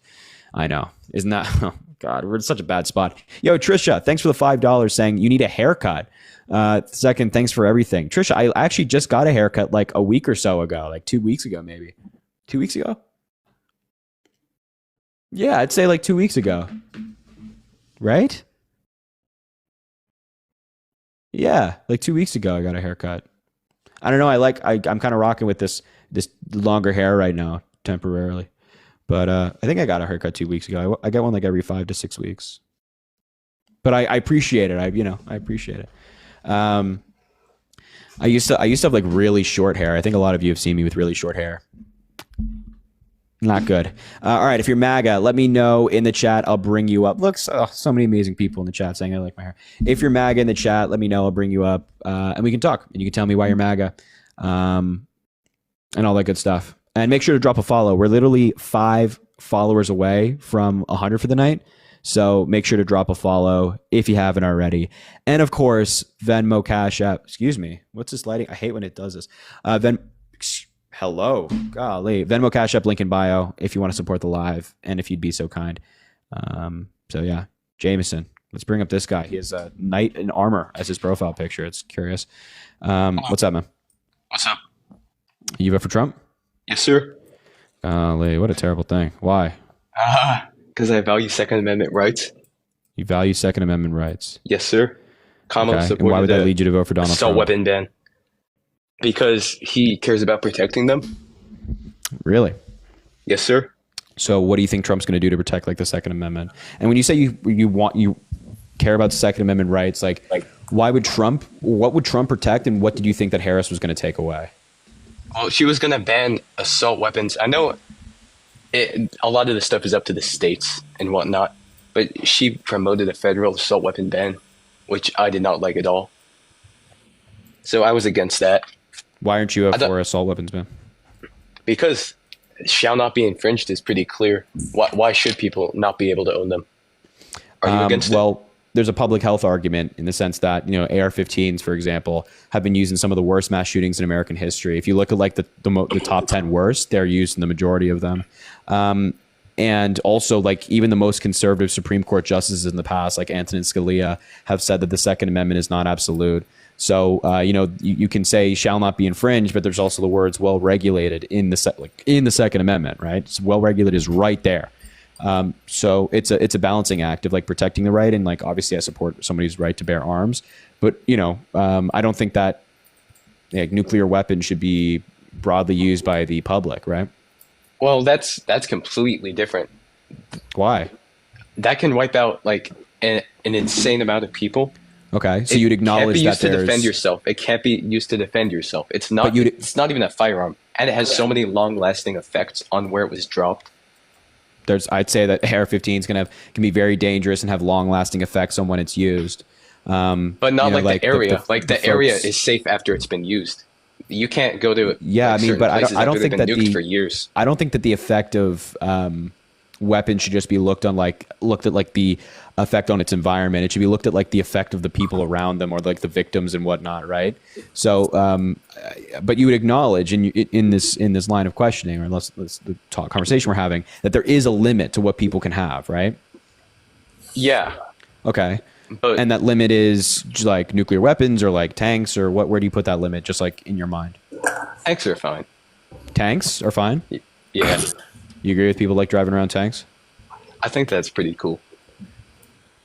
Well, that's what your opinion is. So that this is But- there's a great comedian out there, Jim Jeffries, who did an entire segment on gun control, and his point was the only reason you argue against gun control is because you think they're cool. You like to have them, you like to shoot them at the range and whatnot. You think they're like cool on your wall, but there's no like actual practical reason to not have gun regulations. You have to kind of do these mental gymnastics to justify having firearms.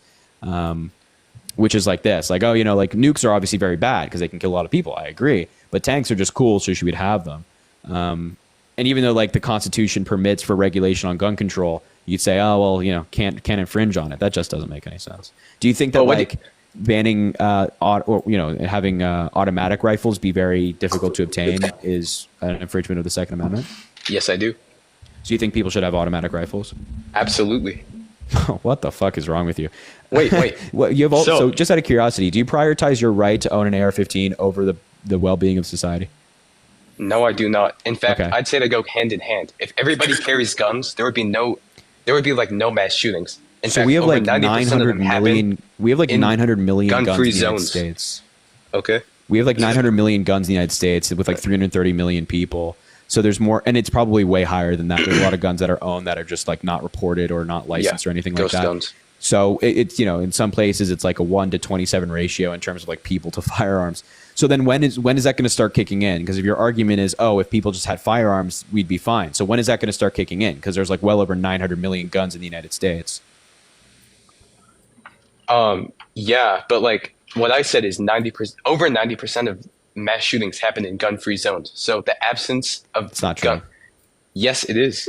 No, it's just because the study you're referencing uses the term gun-free zones very broadly, and whereas other studies find that a small minority of mass shootings happen in gun-free zones because they define it differently. So it depends on the study you're referencing and how they define gun-free zones. Sure. But even if that's the case, like I'm genuinely curious, like when is that going to start kicking in? Would you want to do it in an area where everybody has guns and can shoot you on sight? Or would you want to do it? Yeah, I don't think that like back? having like random guys on the street with firearms would stop mass shootings. I think that could possibly lead to more chaos and more people losing their lives. No, I disagree. Really? Because do you really think that all of these people are trained marksmen to the point of their accuracy being impeccable and their decision making in a high intensity moment is going to be 100%? I don't trust a bunch of people in a Walmart with a firearm to be able to sniff out the bad guy. It's just impractical. And especially when you look at this on a world stage, like the United States has more mass shootings than any other economically comparable country. And in these countries where they have strong gun regulation, they have significantly less firearm deaths, mass shootings. Europe really in main countries, or like Great Britain, for example, haven't had a mass shooting in God knows how long. Australia banned most of their guns in the 1990s. They've only had one mass shooting since. It's like, obviously there's a connection here that when you regulate firearms properly and have strong gun regulation, there are less gun deaths and less mass shootings. And I don't understand why somebody would say, but it's an important right to protect. It's something that we have in America. Other countries that have it too. But people like to say it's for hunting. It's not. It's for protecting from threats, foreign and domestic. If the government wanted to come into people's houses, it's like what they did during the Revolutionary War, the British Army, when they could just come into anybody's house that they wanted. We couldn't fight back. We couldn't do anything if they took our guns away. And that's why they want to do it, for complete control. Where do you draw the line? What type of gun do you think is okay to have, and what type do you think is not? That's funny. That's really funny. It's also funny that like if you think the government really wanted to take your guns because they wanted to like go after you, like they could just go after us right now. Like they have unmanned drones. If you could have like an AR-15 in your hands if you want. You could have a fully automatic rifle in your hands if you want. If they have unmanned drones that could just take you out in your house, you don't stand a chance. The government's not going to become tyrannical and then try to take you all in for ultimate control. I mean, my God, we're also like a huge country with people who live everywhere. I don't even know how that would. I don't even know. First of all, why would they do that? I also don't even know why that would make any sense. So that's just like a really like bad argument. It's a really bad argument that why do you firearms? So you said you think that the right should be protected to an extent. Why do you think it should be protected? Why do you think it's important? Well, I think that in the Constitution it does permit it. I actually support the Constitution. So the Constitution says that people have a right to bear arms. And I think that that is the case and that people should have that right protected. But it can't be absolute. No amendment is absolute. And I think that that's certainly shouldn't be an anomaly. Okay. But why do you think they should be able to have them? Like, what should the purpose be? Do you think it should be for protection or hunting or what? I think it can be for both. Okay. And I think assault rifles are good for that, personally.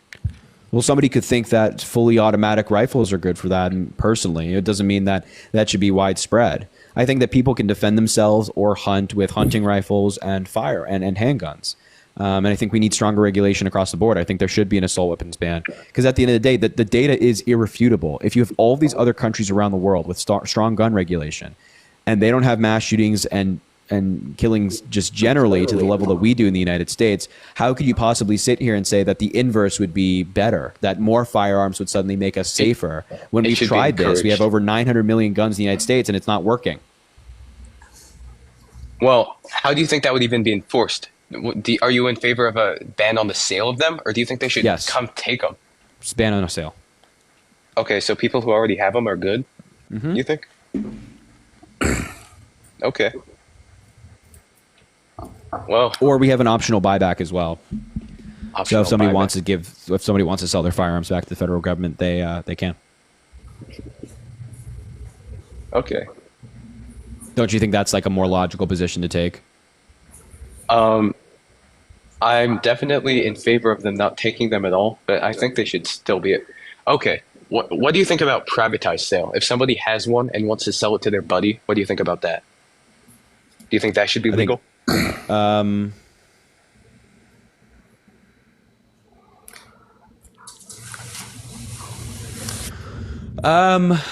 Yeah, I'd probably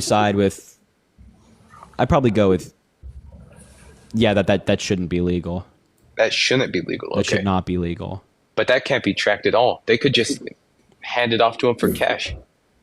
Yeah, that you could do the same thing with like that same argument can be made for drugs. That's drug sales are obviously not tracked at all, but people get busted all the time.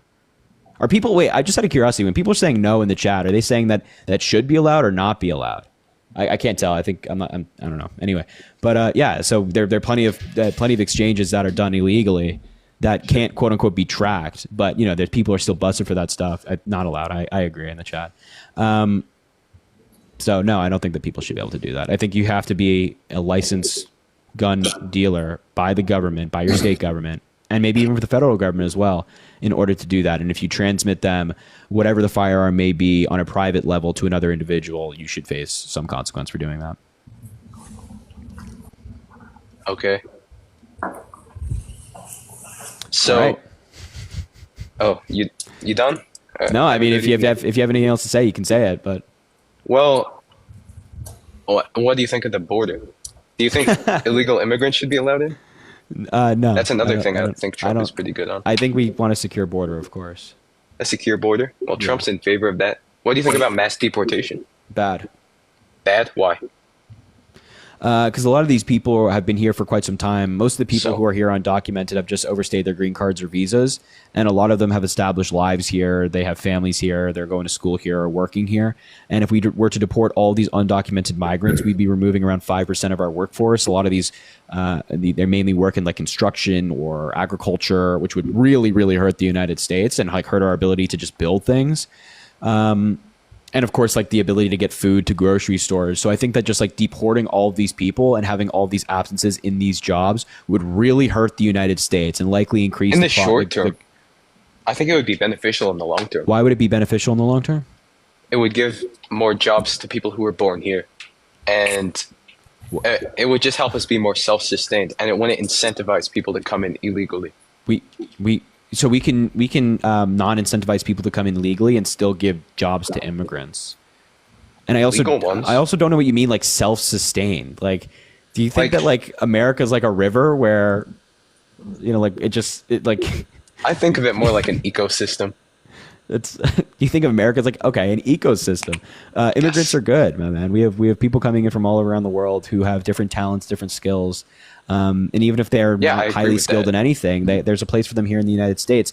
And right now, the United States is not self-sustaining, because if we look at the workforce, especially kind of COVID accelerated this trend, but more native-born Americans are retiring than can fill the new jobs or the jobs that are being because nobody's having kids. People are still having kids. Not nearly as much. People are still having kids, but nosedive. even if you're just like, oh, well, people aren't having kids, then wouldn't that incentivize immigration? Because people will come here and then they have kids, and then those kids are native-born Americans.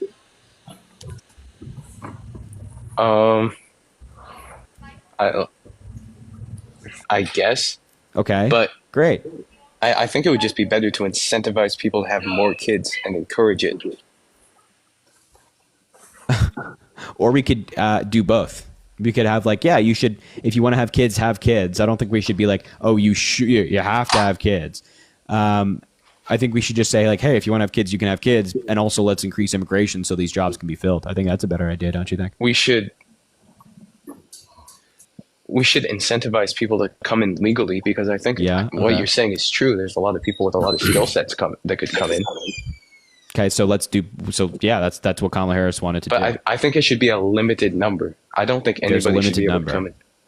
Yeah, there's already a limited number. The only thing that there's not a limit on right now is asylum seeking, which, by the way, Kamala Harris and Joe Biden tried to pass a limit on these things where if it I don't like asylum seekers, because what they do, since Remain in Mexico was abolished, is they come into America and they're never seen again. That's not true. The overwhelming majority of people who are asylum seekers show up for their court date. The number's around, if they're represented by a lawyer, over 95% of them show up for a court date. So you're just like talking utter shit right now. So 5% of them, that's a small number to you in that term, but when you say it's 5% of our workforce, that's a big number. I don't understand. Do you just hear what you just said? You just compared 5% of America's workforce to 5% of asylum seekers. Asylum seekers don't factor into the number of undocumented migrants. They're legal. Adriana, thanks for the subscription. I appreciate it. Well, they're not legal once they don't show up for their court date. And yeah, but in terms of like when an asylum seeker people. comes to the United States, they are legal. Still, 5% of them running around and committing all sorts of crimes. They're not, because undocumented migrants and or legal immigrants commit less crime than native-born Americans, my man. You just need to like read up more. Wait, how's that true? If coming in illegally is a crime? Yeah, that's a misdemeanor, and it's often not charged for obvious reasons. Still a crime, technically. Yeah, it's a misdemeanor, and it's obviously not charged, or it's not charged most times for obvious reasons. So 100% of them commit crimes. They just I would not call the what? You just say? 100% of them commit the crime of coming in illegally. So no, what'd you say? What'd you say after that? I said a misdemeanor. I said they're not all charged for it. What do you think I said? I don't know if that's what you said, but anyway, yeah. I didn't say anything bad. Yeah, so when we're talking about like crimes committed, we're not talking about crossing the border. We're talking about like when they get into the United States, are they committing crimes? Are they like committing theft or robbery or assault or anything like that? In terms of violent crime, if you want to like factor out the misdemeanor, native-born Americans commit significantly more crime than undocumented migrants and migrants who are here legally. So they shouldn't be here. So the point is that when you're saying that, oh, they're running around committing crime, that's just objectively false. But a lot of them are. That's not true. And there's the border is a major weakness, and you can admit that, right? Like the cartel is coming and smuggling drugs and human beings. So then why would Donald Trump encourage the Republicans to vote against the bipartisan border bill that was proposed by Joe Biden, Kamala Harris, Senate Democrats, and Senate Republicans? I don't know. I don't know about that. Okay, so then why'd you vote I for hear him? you, Dean Parker, bring that up a lot. I don't know about that bill. I'd have to look into it. But I know okay, so yeah, the bill just did a lot of things that you would agree with, and Donald Trump blocked it for political benefit. So if this was such a national security issue, why did Donald Trump block it? And if you agree that it's a national security issue, then why would you vote for somebody who blocked a bill on national security? I don't know enough about the bill to have an opinion on that. Of course you but don't. I You don't know think enough about immigration generally. You shouldn't even be out here yapping about migrants committing crime if you don't know anything about it. Like you're just like, for some reason you're taking like Trump talking points and like reciprocating it on a or I should say regurgitating it on a TikTok live. But you don't even know about migrants committing crime. You don't know the data there. Like why would you do that? I think it's pretty self-evident that a lot of them are committing crimes. Well, I couldn't give a fuck less. I couldn't give a excuse me. I couldn't give a fuck less what you think is self-evident. I couldn't care less what you think is self-evident because it's obviously not the case. You could think that it's self-evident that unicorns exist. I couldn't care less if you think that. The data is clear on this. We have plenty of studies that show the exact same thing over and over and over again, that undocumented migrants and immigrants generally commit less crime than native-born Americans. Okay, I'm done with this conversation because you're annoying. Goodbye. Have a good. What's up, man? Wake Life, are you there? Hey, I'm here. You vote for Donald Trump? I actually did, yes. What a terrible decision. Do you regret it yet or no? Are you still like on the train? I consider myself more like a moderate, but I did vote for Donald Trump because I feel like he had a better economy during his previous election. So I'm looking to, I want the same economy that my grandparents had. Not happening. Sorry. Your grandparents' economy is not coming back. You're not going to be able to go to the store and get like a Coca-Cola for like 25 cents, buddy. It's not happening. I'm sorry. Yeah, I know. I mean, I would love for I would love for my kids to have, be able to like pay their house off in like 5 years and pay cash for all their cars. Yeah, so then you would have voted for Kamala Harris if that's the case, because Kamala Harris actually has a housing policy. What's Donald Trump's housing policy? I don't know because it doesn't exist. It does not exist. He never told us how he's going to reduce the price of a house. And yet you voted for him. So when it comes to Donald Trump, he has no policy. Kamala Harris wanted to build 3 million new houses, 3 million houses in 4 years by working with developers, giving them a tax incentive to build apartment units, single family homes, things that house more people and allow people to like raise a family. She also wanted to give first time home buyers $25,000 in down payment assistance. So when your kids inevitably end up wanting to buy a home, they would have $25,000 in assistance to be able to do that if they qualify. Well, Trump doesn't have any of that. So, well, I live in Florida right now, so that is a definite reality because nobody can afford anything down here.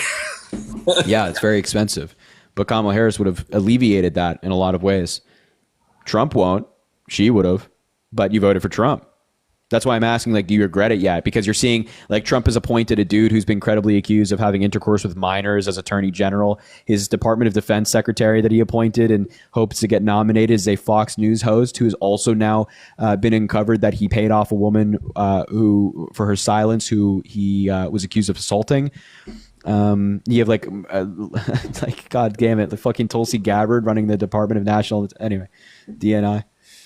I'm not looking at all that stuff. I'm looking at the policies that they're putting forward, and it's like I want somebody that goes into office that obviously they can't lower prices on the goods that are already set forth, but I would like somebody in office that, especially like in Florida, I would like something put in place where it's like corporations are not allowed to own single-family homes. So Democrats tried to do that, and Republicans blocked it. That is exactly what is driving up the prices. Yeah, so Democrats tried to pass a bill to ban that, and Republicans blocked it in Congress. This is the thing that happens is like, I think that's what is hidden in like the fine print. What? Like, there's certain bills that get pushed forward, and there's like certain stuff that's hidden in fine print. I don't know what you think is in the fine print, but I have an article here from the New York Times or Spectrum News. Lawmakers introduce bill to ban hedge funds from buying houses. A group of Democratic lawmakers are introducing a bill in Congress that aims to restrict hedge funds from buying up single-family homes. The Democrats literally tried to do that, and it was blocked by Republicans. So, see, I never saw that article ever. Well, this was part of like the Democratic Party's platform. So Trump and his Republican buddies blocked it because a lot of their buddies are the hedge fund people. You know, the people that work at these big companies that everybody's so scared about, like BlackRock and stuff like that. Yeah, these very wealthy people side with Trump. So they're not going to pass a bill to stop this. They're perfectly okay with that happening. And Trump doesn't have a housing policy. So God help us. I mean, you're going to see all these housing costs that have gone up in recent years under Biden and Trump, and even before them, because it's been a trend that's been going on for around a decade. It's not stopping because of Trump. It's not going to happen. And God love you. And yeah, I think part of the reason why like people vote that way, like the same way I did, is because like I'm 49. I remember when Ross Perot, the only businessman, ran for president, but somehow he got blocked out. And Trump is pretty much the only business person not really affected by politics to become president. Yeah. And it went pretty badly, huh? He didn't when he was in office 4 years ago, like we had a great economy, but then obviously COVID happened, so that's not a fault of any party. So you never know what goes which way when something like that happens. But we definitely had a better economy under Trump than we had with Biden. I mean, I know my personal job, like we actually had to administer specific raises under Biden's economy just to accommodate the inflation. So do you think, are you blaming Biden for inflation? No, I'm not, because it probably has to do with like the global pandemic, because every single country probably dealt with it. Exactly. You're exactly right. So then why are you labeling it Biden's economy? Because if Biden's not responsible for that, then I wouldn't label that as something that is Biden's doing, right? Just like I wouldn't give Trump credit for his economy because he just inherited a good economy from Obama. Like he didn't do anything to help the economy. And if I ask you, what did Trump do to help the economy? You probably wouldn't be able to tell me anything because it doesn't exist.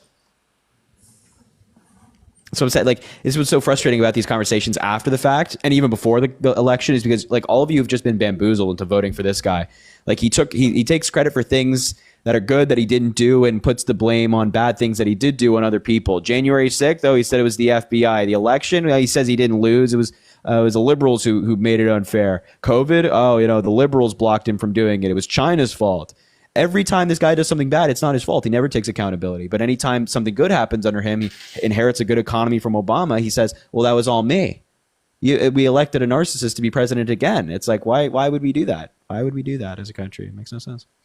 I think the majority, because you look at the statistics in the map of the United States that voted mainly red. I think it comes down to, like I mentioned with like Ross Perot, people were voting for a business person. Better. You don't have to go to the doctor, but you could. It'd probably make your life better to go to the doctor and get that taken care of, because there are ways you can do that. Okay, no. Same with an abortion. You could theoretically go to a doctor and get that taken care of if you want. There are remedies there. Why would you want to limit the remedies?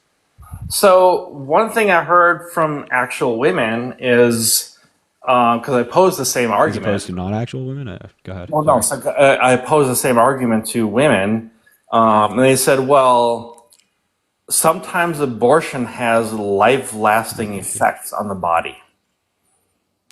Okay. And so like I pose the same argument. So it goes, so what if I injure my knee that has life-lasting effects on my body? So why can't I go and say, abort this injury, just like... Oh my God. This is like, I cannot believe you're like, we've gone like 3 rounds of this and you're still making the same argument. This is just not a good comparison of like, you injured your knee. Why can't I abort my knee? That makes absolutely no sense. We're just talking about what is the medical remedy. Let me finish. It perfectly does. Let me finish. Because oh my God, there are people out there that are like, oh, I accidentally had sex with somebody and now I'm pregnant. I don't want to deal with the responsibility. That's what I am against. Okay, why? Because that should be saved for marriage. And if you're going to have sex outside of marriage, use protection. Yeah, the majority. Okay, so first of all, the majority of people. Yes, there is that minute. I can't believe we're still talking here. There's that minute, percentage that protection doesn't work. Yes, I understand that, but I do not want to see abortion as a means of birth control. To me, that is murdering a child because you do not want the responsibility of that child. Okay. So, again, the majority of people who get abortions use birth control. It's not just like a bunch of irresponsible people are running around being like, oh, we can just do whatever we want and not have to think about this. And the majority of people who get abortions use birth control. And still, I just want to go back for a second. Your whole breaking of the knee argument is just bad because the medical remedy for breaking a knee or breaking any bone of your body is not aborting it or whatever the equivalent would be. It's nothing like that. There's a medical remedy. The point is that there's a medical remedy for that where you can go to the doctor and get it taken care of. Just like with an abortion, there's a medical remedy that's not a cast that you can go to a doctor and get that taken care of. So this is just like a bad example overall. No, it's not a bad example. It is a bad example. There's a medical remedy of getting pregnant, which is an abortion. That's not a medical remedy. There's no medical remedy of fixing a knee that is permanently broken for life. And I cannot abort that. So now we're adding that the knee is broken for life? What? Yeah, it's not analogous. You're not drawing the parallel between a woman getting an abortion and apparently a knee that you broke for life while snowboarding. It's just completely different. So at the end of the day, it comes down to what makes the most sense, right? And I'm still yet to hear why, like, restricting a woman's right to get an abortion, you said after 6 weeks or whatever it might be, would be the most logical thing. Because what we do know is that when women have access to reproductive care like abortions, their lives are better, their life expectancy is better, their wealth in terms of financial stability is better, their quality of life is better, and they have more opportunity.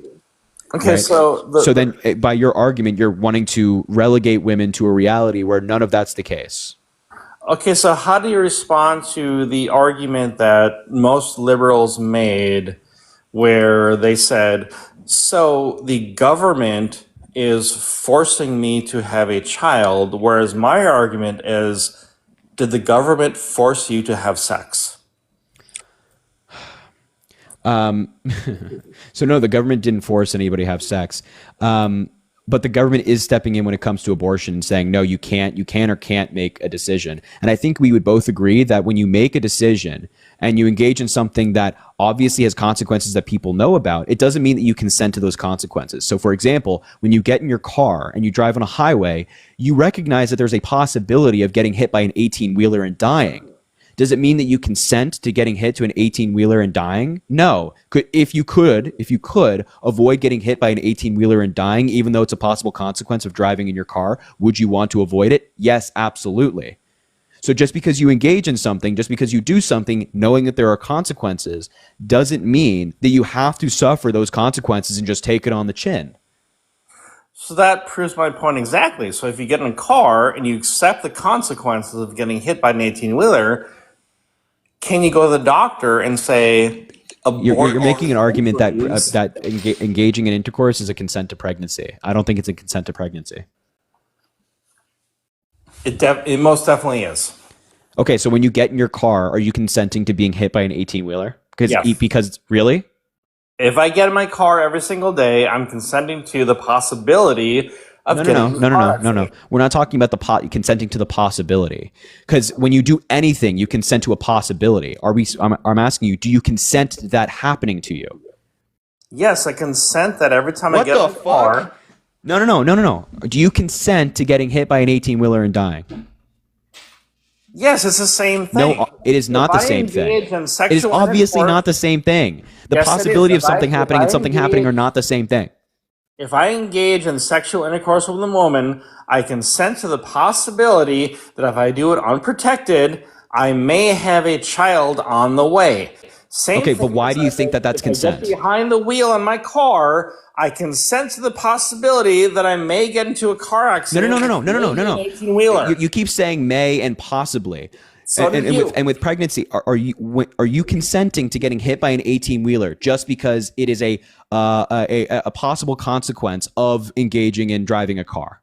Yes, I am, because no, it's you a are not. possible risk. Obvious. Well, okay. That's the dumbest thing I've ever heard in my entire life. That you consent to being hit by an 18-wheeler. Do you hear yourself? Because it is a possible risk when driving down the road. Okay, so if somebody shoots you and you walk outside of your house tomorrow, you'll be perfectly fine with it because you consent to it, right? See, you're twisting the words. Consent equals wanting to. Consent means you agree to it.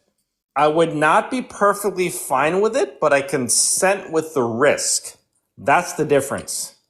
Okay, wait. Consenting, wait. Consenting to, oh my God, this is such a crazy. Consenting to risk doesn't mean that you consent to that consequence, right? So just like you and I both are aware that if you walk out your house, there's a possibility that somebody comes up and takes your life. Doesn't mean that you consent to somebody taking your life, that you agree, that you're saying, oh, no problem, you can take my life, that you want them to take, obviously not. See, that's like saying the argument of, I'm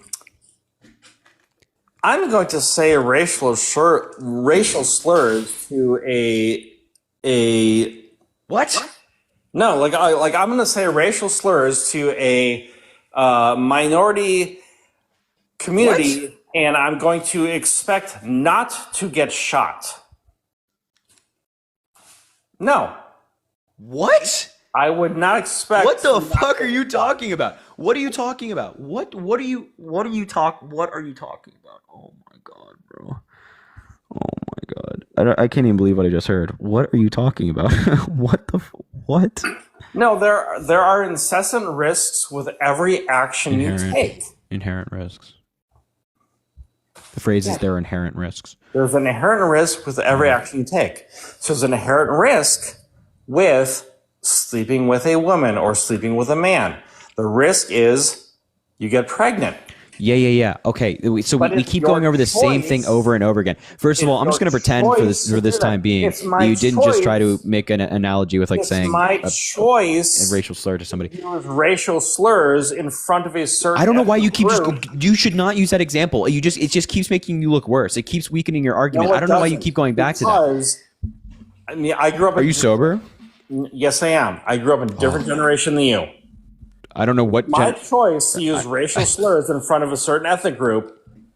And why do you keep going back to this? This is mind-boggling to me.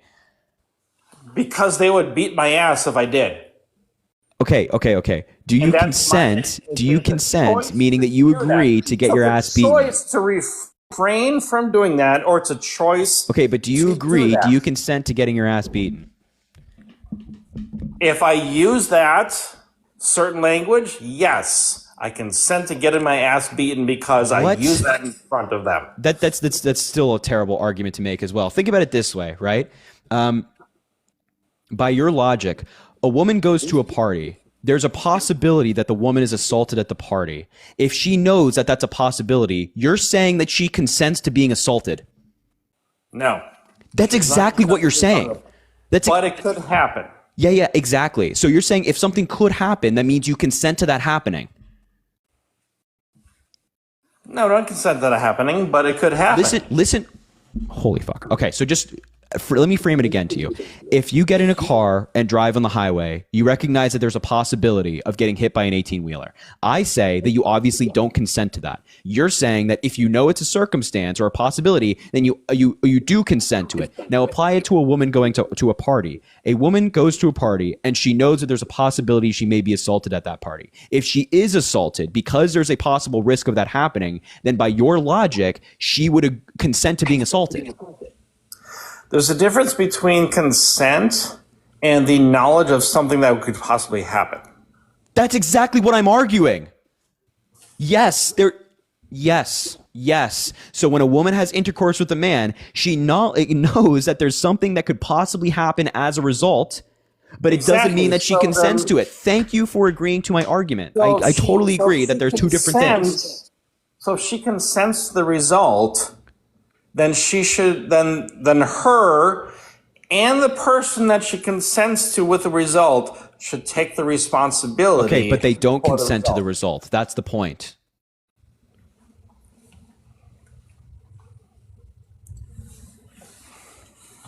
So why did our grandparents' generation consent to all the results and make it successful? Okay. No, I'm serious. Like, I don't even know what the hell that means, bro. I don't even know what the hell that means. because of different generations. My Yeah, I know. grandparents were. What does that even mean? What does that even mean? My grandparents were of the silent generation from World War II. There were no single parents back then. Okay. There were I no don't. people What's the getting relevance to the pregnant. conversation we're having? There were no people getting pregnant in their mid-20s, early 30s That's as not single true. parents. That's not true. Ve- There were people still doing that. But they value the family unit over single pregnancy.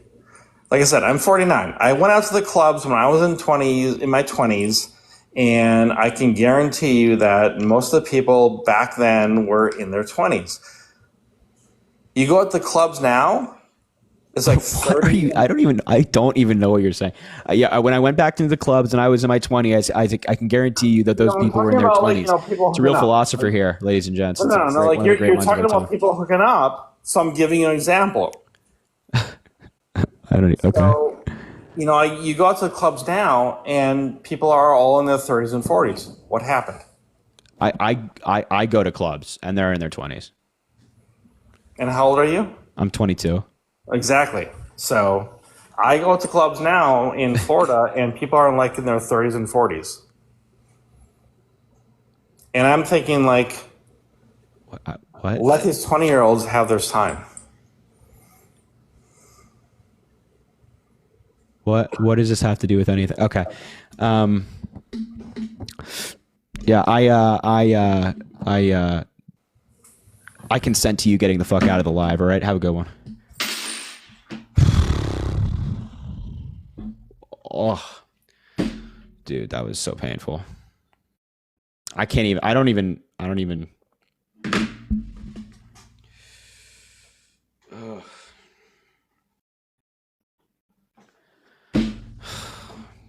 Dude.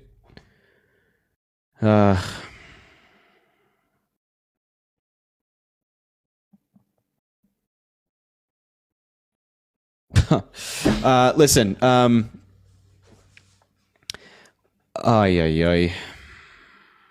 don't even know, man. Trista, thanks for the $5. Are you a Mac Miller song? Because you've got me feeling good news every time you're around. By the way, first of all, Trista, I appreciate you. Second of all, if you haven't heard good news by Mac Miller, you're really missing out, I promise. Claudia, thanks for the $10. I appreciate you in the blue heart. It means the world. Thank you for being here. Samantha, thank you for the $50 on Venmo. Harry, you're the coolest. I'm in Idaho and can't handle these guys another 4 years. Appreciate you tons. Samantha, I appreciate you so very much. Thank you for being here, and thank you for the $50. Spam some W's for her in the chat. That really means a lot. Stay strong in Idaho. I know you're a blue dot in a red state, so stay strong out there. Colleen, thank you for the $3. Harry, we can make this work, I promise. Colleen, this is day 2. Your persistence is admirable. I can't even lie. Brownie points for that. Virginia, thanks for the $1. You're so pretty and respectful. So brownie points. Wow, same vocabulary here. Lex, thanks. I appreciate you. Lex, thanks for the $10. Send them in your DMs and TikTok and comment to the most recent one in the chat. What are you referencing? You'll maybe comment on it again. Tahira, thanks for the $2. Don't get a haircut. Don't worry, I won't. Mimi, thanks for the $2. On a scale of 1 to America, how free are you? Oh, okay. How free are you tonight? I like that. I like that one. Soraya, thanks for the $1. Spoonamore links. Oh, okay. Gotcha. All right. Jackson, thanks for the $1. Pick Brecken for live. It'd be a great debate. Maybe. Maple, thanks for the $2.92. I love your live so much. I wish I could donate more. Maple, you just being here means the world to me. Thanks for being here. Kylie, thanks for the $2. Second Amendment was written when the firearms were different. In the 18th century, guns were like muskets, were single-shot weapons requiring more time and effort to reload. The destructive capacity of an individual is far more limited. Exactly. I totally agree. And that's also something you have to take into account. I totally agree. Audrey, thanks for the $1. The only pickup line I can think of tonight felt too unhinged for a Venmo message, so I'm just going to thank you for being hot and educated and leave it at that. Audrey, I appreciate I appreciate you, Audrey. Thank you for being here. Sophia, thanks for the $1. Harry, I think your lives give me life because I love watching these people who know nothing stumble. You don't have to read this out loud. Oh, I appreciate that, Sophia. Yeah, I'm on the same wavelength as you. Cameron, thanks for the $5. Harry, can I be the next guest? Happy to debate you for sure. Bex, thanks for the $5. Love falling asleep to the facts because shared. Keep up the good work. Thank you, Bex. I appreciate you being here. Trista, thanks for the $5. Like in basketball, you shoot a 3-pointer, you score points. However, if I win you, I'd be winning the game. Okay, that's also another good one, Trista. You're on a roll. Hope, thanks for the $2. If men don't run the risk of losing their teeth, getting diabetes, blood clots, and a number of other things while a woman is pregnant, they can sit down and mind their business. Keep up the good work. That guy certainly needs to mind his business. I don't know what that was. Allison, thanks for the $1. Next time I go snowboarding and mangle my knee, I'm making Wake Life pay for the aborting of my knee. Yeah, right? Exactly. Megan, thanks for the $5. My husband and I are married. We use protection, but we never want children. So by this gets logic, if my birth control fails and I get an abortion, is that abortion is BC? Am I not allowed to sleep with my husband ever? According to him, yes. That's his logic. Tanvir, thanks for the $10 for your incredible patience while dealing with these numbnuts. Hey, I love the word numbnuts. I use that word all the time. Kira, thanks for the $5. A woman can get pregnant while on birth control and using a condom. Those women don't concern, or I think you meant to say consent to pregnancy and took the necessary precautions to avoid it. This man is so smooth-brained. Trust me, I know. I mean, when we got into like, oh God, there's so many bad comparisons there. Carrie, thanks for the $100. Oh my God, please show some love for Carrie in the chat. She's constantly supporting the live. I appreciate you so much, Carrie. Thank you for being here. That is so incredibly kind. Please show some love. Fill the chat with W's for Carrie. My God. Bravo to your appearance on Piers tonight. Disinformation is a thing, especially with the youth and where they get their news. Facts matter. Truth matters. Keep fighting. By the way, cappuccinos aren't your thing. Piers should do some research. Thank you always from your OG Carrie. Carrie, thank you so much. You know, you'd hope that he'd do the research, but not quite. So W Carrie in the chat, just fill the chat with her. At least 100 W's for Carrie in the chat. I appreciate that so much. We love Carrie, longtime supporter. Please fill the chat. That is so incredibly kind. And she watched me on Piers. Yeah, I was on Piers Morgan today. So, fun fact. Allison, thanks for the $1. That was so painful to listen to. The number of times I almost chucked my phone across the room. My blood is boiling. I don't know how you do it. The fact these buffoons are voting is scary. I know. I totally agree. Sierra, thanks for the $1. No, just no. How do you do this? Yeah, I don't know. All right, we'll do one more. Maybe one more quick one because I do have to run. But we'll do one more quick one. Why not? So if you are MAGA, let me know in the chat. I'll bring you up and we can talk. I feel like I just talked to this Breck guy. I don't know if he's in the box. He's not. I don't think I can't invite him. He doesn't have live access.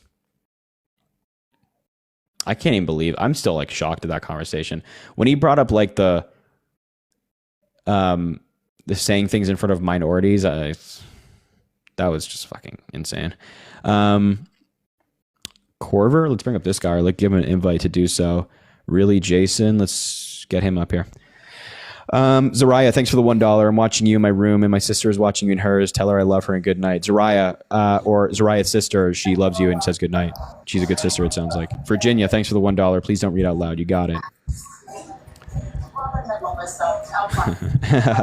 I appreciate that, Virginia. Thank you for being here. And I know the conversation is just insane. Simone, thanks for the $1 for dealing with Florida man. Yeah, Florida man, right? Lisa, thanks for the $5. Love watching. Thanks for all that you do. I appreciate you, Lisa. Thanks for being here. And thank you for everything you do as well. Emma, thanks for the $3. How do you even debrief after that one? Oh, this guy just straight up left. I don't know. Mela, thanks for the $1. In the club in his 40s, but worried about an abortion? Jeez, you're cooking his stuff, man. Let's bring up Michael, give him a shot. Christina, thanks for the $10. Thank you for putting up with the MAGA insanity.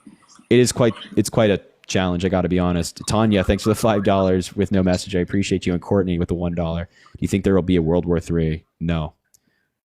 And Cameron, thanks for the $1 as well. Are you democracy? Because I believe in us. Oh, okay. Yeah. All right, I can get with that. That's fine. Venmo, Cash App, link in bio, everybody. Of course, that's the way to support the live if you want. Drop a follow if you haven't already. We do these lives all the time. Double tap the screen. Let's try to get to 700,000 likes as well. And follow on all the platforms in the bio: Facebook, Instagram, YouTube, Twitter, Snapchat, TikTok, all that stuff. Michael, hello. Is Chris joining or what? Michael, hello? Can you hear me? Yeah, I can hear you. All right, bro. I was listening to that last guy, and I feel like he had like a decent point for a little bit there, and then he just went way off the deep end. What was his decent point? Just like the consent thing, in a sense, like you were saying, like if you go into, to a party, you're not consenting to getting assaulted. That makes sense. But there's two steps to that ideology. If you're going into a party, you're not consenting to getting assaulted. You're consenting to going to a party. The assault is like a totally different thing in my head. First of all, how old are you? I'm 24. Okay. Yeah. Well, exactly. Right. I would say that makes sense to me. So do you think there should be any sort of week limit at all, or do you think that there should just, at any point in the pregnancy, they should just be able to get rid of it? Yeah, I think that up to viability, I don't think the government should regulate abortion. So that's 24-ish weeks. So you think if the government doesn't regulate it, then who should? Meaning that it's not for the government to ban, meaning that it's open to people to have. Oh, right. So do you think it's a bad thing that it's in the states just because of how certain states are, each state is different? Yes, I think it's bad in the states, absolutely. Yeah, it's weird to me thinking, because I have a wife, so it's hard, talking about it, because there's certain states that they're like it was like 6 weeks or something like that, and it's like some women don't even know they're pregnant at that point. Right, and exactly. So they don't even have the opportunity to get rid of the baby if they need to. Yeah, and think about it this way: like some states have only exceptions for assault or life of the mother. Let's just like attack this from like an assault perspective. How does a woman go about proving that they were assaulted and thus eligible to get an abortion? And what happens if a woman is so traumatized by that assault that she doesn't want to come forward? Or what happens if the woman doesn't have ample evidence? Let's say she waited to get an assault kit and didn't do that and doesn't have the evidence. Why would we force women who have been assaulted to then like have to go in front of a state board to prove that they were assaulted and then possibly be rejected and still have to go forward with the pregnancy anyway? There's just no way that I've seen thus far to go through that process and respect women's wishes and allow them to get reproductive care if they want without some interference and forcing an assault victim to come forward when they don't want to. So if the way to avoid that is just to have reproductive care open and not make women give a reason for getting an abortion. Yeah, I think the only thing that I've kind of been back and forth with it being at the states or the government. It's like, if it's at the states, you can at least vote for, the representative that you agree with their policies on it. But at the same time, if it's at the government, then the government, if they just say one thing and then that's just the total, if Trump decides one day he wants it, or whoever's in charge of it decides they want it at something at like 8 weeks or something crazy, then you can't vote for it to change until 4 years later. I mean, yeah, so that's why it should be codified into law. That's why we should elect people who want to codify it into law, and we should elect people who put pro-choice judges on the bench who interpret the Constitution in a way that allows for a woman to get an abortion if she wants to. That's a way to remove all of this and also have it be available to everybody. Because I don't think that you should have less rights depending on the state that you live in. Like if you're a pro-choice woman and you live in North Dakota, you would vote for a representative every single time that's pro-choice, but you still would not have the right because your state is overwhelmingly Republican and your state legislator is going to be Republican, and other people don't value that as much as you do. So instead of having that be the reality where women are in certain states are tied down to not having access, no matter how hard they vote, it should just be protected federally. So no matter where you live, you can get it. Yeah, I think that also the main problem is no one ever pays attention to politics unless it's a presidential thing. Right. Well, that's also another thing. Given that it's in the States right now, a lot of people don't realize that, or at least follow that news and realize that, you could get a petition in your state. Sometimes you can. Sometimes you can get a constitutional amendment. Sometimes you can't. But that it could change on a local level. But a lot of people don't pay attention, unfortunately. Yeah, I also think it's just I think a lot of people also don't realize that the president doesn't just run every single thing. There's a lot of levels to it that you need to pay attention to and actually vote for to actually make some sort of change. Trump can't just say something and then it just is in law. You have to, but that's one of the reasons why we should have elected Kamala Harris. So, the Supreme Court overturned Roe v. Wade. If we would have elected her and the Supreme Court justice stepped down, we could replace that person with a more liberal person so that there could be a protection federally for reproductive rights and more, not just that issue, but and more. I mean, I voted for Trump, but it's more so the fact is like I think that if the Democrats would have put up a half decent candidate, I think they would have beat Trump. But the fact that they put someone up who couldn't speak without a teleprompter, I think that's what really did them in. So, but Kamala Harris, you know, she did you watch the debate against Trump, Kamala Harris and Trump? Yeah. She had no teleprompter then. She wiped the floor with him. She really didn't, though. I know you support her, and I get that, and that's great, and I'm very happy that you can make a living off of doing this. But at the same time, it's like her even doing something in one debate is not going to hide the fact that everywhere she went, other than there, where she didn't have weeks of preparation for the question that she was going to be asked, she was not able to speak without laughing or just saying she came from a middle-class family. So she only responded by saying she came from a middle-class family to economic questions. This is like one of the most, like the biggest pieces of, the word propaganda is a big word to use, but I'll say propaganda that Republicans push, that every answer she gave, she started off with talking about a middle-class family. That's not true. She talked about being from a middle-class family when it came to the economy, to say like, hey, I understand what you're going through. I understand what it's like to be unsure if you're going to be able to pay your bills at the end of the month. I understand what it's like to be unsure if you're going to have a house at the end of the month, right? Things like that. But if you actually listen to her town hall when she did one with CNN or at the debate, she gave really in-depth answers and policy on all of these different things that she was talking about. And Republicans just chose to ignore it. And instead, you voted for Donald Trump, who never told you how he's going to implement his main policies. He's talked about mass deportation efforts. He's never told you how that's going to happen, how you're going to pay for it, where you get the manpower to do that. How are you going to identify somebody who's illegal? Thank you, Odyssey, for the Galaxy. I appreciate you. And why would that be a good thing? And he said, I'm going to lower prices. Never told you how he's going to do that. Never told you how he's going to get inflation down, because he can. That's the little secret. Told you he's going to lower your gas prices. Never told you how. So the point is that Kamala Harris actually gave like really in-depth answers that Republicans just never really wanted to acknowledge, whereas Trump just gave you a bunch of bleh. Yeah, I think with Trump, I think it's more people, especially me. I'm not super into politics, but like at the same time, it's like I think people realize that he was already in office for 4 years and life was a lot better in those 4 years. So I think people took that and kind of said, well, if I can get something anywhere close to what it was like during 2016 to 2020, I'm going to take that over the last 4 years.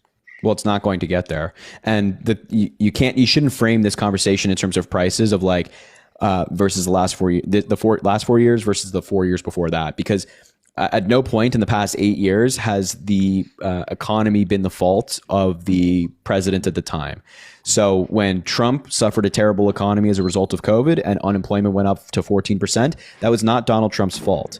When inflation went up under Joe Biden, that's not Joe Biden's fault. These were things out of their control. It was a global pandemic that shut down supply chains and hurt economies around the world. That's obviously the out of the control of the president of the United States. So you saying like, oh, I want to go back to what it was like in 2016 and 2020, Trump doesn't have the ability to do that. Neither does Joe Biden. They can't just artificially lower inflation and prices. I'm not saying that they're going to do that. That's not what I'm saying. From the viewpoint of the voters is what I'm saying is I think that's what people thought. That's why people voted. Yeah, it's an incorrect. I'm not saying they're right by saying that at all. I understand what you're saying and I agree with you. I'm saying that there's a lot of people that are simple-minded, listen to just the media and don't do any research. And they just think, oh, well, it was great during those years. So you know what? Maybe it's going to be like that again. So I'm not like so you agree with me that that's not going to happen. No, it's not. There's no way you can just, and in 4 years especially, even if he does do something that makes it a little better, there's no way you're going to be able to revert back to what it was, because that's just not possible. I do think that like what you just said kind of like goes to Harry's point or like really just like disputes your own point about Kamala Harris, like the reason Democrats lost mainly being like because they have a bad candidate. Like again, I think that like I'll contest that Donald Trump is the luckiest motherfucker of all time. And for this setup for this election, I mean, again, it's pretty easy for him to like put a yard sign up that says like Trump low prices, Kamala high prices, whereas Democrats, as Harry and I've said this multiple times, Democrats have to put up a yard sign that says, you know, oh, inflation over the last 4 years was not caused by Biden Harris, but look at all these like objectively really good pieces of legislation we passed that put us in a position to have the best economy in the world comparative to the rest of the world. But yes, things are too high, so we need to go in this direction. Like that, when you're explaining, you're losing, and that doesn't fit very well in a yard sign. And combine that with like multiple other factors, like I don't think that like Democrats lost because like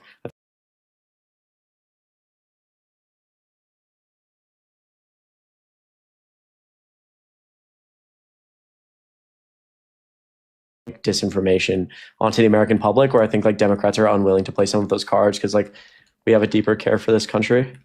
I mean, if you're gonna be truthfully honest, I mean, both sides pump a lot of disinformation. No, I mean, yeah, that's of course, that's how it works. Of That's course, how every election works. No, yeah, of course there's, but like again, like lacking nuance. Like, of course, I'm not making the claim that both sides don't like engage in some amount of like disinformation or lies. What I'm arguing is that like Donald Trump and the current setup of the right does it far more than Democrats, and actually does it really far more than any politician ever. Can I ask you a question, Chris? Yeah, sure. Do you think that Kamala would have been the nominee for the Democrats if there was an actual election? I mean, I can't, like, I don't have a crystal ball, but yes, I do. Because when she tried to run for president, 2020, she was the lowest voted person out of every single person that was, going to be the nominee. I mean, you think that in that small amount of time she was able to get enough people to make her the nominee? No, I think that like I would just really argue that like that's just like not. I mean, I would argue that this is like just common in politics that like, believe it or not, in 4 years of like some of the most intense time in our nation's history, like the feelings of the electorate changed significantly, and the amount of people who can vote also changed significantly, with like a mass amount of young people being able to vote and having different feelings about certain issues, and also like a workforce compared to 2020 that's significantly different, and obviously like a set of events that is just like, I would argue that like I really see no relation to Kamala Harris doing poorly in 2020 in the primaries and how she did in 2024. Like, those are 4 long years, my friend, in politics. Right, those 4 long years, I understand. And also, like, kind of, 4 long years where I will mention she was the fucking vice president of the United States. So that's a pretty like good determining factor that was missing. People understand but when anyone uses the argument, hey, she was vice president, she didn't really get much done, then people will say, well, the vice president doesn't really do much. So then that argument doesn't really work in your favor. Well, no, I think that like people make the argument that the vice president doesn't have necessarily like direct control over, like things like legislation constitutionally, certainly like doesn't have as much control as like Republicans would make it out to seem. But that does not mean that like as vice president is just like a useless job. Like she gained an enormous amount of experience being the vice president of the United States, which made her more qualified to be the president. Well, Chris and Harry, you both very much supported Biden when you guys thought he was going to be running again, correct? Yes. Okay, so did you guys at any point think that Kamala Harris should be the nominee if Biden would not run? Oh, wait, what? If you both like supported Biden, right? Yes. If he was going to drop out, did you think before he dropped out, did you think Kamala would be the best person for the Democrats to run? I mean, I don't know that like I put much thought to it because of like also the other events surrounding that point in time and like where we were at with like the conversation about dropping. But I mean, yeah, I guess when I did think about it, like Kamala Harris made sense to me. But I don't think anybody's rightfully thought if Biden drops out of this, then she was just handed it, and then the Democrats were forced to say, hey, I support this woman that I probably haven't paid much attention to, but now I'm going to because she is the nominee. I think that's like a pretty gross generalization. Like obviously, like again, Like she was the vice president of the United States. It's not like she's just some like Yes, random. but nobody said anything about her whatsoever before she Okay, became the maybe nominee. like who like that's just like a really really broad like I knew a lot about Kamala Harris. Like I watched Kamala Harris speak. She was the director of the Office of Gun Violence Prevention, the first ever. I learned about all the federal like how she was mobilizing like workers to go teach people using federal funding how to like store firearms safely. I listened to her speak at Georgia Tech about like climate change.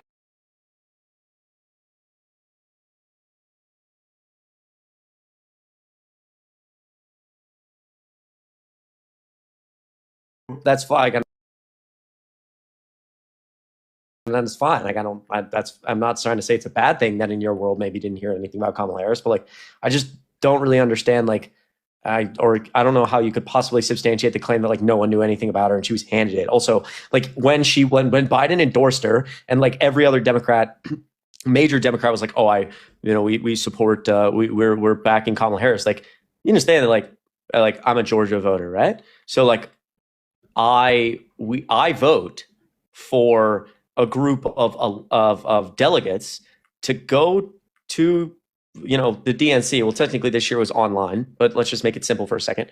To go to the DNC and nominate Kamala Harris. So I have a direct role in voting for those people, and then those people deciding to take their vote as a delegate toward Kamala Harris. So the fact that like again, people showed up in Chicago, even though technically it was online, but people showed up in Chicago to like alter their support behind Kamala Harris. That would again suggest that like that Democrats were behind her. I'm saying no. I like did not hear a single word, and I'm pretty heavily in a lot of areas. It does not seem like I'm very strongly in the belief that if Donald Trump has a lot of flaws as a nominee, as a president, so I think that if they would have put a half decent person up there to actually like who be able, I don't know who exactly, I don't have an exact name off the top of my head. Well, that's but I'm just saying that's like a pretty easy. If you would have put someone up there that actually would have been able to fight Donald Trump in a way to get actual votes, like you could have been able to win, especially because a lot of people were simple one issue voters with the abortion thing, and she had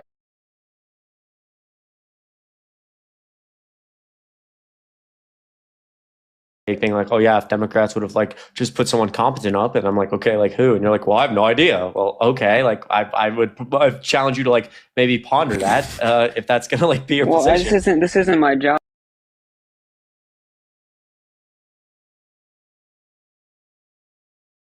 So I don't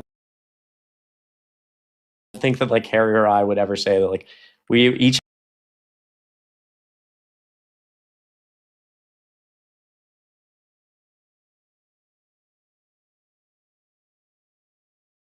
I'm not that's like a cop out. I understand that like we're fucking weirdo nerds, so we like focus on it's not. Well, I understand we're weirdo nerds, so we like know everything about politics. But like you can't. No, I know. I'm not saying you said that. I'm saying I'm actively saying Harry and I would both contest that like it's pretty. We're fucking nerds that like we sit online all day and think about politics. We love it, but like it's okay. I can like admit these things. So I'm not asking you to like sink yourself into politics. I'm just saying like it's again pretty like easy to take a position of like, oh, Democrats could have just put up anyone. That's like, well, like I could seems do like a flaw on that, and okay, that's fine. Also, again, like quickly to your point of like, oh, she could have got people out to vote for her. Like, obviously, abortion was a huge issue for a lot of people, and like, again, people came out to vote for Kamala Harris. Like, Harry might know this stat better off the top of his head, but like, in terms of margin of victory, like electoral college and popular vote combined, like this was one of the closest elections in a long time. Like in the three blue wall states, she lost by a combined 230,000 votes. Like it was in U.S. history, it was one of the closest elections ever. So to again act like there's just some comedy problem and like Democrats got crushed, which in certain ways we got crushed, but like in the just general aspect, the way you say it, I just kind of disagree. Yeah, like I said, I could do my research on it. Wasn't, calling you guys out. Like, if you guys get paid to do this stuff, and that's great, and that's awesome to be able to. What do you mean by that?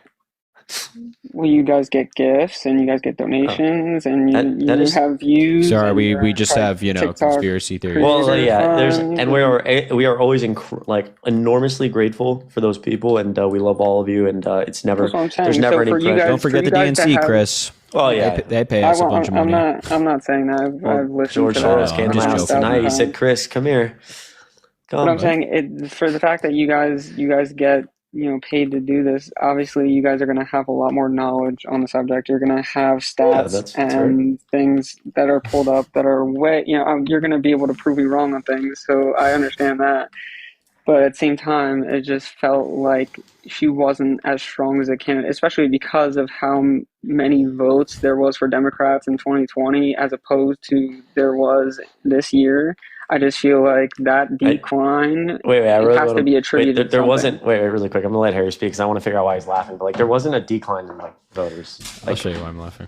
Okay. But wasn't there 81 million votes for Democrats in 2020 and 60 something this year? Okay, so no, because again, when we're talking about 15 million missing votes, that number has been slowly increasing for a while. It's still not done counting all the votes, especially in places like California. So her vote total is going to come up very close to and she's within now very, very close to Donald Trump's popular vote margin, because Donald Trump fell below 50% of popular vote.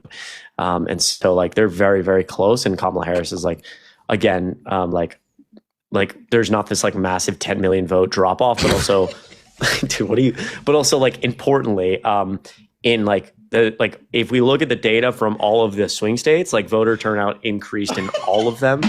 Bro, mute your mic. Yeah, I gotta know. We gotta know. Voter turnout increased in all of those states. I believe voter turnout increased in 26 states, but where you're losing some votes is California. California and some deep blue states didn't have nearly the type of turnout they had in 2020. Yeah, no, I just want to know what Harry is laughing about. I don't know what's going on over there.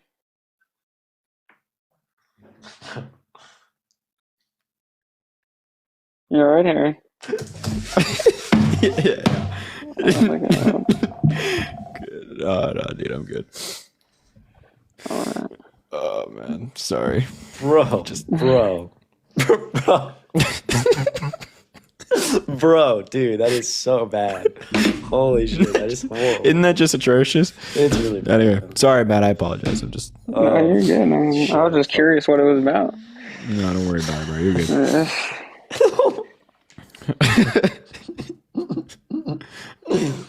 Oh my, no, dude, that's so mean, bro. Fuck that. Yeah.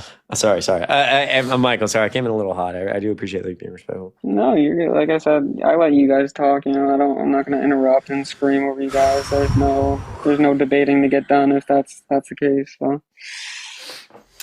All right, anyway, man. All right, man. Thanks for coming up. Appreciate the conversation. You're welcome back anytime. All right. Yeah. Thanks for having me, man.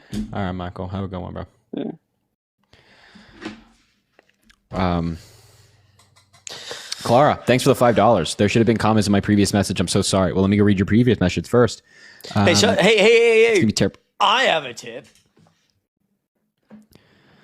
Clara, thanks for the $25 all in total. Thoughts tonight. People need to realize that people seeking asylum are often in danger. School shootings are preventable tragedies. Why are people opposed? I hate when people weaponize race. The guy using slurs to make a shitty point about consent. I was yelling. Thanks for the live. I love it here. Well, Clara, we love having you here. So thank you for being here. And I read your message just fine. It's all good. No problem. Kathy, thanks for the $20. One thing I do not hear talked about with the abortion debate is that it is making it harder for all pregnant women to get care. This problem will only get worse over time as doctors leave or retire and medical residents avoid training programs in those states. Well, somebody that talks about that a lot legitimately is Chris, because OBGYNs are fleeing the state of Georgia where Chris lives. And it's just very difficult for anybody to get reproductive care, whether they're seeking an abortion or they're just trying to get a checkup for their pregnancy. So, correct. And to the direct point about pregnancy, I was screaming at someone earlier on live because relating things like the maternal mortality rate. I was some dude was maybe women shouldn't be having sex. I'm I'm gonna scoot over the fact that that was extremely just misogynistic and fucking dumb. But I'm I just don't think you realize that a lot of the danger that's happening. We hear stories Deborah, 22 weeks in Florida, who was having a second child with her husband, had tried for a long time, like was really happy to be pregnant. At 22 weeks, learned of a fatal defect. 2 doctors agreed she needed an abortion. That claim was denied. I don't have a tattoo. I've never really been interested, but I do have a tattoo that I'm going to get. The Washington Post, the Washington Post tagline is "Democracy dies in darkness." They originally got that tagline from Bob Woodward, who's a famous American journalist who exposes corruption.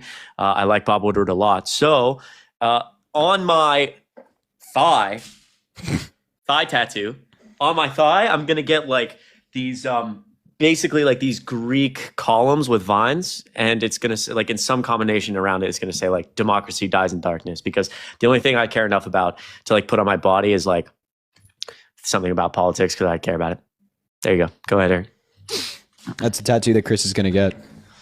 Yeah, no, and you're gonna make fun of it. Everyone's gonna make fun of it, but guess what? I'm not gonna make fun of it. No. You're a little man, small man. I'm not making. You can't just take my vocabulary and use it back at me. I call you the small man, very small man over there, very tiny, quite frankly. I'm a big. Quincy, thanks for the $5. Thank you for your passion for advocation. I'm a doula who helps clients through abortion, and I can't help express my gratitude enough. I'm holding on to the mantra: "This isn't our lesson to learn.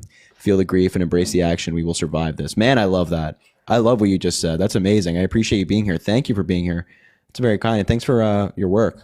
Tahira, thanks for the $5. Hey, Harry, last pickup line of the night. I promise. I only have 2 requirements for my future partner. Has to be a Democrat. Has to be a Lionel Messi Thank you so fan. much for $1. I love you. Sorry, she said whoever says thank you first wins, so I won. And thank you for the love in the chat. Has to be a Democrat. Has to be a Lionel Messi fan. Congrats, you meet all the requirements. How did you know that I was a Lionel Messi fan? How did you know that? That's some investigative work right there. I'm a big Lionel Messi fan. He's the GOAT, and anybody that tells you otherwise is wrong. It's like the LeBron Jordan debate. Chris will say anybody that says that Jordan is better is wrong.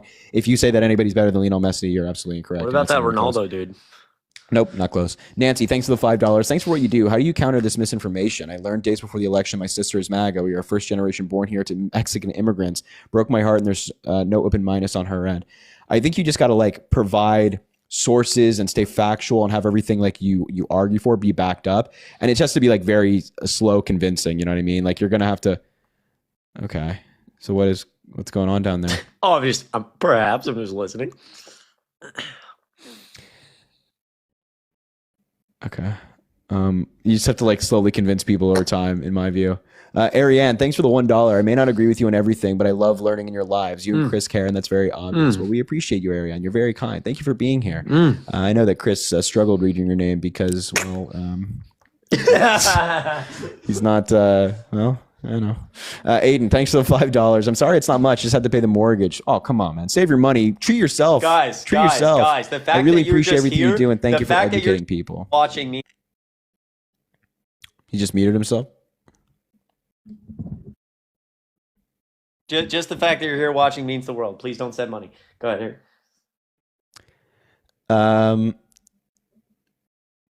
Yeah, that too. Sorry, I totally agree.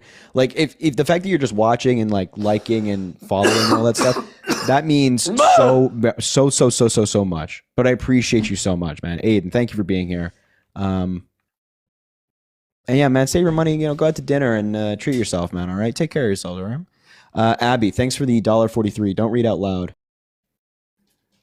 Oh, Abby, you already know the answer to that question. Come on now. Whoa, hey. What? What do you mean by that? God, I can't not read somebody's message out loud and answer it. My God. Kira, thanks for the $1. Any white people or anyone that wants to learn more about the nuances of realizing biases, read Uncomfortable Conversations with a Black Man. It is a fantastic book. I've never read it, but I take your recommendation, Kira. You're a longtime supporter, so I know you're a good source on that. Juliet, thanks for the $5. Hi, Harry. My dad voted for Trump, and I'm trying to navigate through it all, but you, Chris, Parker, and Dean make me feel less alone. Thank you always. Well, Juliet, thank you so much. I know I know Chris doesn't appreciate it because Chris is a terrible person, but me, Parker, and Dean absolutely do. We appreciate you so much. Thank you for being here. You're very kind. I'm just joking. Chris is a good guy. No one's nice to me. Chris is a good guy. Don't worry. Callie, thanks for the $1. What did Biden just do that people are saying started World War III? Literally nothing. He authorized Ukraine to use American long-range missiles to strike inside Russia, and people are like, that's World War III. It's not. Killer, thanks for the $1. Tell Chris to come home. His chicken nuggets are getting cold. What's your response to that, Chris? I have no response to that, dude. You be safe out there, bro.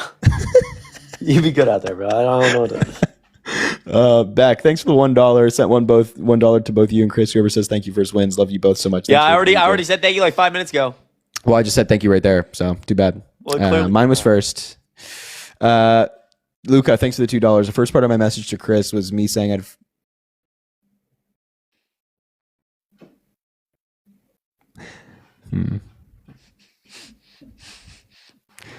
I trust Chris's judgment here. Colleen, Dalton Gannett had 37. What? Holy shit, dude! What the happened? Fucking Lakers, like this like white dude on the Lakers. There's like a rookie at 37. Like they're like they're 10-4, bro. Like, oh my god, this season's gonna be way worse for me because they're like gonna let me down way harder. Like normally at this point in the season we'd have like one win, and like then like I'd get confidence, and then they let me down. But now they're like actually good, which means that like when they fucking lose in the first round because Anthony Davis fucking shatters his ACL when he like walks down the stairs, it's like fucking over. God damn, man. It's Violet Gannett dropped 38 now. Yo, Colleen, thanks for the $1. Still want you, King. Persistency is key, quite frankly. Well, you threw the quite frankly in there. I mean, my God, it's like... Bro, stop. I hate when you... it's like...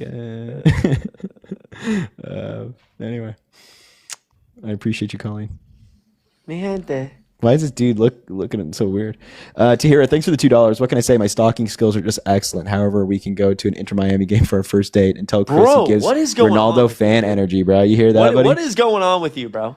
You hear that, buddy? I mean, every Venmo you just stop talking, dude. Just stop this guy is just so cold. Just stop talking. Give me a pickup line. Just say, give me a pickup line. Reese, thanks for the 1 cent. Give me a pickup line. Go. Reese, thanks for the 1 He's cent. like, do you? Actually, I can't say that. I can't say that. Reese, thanks for the 1 cent. How do I shoot my shot with you? The 1 cent has to already be a good indicator.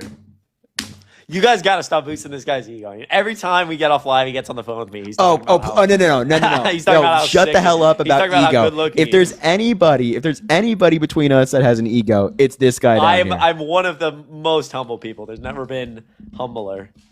There's never been a more humble. Yeah, humble's not a word in Chris's vocabulary, by the way. You know what is a word in my vocabulary? It's not. Okay, Kathleen, thanks for the $3. Can you talk about your thoughts on Biden aiding Ukraine with long-range missiles and Russia's warning to the U.S.? I've been worried, and I'm not as informed as I'd like to be on the topic. So basically, as I was just kind of mentioning, I think to somebody just before, Biden authorized Ukraine to use American-made missiles, long-range missiles, to fire into Russia. This was something that previously hadn't been done, or at least American weapons hadn't been used for it. Other weapons had, but not American-made weapons. That's in response to Russia escalating by deploying North Korean troops. So now that North Korean troops are fighting alongside Russian troops, the United States has responded in some way by authorizing long-range missiles. And people are very nervous about that. I don't think there's any reason to. I think that this is just a continuation of the war. And it's a response to Russia. And Russia re-signed a declaration they have where they said that if they are struck with a weapon that was made by another country within their borders, they view that as an attack on them from both of those countries. But that doctrine has already been in place. They're just resigning it for publicity reasons. So anyway, I do want to say super quickly, Joe Biden. No, just go. Sorry, go ahead. Joe Biden has been really good on this issue, and actually Bob Woodward's new book outlines some of the early days in the war of the Biden White House. Again, these are not issues that they take not seriously. In the early points of the war, we found out that the White House assessed there was a 50% chance of Russia using a tactical nuclear weapon in Ukraine, and it goes through it was obviously a very tense time, but how the White House handled it and de-escalated it. Biden got on the phone, or Biden told Jake Sullivan get the goddamn Russians on the phone. Over 2 days, Lloyd Austin would tell the Russian defense minister we know what you're doing. We understand the disinformation at play here. We understand what you're trying to accomplish. This is going to be a mistake on a grave scale if you go through with this. And there's some really interesting facts about this, but you should read about it. I have no concern if the White House is authorized use like that. I'm fully confident the U.S. intelligence agencies and Biden that they made that assessment and an incredible in good judgment, but also we have. The other thing this book outlines is we have the most robust intelligence agency on the face of the planet. It's, in fact, we were the only country on earth that knew that Russia was going to invade Ukraine before they did. But Biden had like an hour-long conversation with Putin about it before they invaded. Even Ukraine didn't believe it. And Biden told Putin on the phone, like, you know, like there was some conversation about how the US found out. And Biden said, like, essentially inferred to the fact that like the US had someone in the Kremlin.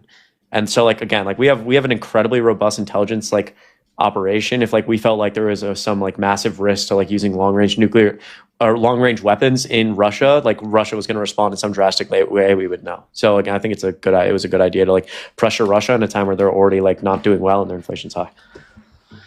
I'm really concise. I thought that was a really good explanation.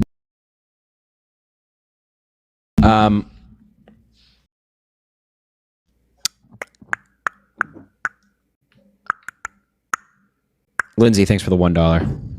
You know I'm your favorite, she says. Well, what about me? Virginia, thanks for the $1. Love boosting your ego. You deserve it and more. But love Chris because I think I just found out he's a Lakers fan. Please tell me I'm not wrong. You're wrong. I'm a LeBron fan. No, he's a LeBron fan. He's a Lakers fan because he's a LeBron fan. Katie, thanks for the $1 as well. What's your favorite place you'll travel? Thanks for everything you do. Harry, where do we go before North Carolina? Do we go? Wait, are you saying both of us together or just individual? Where do we go before North Carolina? Detroit. Oh yeah, dude, Jesus, I forgot about Detroit. Detroit was fun. What the fuck did we do in Detroit? I can't. I shouldn't. I shouldn't. I don't really like. Jesus, that feels like so long ago. Yeah. I need to go, bro. I need to wrap this up. Sorry. Yeah, I gotta go too. I gotta go. I'll hop off your live to make it easier, guys. I appreciate all the support. I'll be live tomorrow on Twitch between 1 and 4. I'll be on. Get TikTok. out of here. I love you. Go follow Harry. Go to link in his bio to check out his YouTube and go follow him on Snapchat, Harry Jason. And Snapchat and Instagram and Twitter and all the good stuff. All right, bye, Chris. Goodbye. Get out. Reese, thanks for my favorite place I've traveled is I've traveled to probably somewhere in Europe. I really liked Barcelona when I went. Reese, thanks for the 1 cent again. Get me on the live and let me do my best. Maybe we can make that happen. I don't do pickup lines though. Interesting. Then there's a different tactic here. Rebecca, thanks for the $5. I appreciate you. Rebecca, you know I appreciate you a lot. Thank you so much for being here. I just have a few more, I swear. Ami, thanks for the $5. Tell us who your celebrity crush is. This is super important. What's her name? She used to play Ruby Rosa on Law and Order. Trust me. Just look her up. She used to play Ruby Rosa on Law and Order. Her. Juliet, thanks for the $5. Hi again. Do you have any political podcast recommendations for a rookie who's trying to be informed? Thanks for advance. Pod Save America. They're great. They're fantastic. Trista, thanks for the $5. Want to be Minecraft without the craft? That's a good one. That's another good one. Michael, finally, 10 cents. Could you please explain the new ethics person / people Biden has appointment and the positives behind it? Yeah, I have to read up on the ethics person. I'm not 100% sure what that controls. I just haven't read up on it. But yeah, I guess that answers your question. And Elisa, thanks for the $1. I Venmo you when you weren't live, so I have no idea if you saw it. Did you see it? Let me check, Annalisa.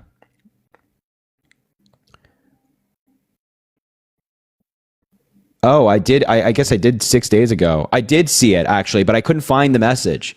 So if you want to send the username, I can try and respond, or at least, I'll acknowledge it. Finally, 3 more. Alondra, thanks for the $5. God bless the both of y'all. Truly love the lives. Well, Alondra, we love you too. We love you back. We appreciate Alana de la Garza. There you go, Carrie. I appreciate you being here. Thank you so much. It's very kind. Lynette, jeez, Lynette.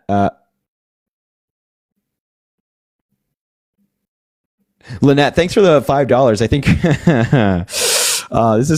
it's tough to read out loud. Oh man, thanks for the $5. I think you're so sexy. Love you, Lynette. We love you back. I love you back. I appreciate you. That's very kind. That's very kind.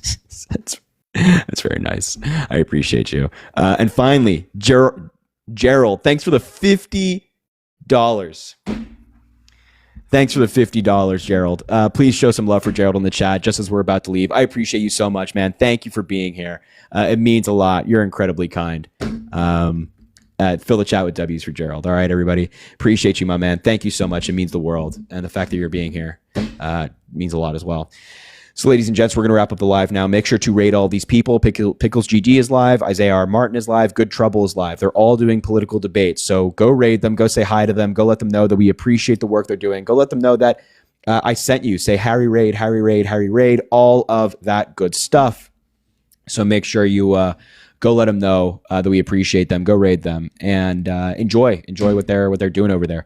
But aside from all that, everybody, thanks for being in the live. I appreciate you so much. You're incredibly kind. I love you. You're great. You're amazing. Yeah. All right, everybody. Enjoy the rest of your night. We will talk soon. And have a great day tomorrow. Oh, wait. Also, follow on all the social media platforms. Follow on TikTok, Instagram, Twitter, Snapchat, YouTube, Facebook. All of those links are in my bio. If you want to go follow on all of them, they're all there. All right, everybody. I appreciate you. Have a good one. Let's talk soon, all right?